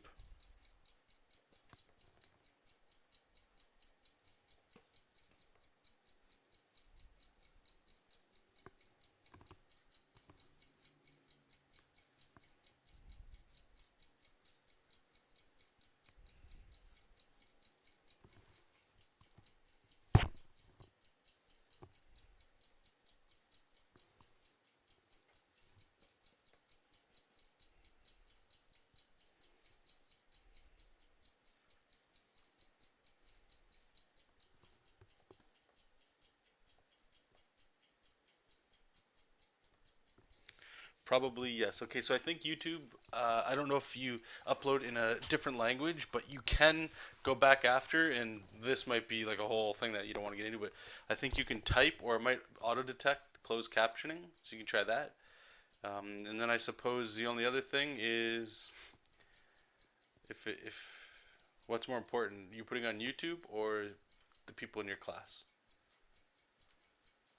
I can't answer that. Or the second one that might be easier, like if you condense it to like less than 10 minutes, you can narrate it in your maybe make like a brief, not a script, but just have like a piece of paper next to you with like a few key points that you want to hit while you're talking. So record two versions, one native tongue and then one that goes on YouTube that's English. You know, that way that might help you too. Yeah, Visa talking. Yeah, pretty much. Yeah.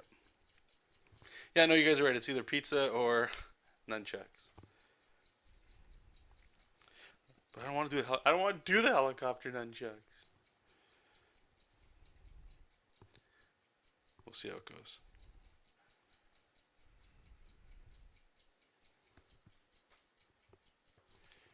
There's just way too big of a gap here for their toes.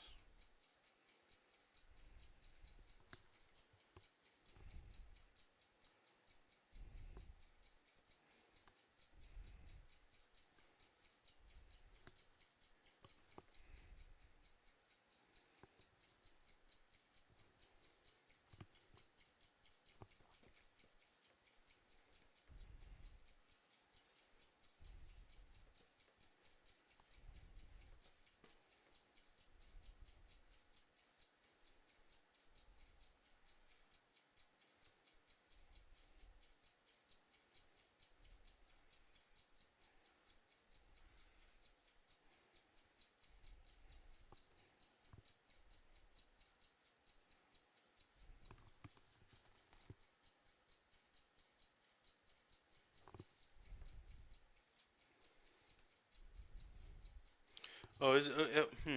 If you get like I don't want to say embarrassed, but it's hard to narrate stuff. Is it you don't want to do what I do all the time, where there's pauses and I do that all the time, or is it like you just don't want to have nothing to say, like you don't want dead air?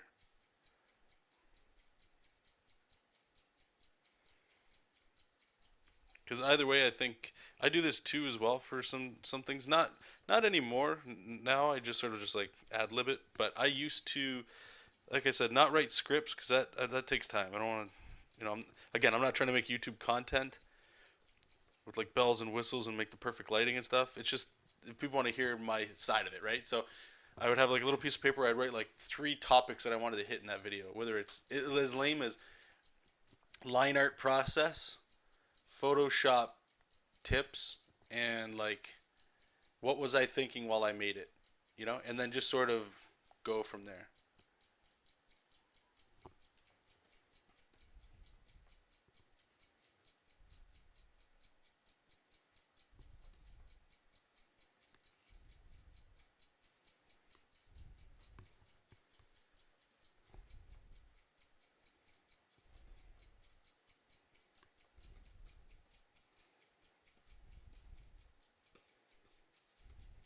All right, nunchuck time.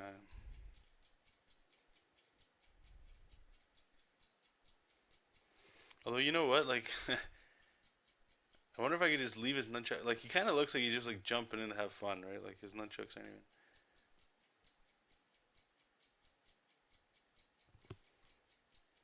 Yeah, the sign. Yeah, if that's it, yeah, just make like a little script for yourself to follow, man.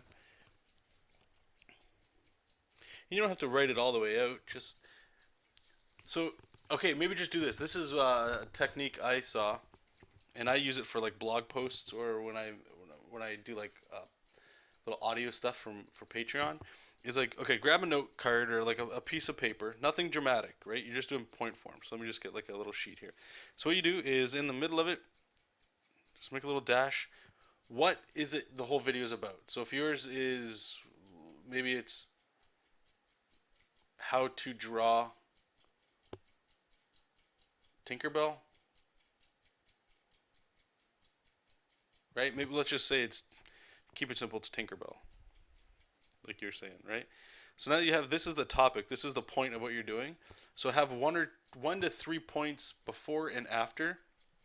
Let's keep it super simple. Let's just do 1 point for now, right? It's as simple as it gets. So what this is Tinkerbell is the thing you're talking about. So the first point is your problem.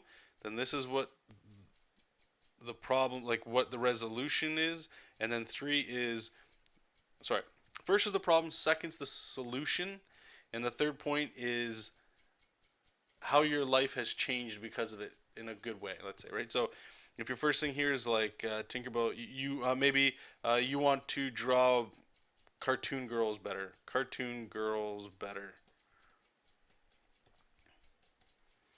and then because of that, now you know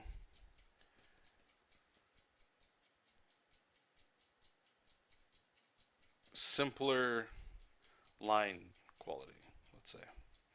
So here, this is literally what you would talk for like your 10 minutes about or whatever, right? So you just ramble on for like, 2 to 3 minutes or whatever of little beats that you can hit. This is one way. So you say like, hey everybody, how's it going? Blah, blah, blah. Thanks for watching, all this stuff like that. So today I'm drawing Tinkerbell, and then you just get right into the why. And I wanted to draw cartoon girls better.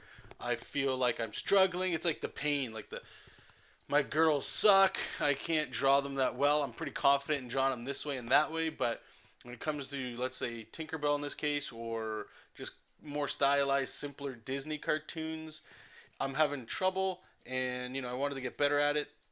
So I was looking at some resources online, watch Peter Pan. Tinkerbell's Peter Pan. Watch Peter Pan and stuff like that, and I saw some tutorials on YouTube, and I'm like, yeah, I'm gonna try doing that or whatever. So now that I'm gonna be able to draw Tinkerbell, this is great. What has it done for you? It's amazing. I can now see how the shape of her head, because I've studied how to draw the contour lines and stuff a little bit, blah, blah, blah, blah.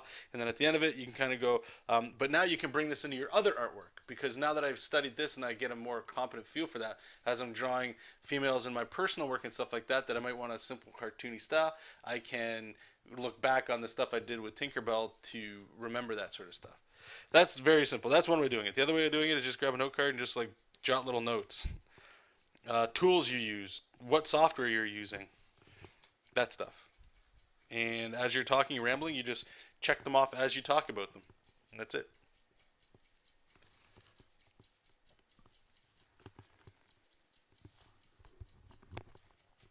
Yeah, and if it's seventh grade, they're just going to be entranced in the fact that you're drawing. Period. Alright, so what are we going to do for nunchucks? Alright, it's break time, but I think it's a longer break this time, so I'm just going to kind of gesture this in before I go.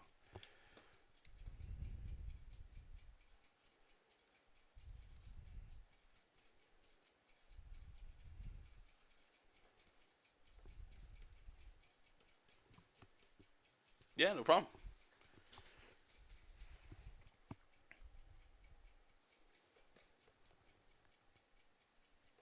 So maybe I guess we'll keep the, what the hell. You guys are telling me this is what I have to do, so let's do it. So if we have one going this way, and then maybe this one can go that way or something.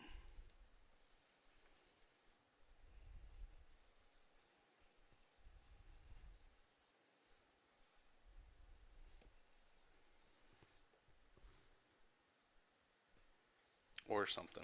Okay, so I'm going to save it up here, guys. So we're on our last Pomodoro here. So let me just click that. That one's gone. This one is the longer break. So if I see some of you back after, cool. Thank you for watching. If some of you take off, hey, thank you for keeping me company while we're drawing here. And I'll talk to you guys in a little bit. And yeah, talk to you soon. Bye-bye.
All right.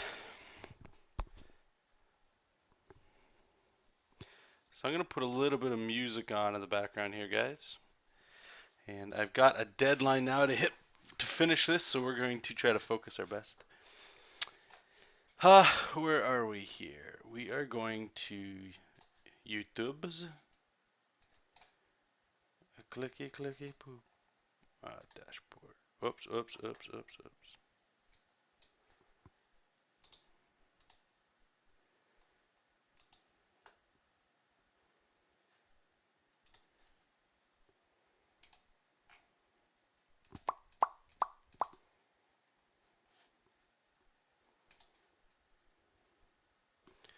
Okay.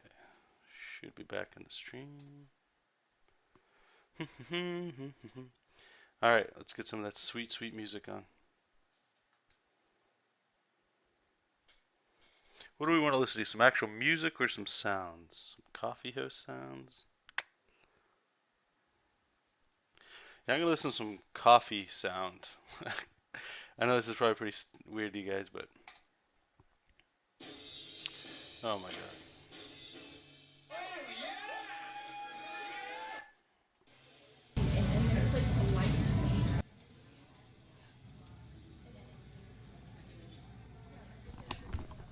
And like usual, let me know if you guys can't hear me, if it's too loud. I can turn it down and stuff like that. Hey John, did you know your last vid had its sound removed? No, I didn't know that. That's good news. Thanks. I'll have to look at that. Bastards.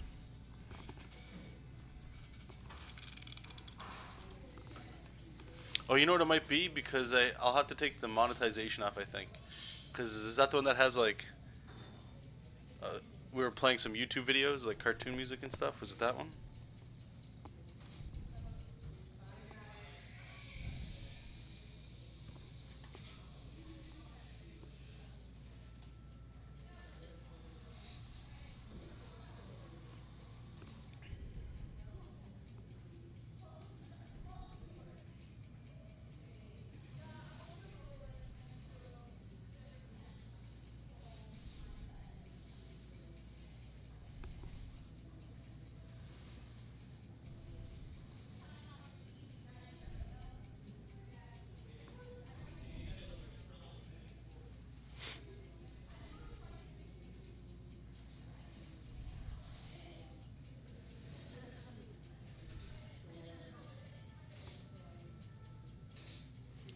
Trinity inks.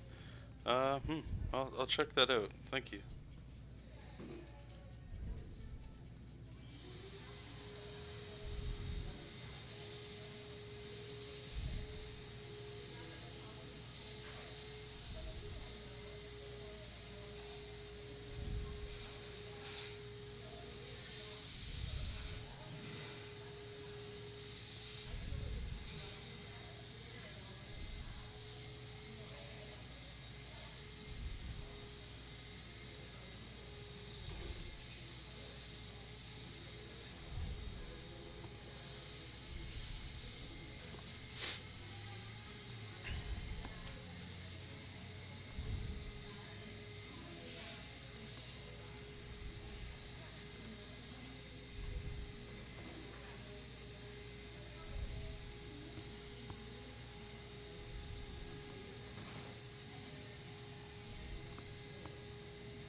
Sounds like a vacuum going on.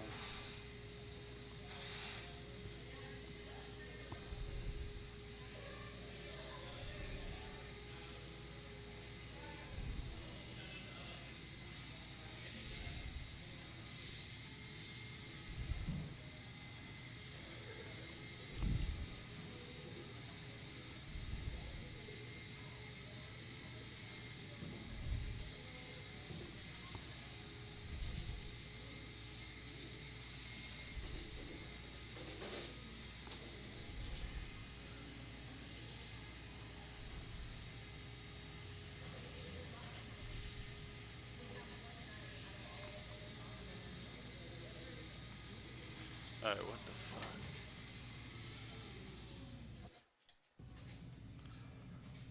That guy was grinding a lot of coffee, man. Holy hell.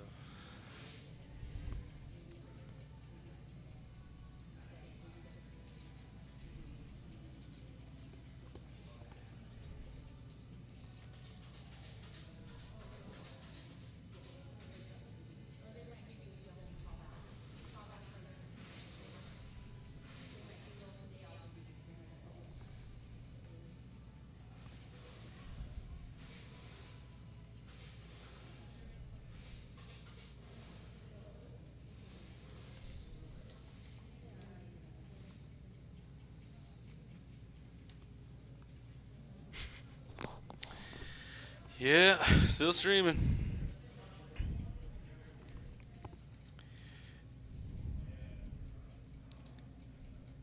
It's like a comment I made yesterday. It's something I keep trying to improve on, but it's getting the habit of acting in the position that you want, you know? So I know if I was drawing comics full time, I can't stop until it's done. So try my best. It's the only way to build up that endurance, you know, to like keep going. This stuff's hard. Stuff's hard.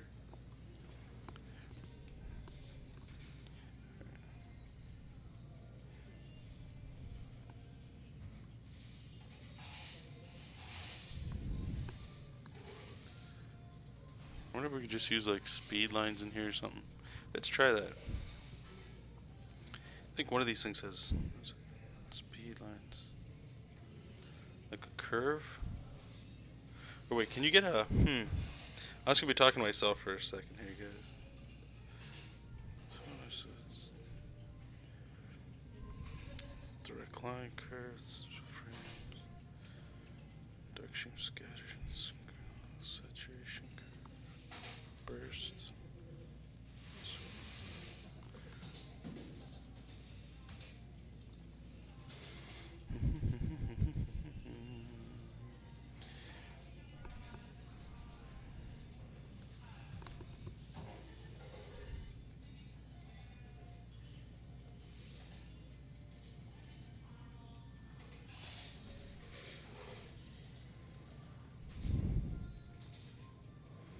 Oh, maybe it's under the ruler, like a circle ruler, this much curve.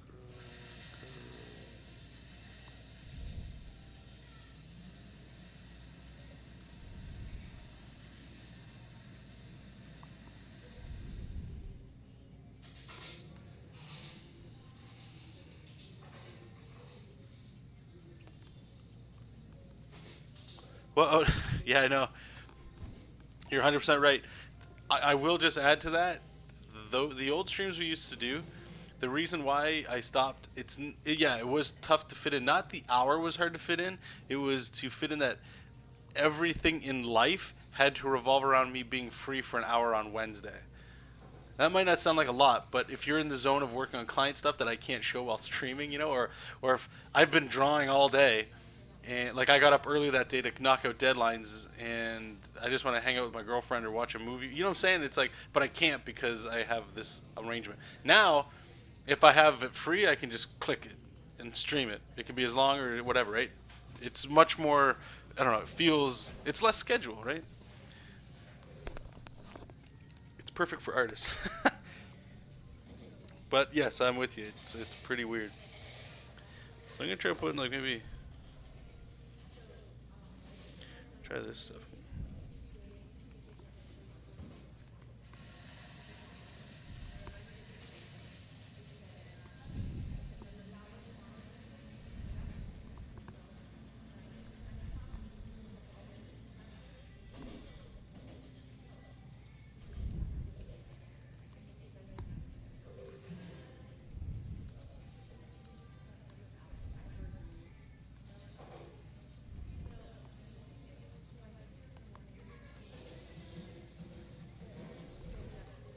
You got it.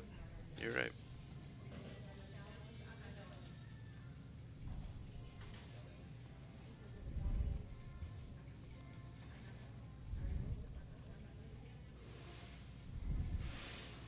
So I'm trying to decide what to do once I finish this. What game I want to play. I said I want to play Bravely Default. But I don't know if I just want to sit there on a handheld. If I want to play something on a TV, you know. We'll figure it out. They're good problems to have. So yeah, I'm doing a little bit of inking here that I would normally wait. I just want to make sure that I'm keeping the special effect that I want here.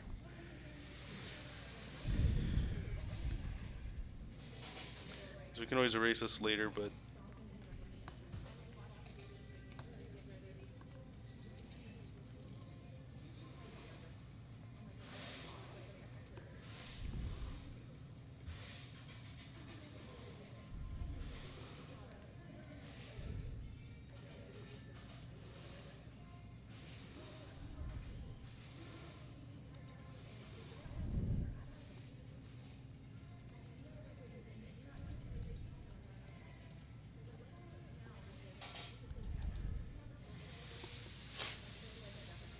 Ooh, that actually sounds pretty good. Plug in the nest and play some turtles. Hmm.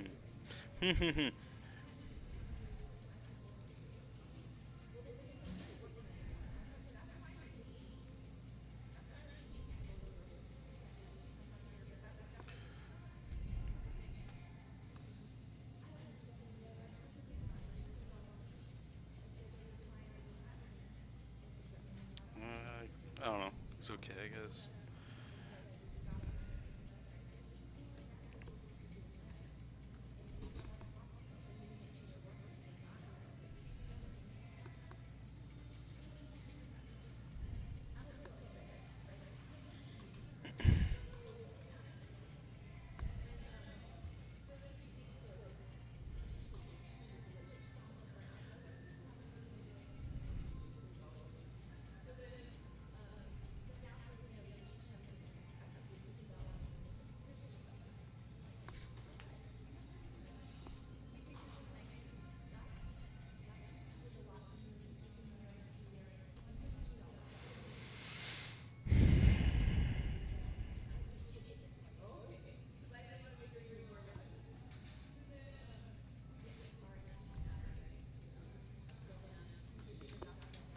Alright, so he needs his belt here.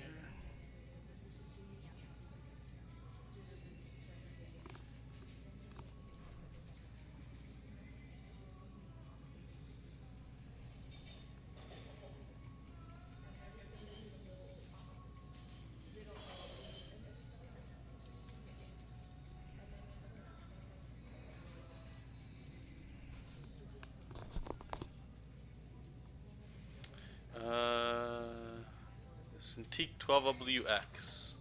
I don't know if you can understand what I'm saying, so let me just type it here for you.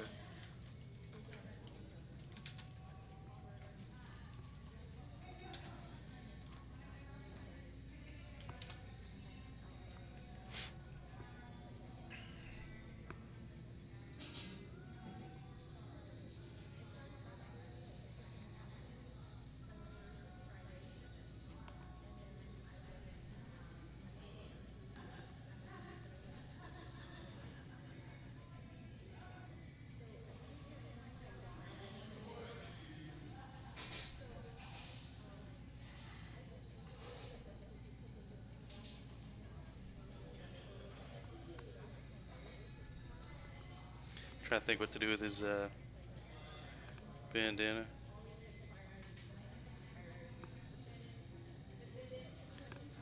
I like Mikey with like this short bandana. It's cute.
There's also a city background in this too, but I'm gonna wait till the villain side is done so I can draw it at the same time. I'm gonna move Mikey over here too. He's way too. He gets his own spot.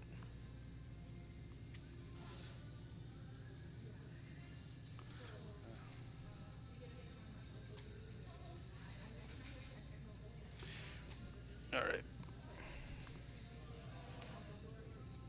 So let's do Casey up here.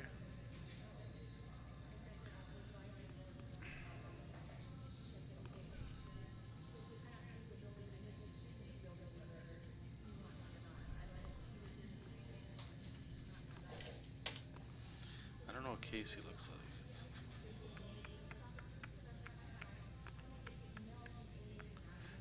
I think I'm just gonna make. Nah, I can't.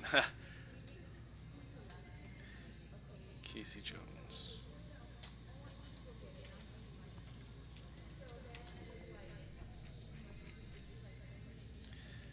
So he's got like a jacket now and stuff.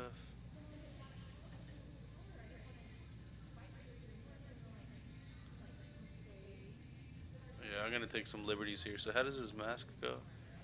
1, 2, 3. Okay.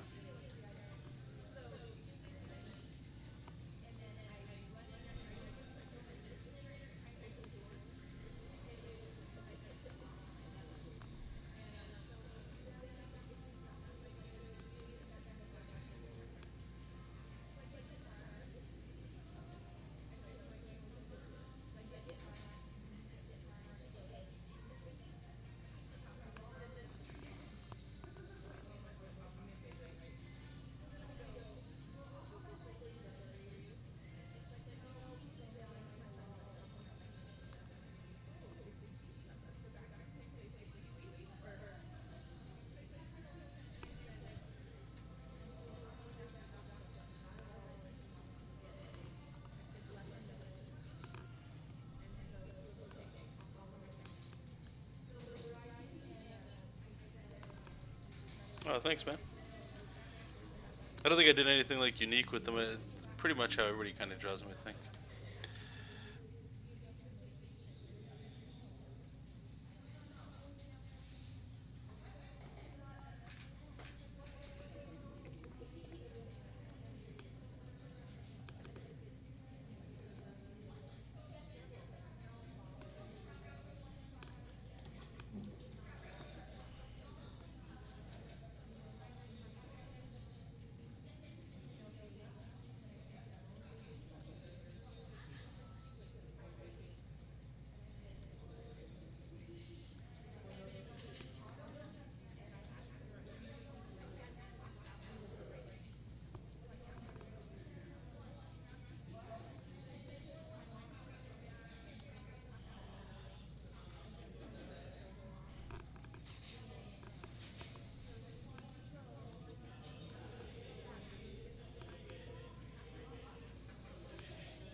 Alright, fair enough.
sure. Yeah, okay, sorry.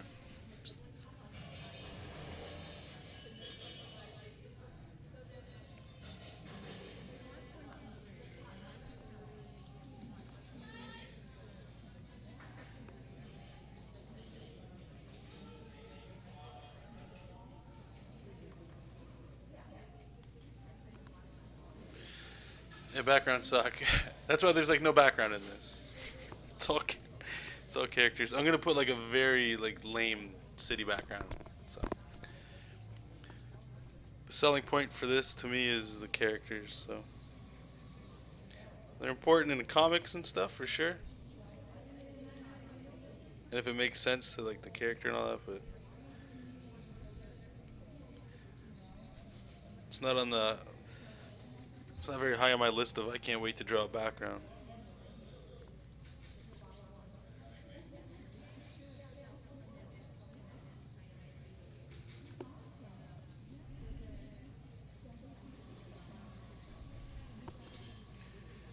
So he's got like this lacrosse stick here.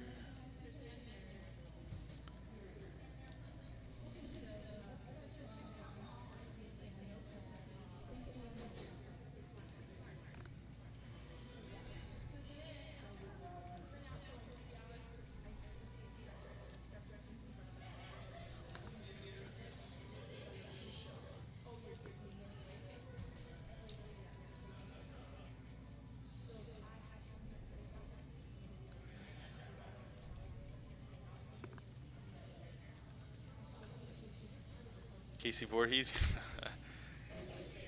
So true.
Good timing. All right, let me just finish him up here and then call it a break. I'll keep the audio going here, guys, so you guys can listen to it in the background if you're interested in it. Do any of you guys just listen to like what I'm listening to right now from time to time? Just like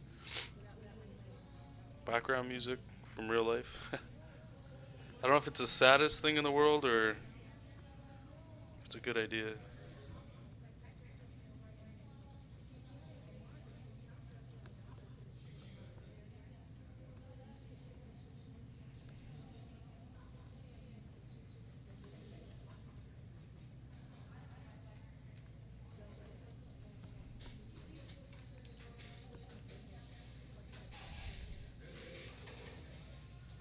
Oh shit, he's not done. What am I talking about? He's got a giant bag of toys behind him.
Be right back, guys.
Alright, back to it. Let's get rid of this Pomodoro.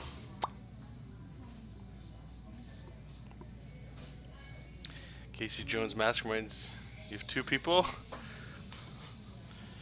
Who are those 2 people? Do you guys know if Civil War is available on like Blu-ray yet? I apparently don't go to stores, so I don't get out of the house.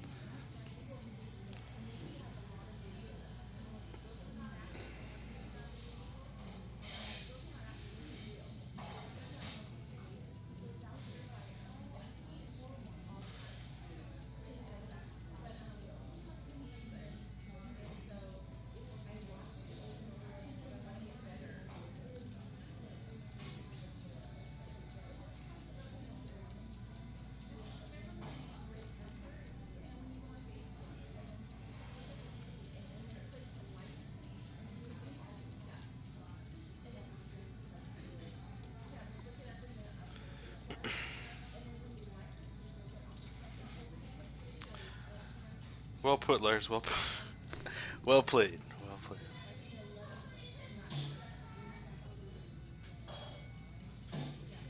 Vega. Yeah, he does. Yeah. Vega. I didn't even think of Vega. Well done.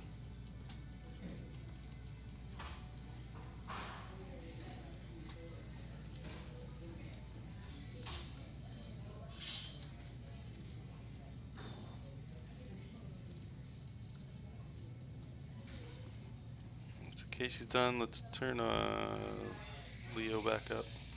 See how he looks. Oh, what the hell? What is that mess?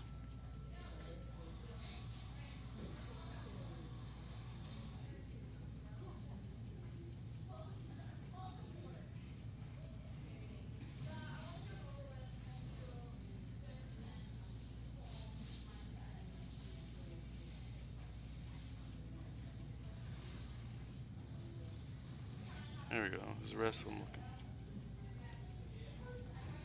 Cool. Alright, cool. I just want to make sure you can still see them. You know, that's all.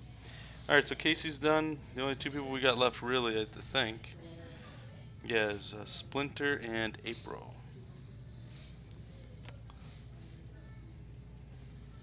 So let's do Splinter. Applinter? That's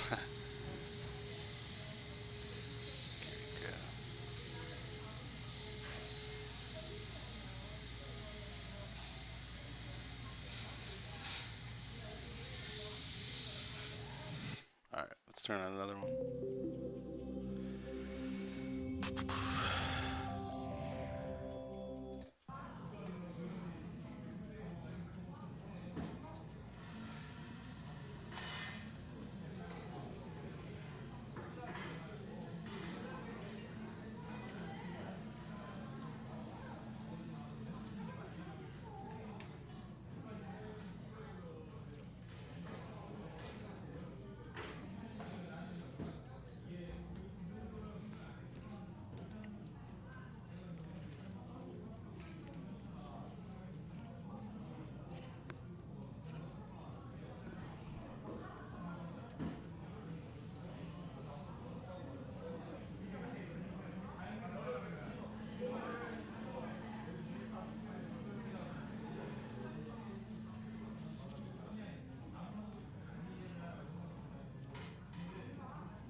Why am I listening to? I like to listen to sounds just to change it up. Listen to movies and music and stuff all the time just gets boring. Like, have you guys ever gone to like other Starbucks or just like a Tim Hortons or just wherever, like some place just to draw, just to get out of the house, you know?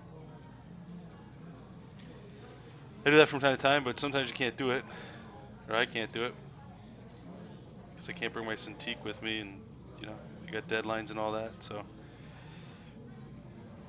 I listen to this kind of stuff.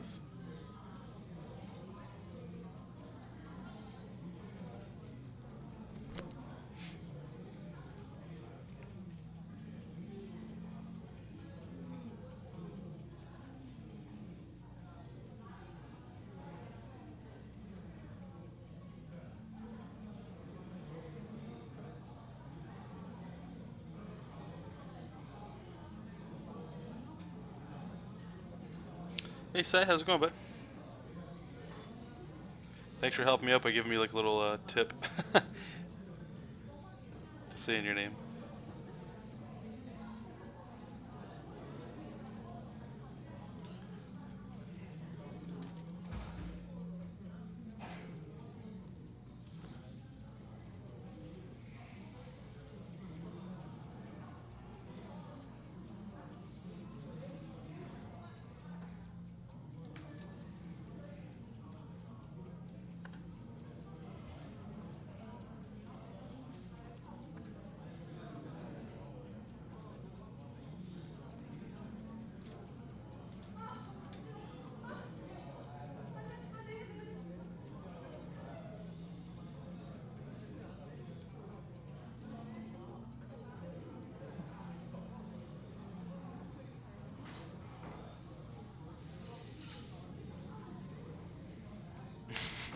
Dunkin' Donuts, there you go.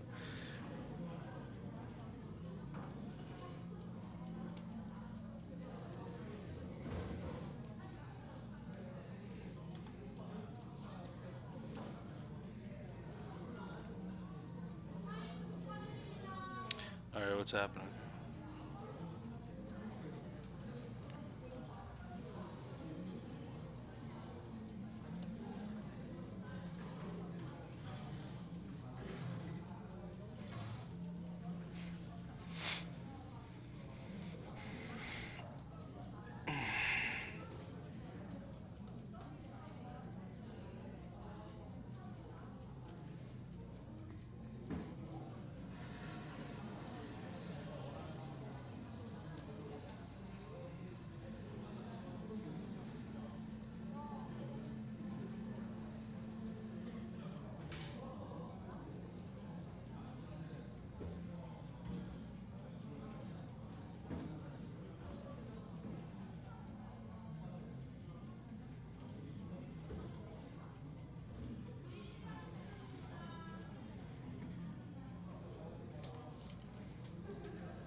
Alright, so I'm gonna actually, once I get April in here, I'm most likely gonna rotate these guys, just tilt them a little bit, maybe. We'll see.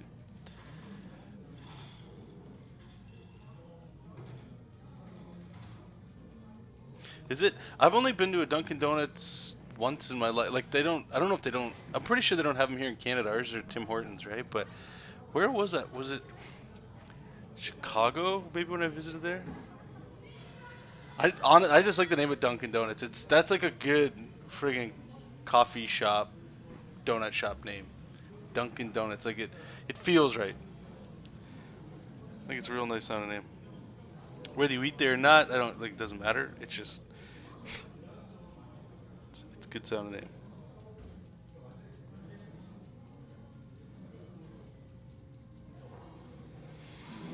Alright, so we got Splinter, and let's do April.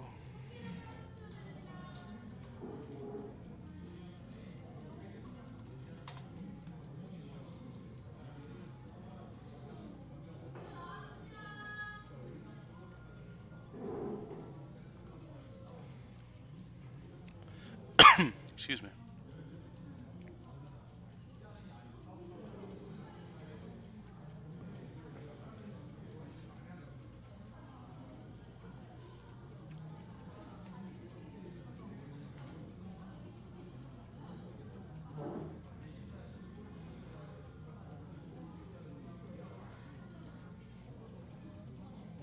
Well, ever since I went vegan, I can't go to like get any of these donuts. I used to get donuts all the time, so maybe it's a good thing or bad. I don't know. I was in Toronto a little while ago, and Toronto's got a lot of vegan shops, so I was able to get like vegan donuts, and they were real friggin' expensive though, but it was good.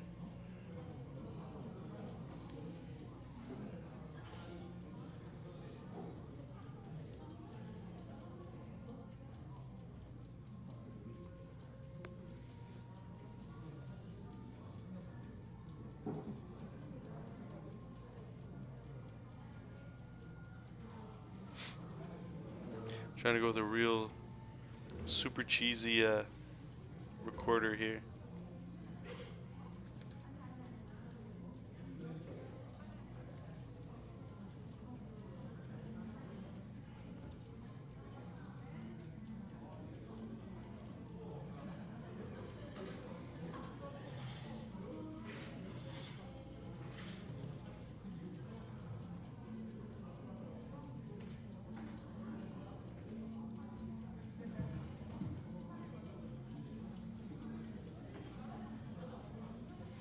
No, hey, health aside, coffee and pastries is like my jam, man. I mean, I wasn't pounding this stuff back, but like, I think we've all been there where you just want a nice donut to go with a nice hot coffee, you know? And it was like, fuck, I can't have that. It's a bum out.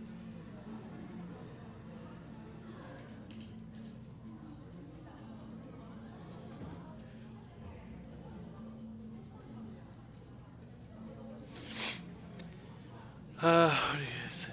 Iced coffee is love it. Who's my favorite comic book artist in the 90s? Joe Madureira. Yeah, what's up? What is the question?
Oh my god, stop dragging chairs. Jesus.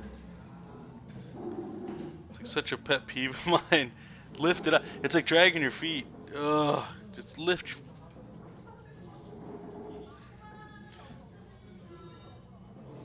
So lazy.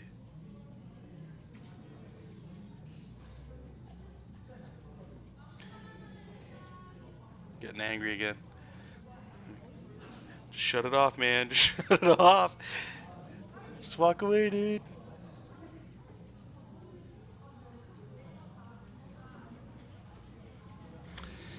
Not exactly a question, but can you tell me the optimal settings for inking, setting use for inking?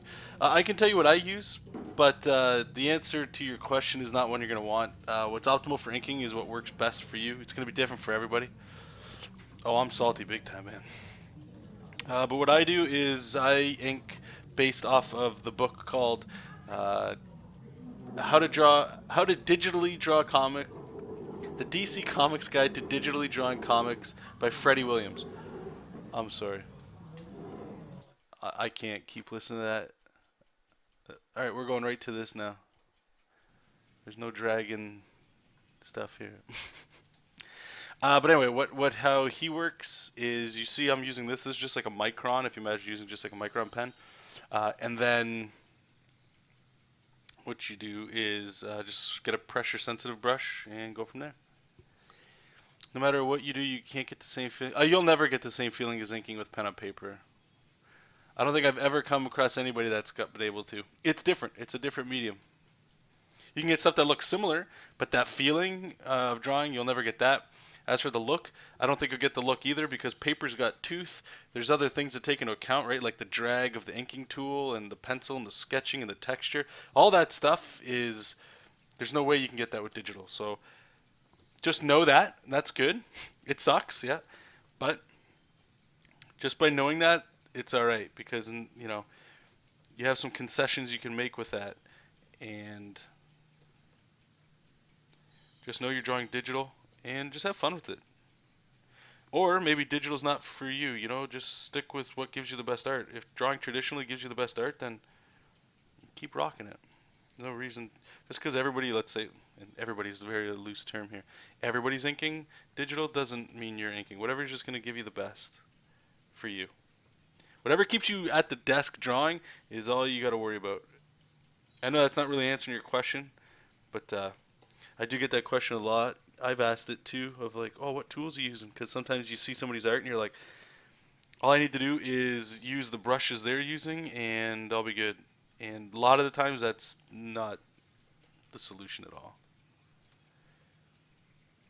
Yeah, I should get a little affiliate link.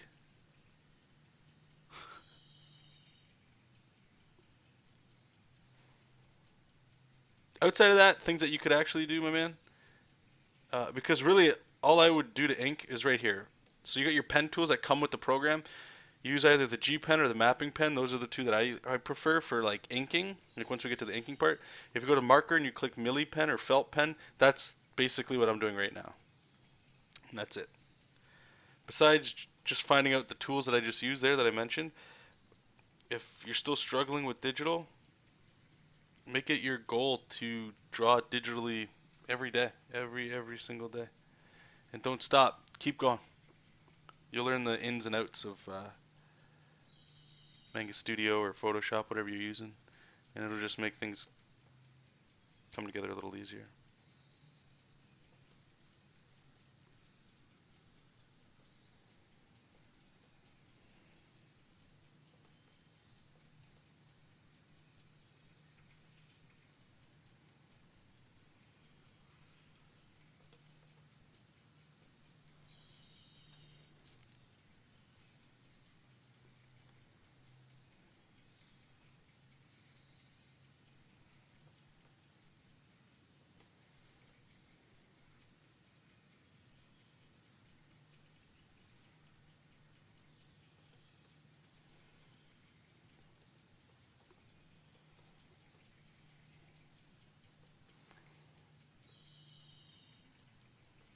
April's looking a little weird.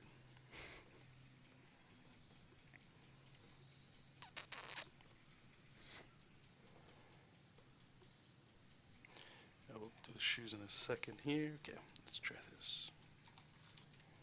Nope, it's not gonna work.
Flats are the worst. You've been doing this for half a year now, seriously drawing, and I'm using Into a small pen and touch. I still can't get the eye and hand coordination with this, even though it's been half a year. Keep going. I know. Trust me. I don't. I want everybody to succeed at drawing as best as they can. Take this with a grain of salt, okay? But yeah, no. Draw once you've been drawing for 10 years. I mean, don't wait that long, but I drew with what you're drawing with, or like a cheaper bird. They don't even make it anymore, called a graphite. It's basically like a bamboo. I started drawing with that around 2000, maybe 1999, around there. And at my day job, I use an Intuos. I still can't get the line quality I want. I still can't get it. But what you do in the meantime is you find ways of getting ish where you want. But that's just the way that works. I get a better effect drawing digitally on a Cintiq, the small one that I have right now. That was a like you might need that. You might need to save up for a Cintiq or something that's like a Cintiq where you draw right on the screen. That might be just what you need, right? There's no short way of doing it. Like literally the only way to draw better, and there's no friggin' secret, is continually try to better yourself, study, and draw. Draw. Nothing else, just draw.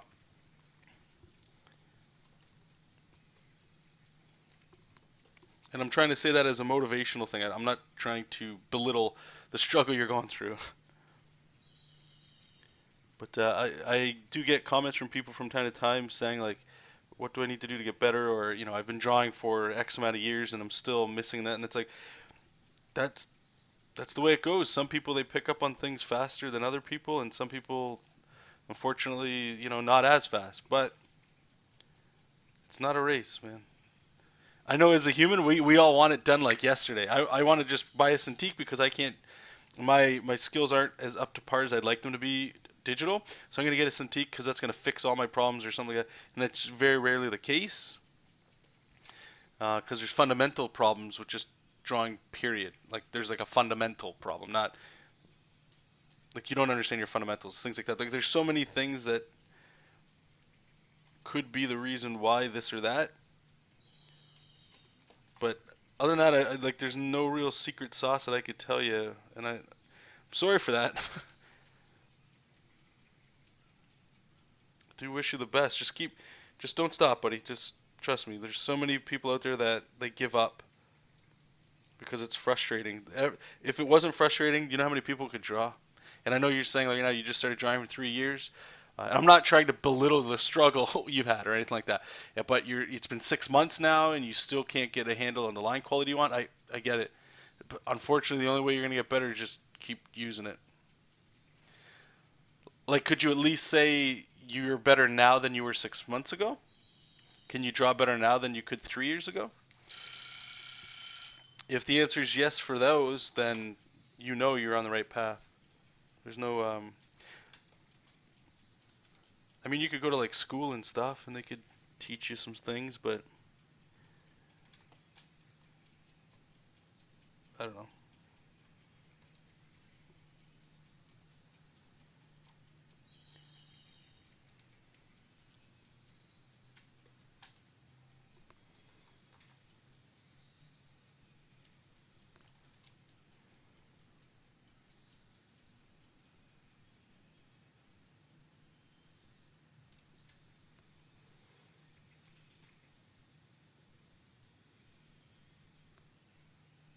What's that, Soilers? Speaking of motivation, did you see the video I commented on one of your Gary V posts? Gary V?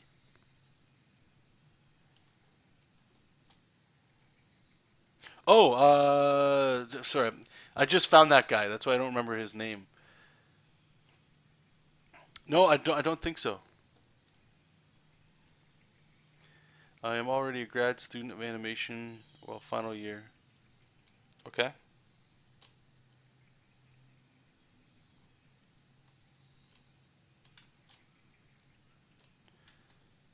You can draw fine on paper. Okay.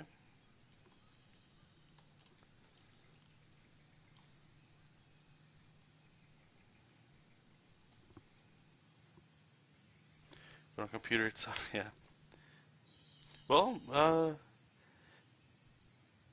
Well, here, I'll throw this at you. There's two things. Vaynerchuk, that's the guy. So here's two things, right? You said you've been drawing for 3 years. So let's assume 2.5 years of that was drawing on paper. So when you draw digital for 2.5 years, then you can kind of, I don't want to say then you get the right to say things, not that, but then you get to see if what you're doing is actually not working. I'm not saying you have to put in all that time. You know going in right now that it's going to take work and stuff, which is great. So there's certain things you can kind of sidestep, right? There's like, okay, well maybe I can't draw this way, so maybe I need to change the way I draw on the device, and just kind of go like that.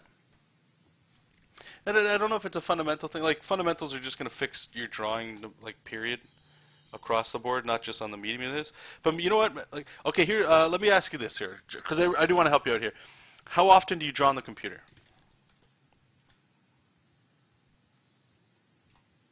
Like from start to finish, not just sketchy stuff, but just drawing.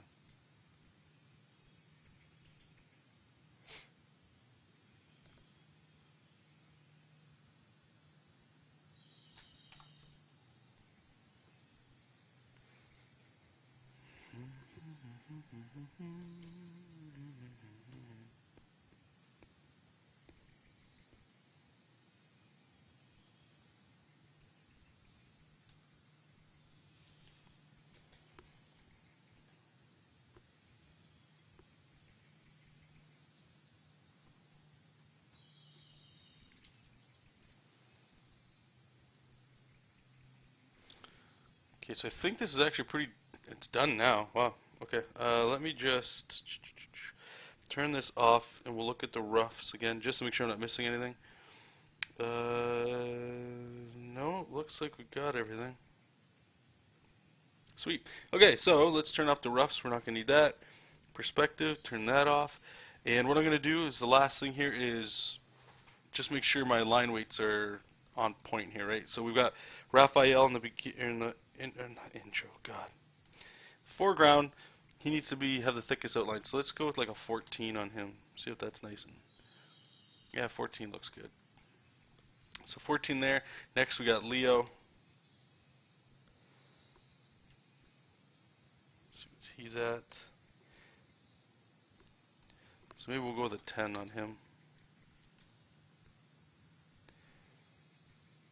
And then Donatello. Let's go up to a 8. And Michelangelo we'll keep Michelangelo this. No, I want Michelangelo to pop. I want the turtles to pop a little bit more than everybody else here. So let's try an 8 on him, and then we'll keep the other guys the way they are. Cool. So what I'll do, guys, is I'll take a picture of this and I'll post it on social media so you guys can check it out. It won't be the full thing because some people, they've been, as lame as this sounds, taking this stuff and like drawing over it or inking and really stupid stuff. Doesn't make sense. Anyway, I'm going to have it on there. I'll take like a clip of something so you guys can see some of the line art anyway. So if you guys are on Facebook and stuff.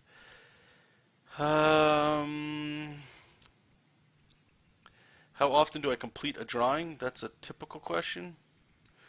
I usually do storyboards, so I can't say. Okay, so I'm going to say that's your, I don't want to say that's your problem, but that's something you can fix to fix the problem you have.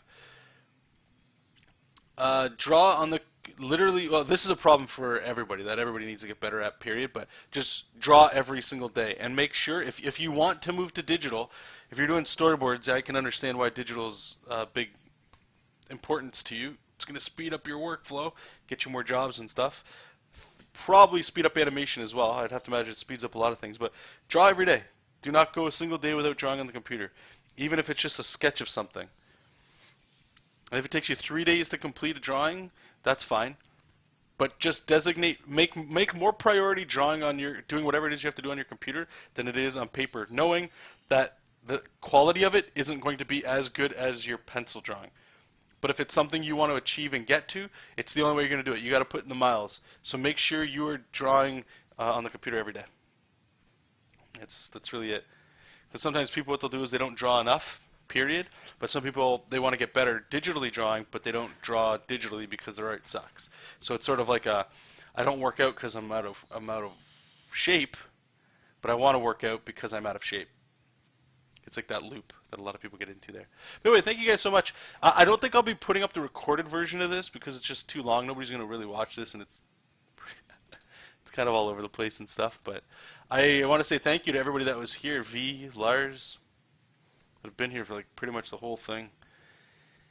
Keeman, you've been here as well. James, of course. FMK guy, I know you were here in and out. It's good to see all you guys. Darren, you as well, sir. And I'll stop naming people because I'm sure I'm going to start forgetting people. So, yeah, anyway, thank you guys. Enjoy the rest of your evening, your weekend. Enjoy your long weekend if you're in Canada or the States. I'll talk to you all very soon. And bye-bye.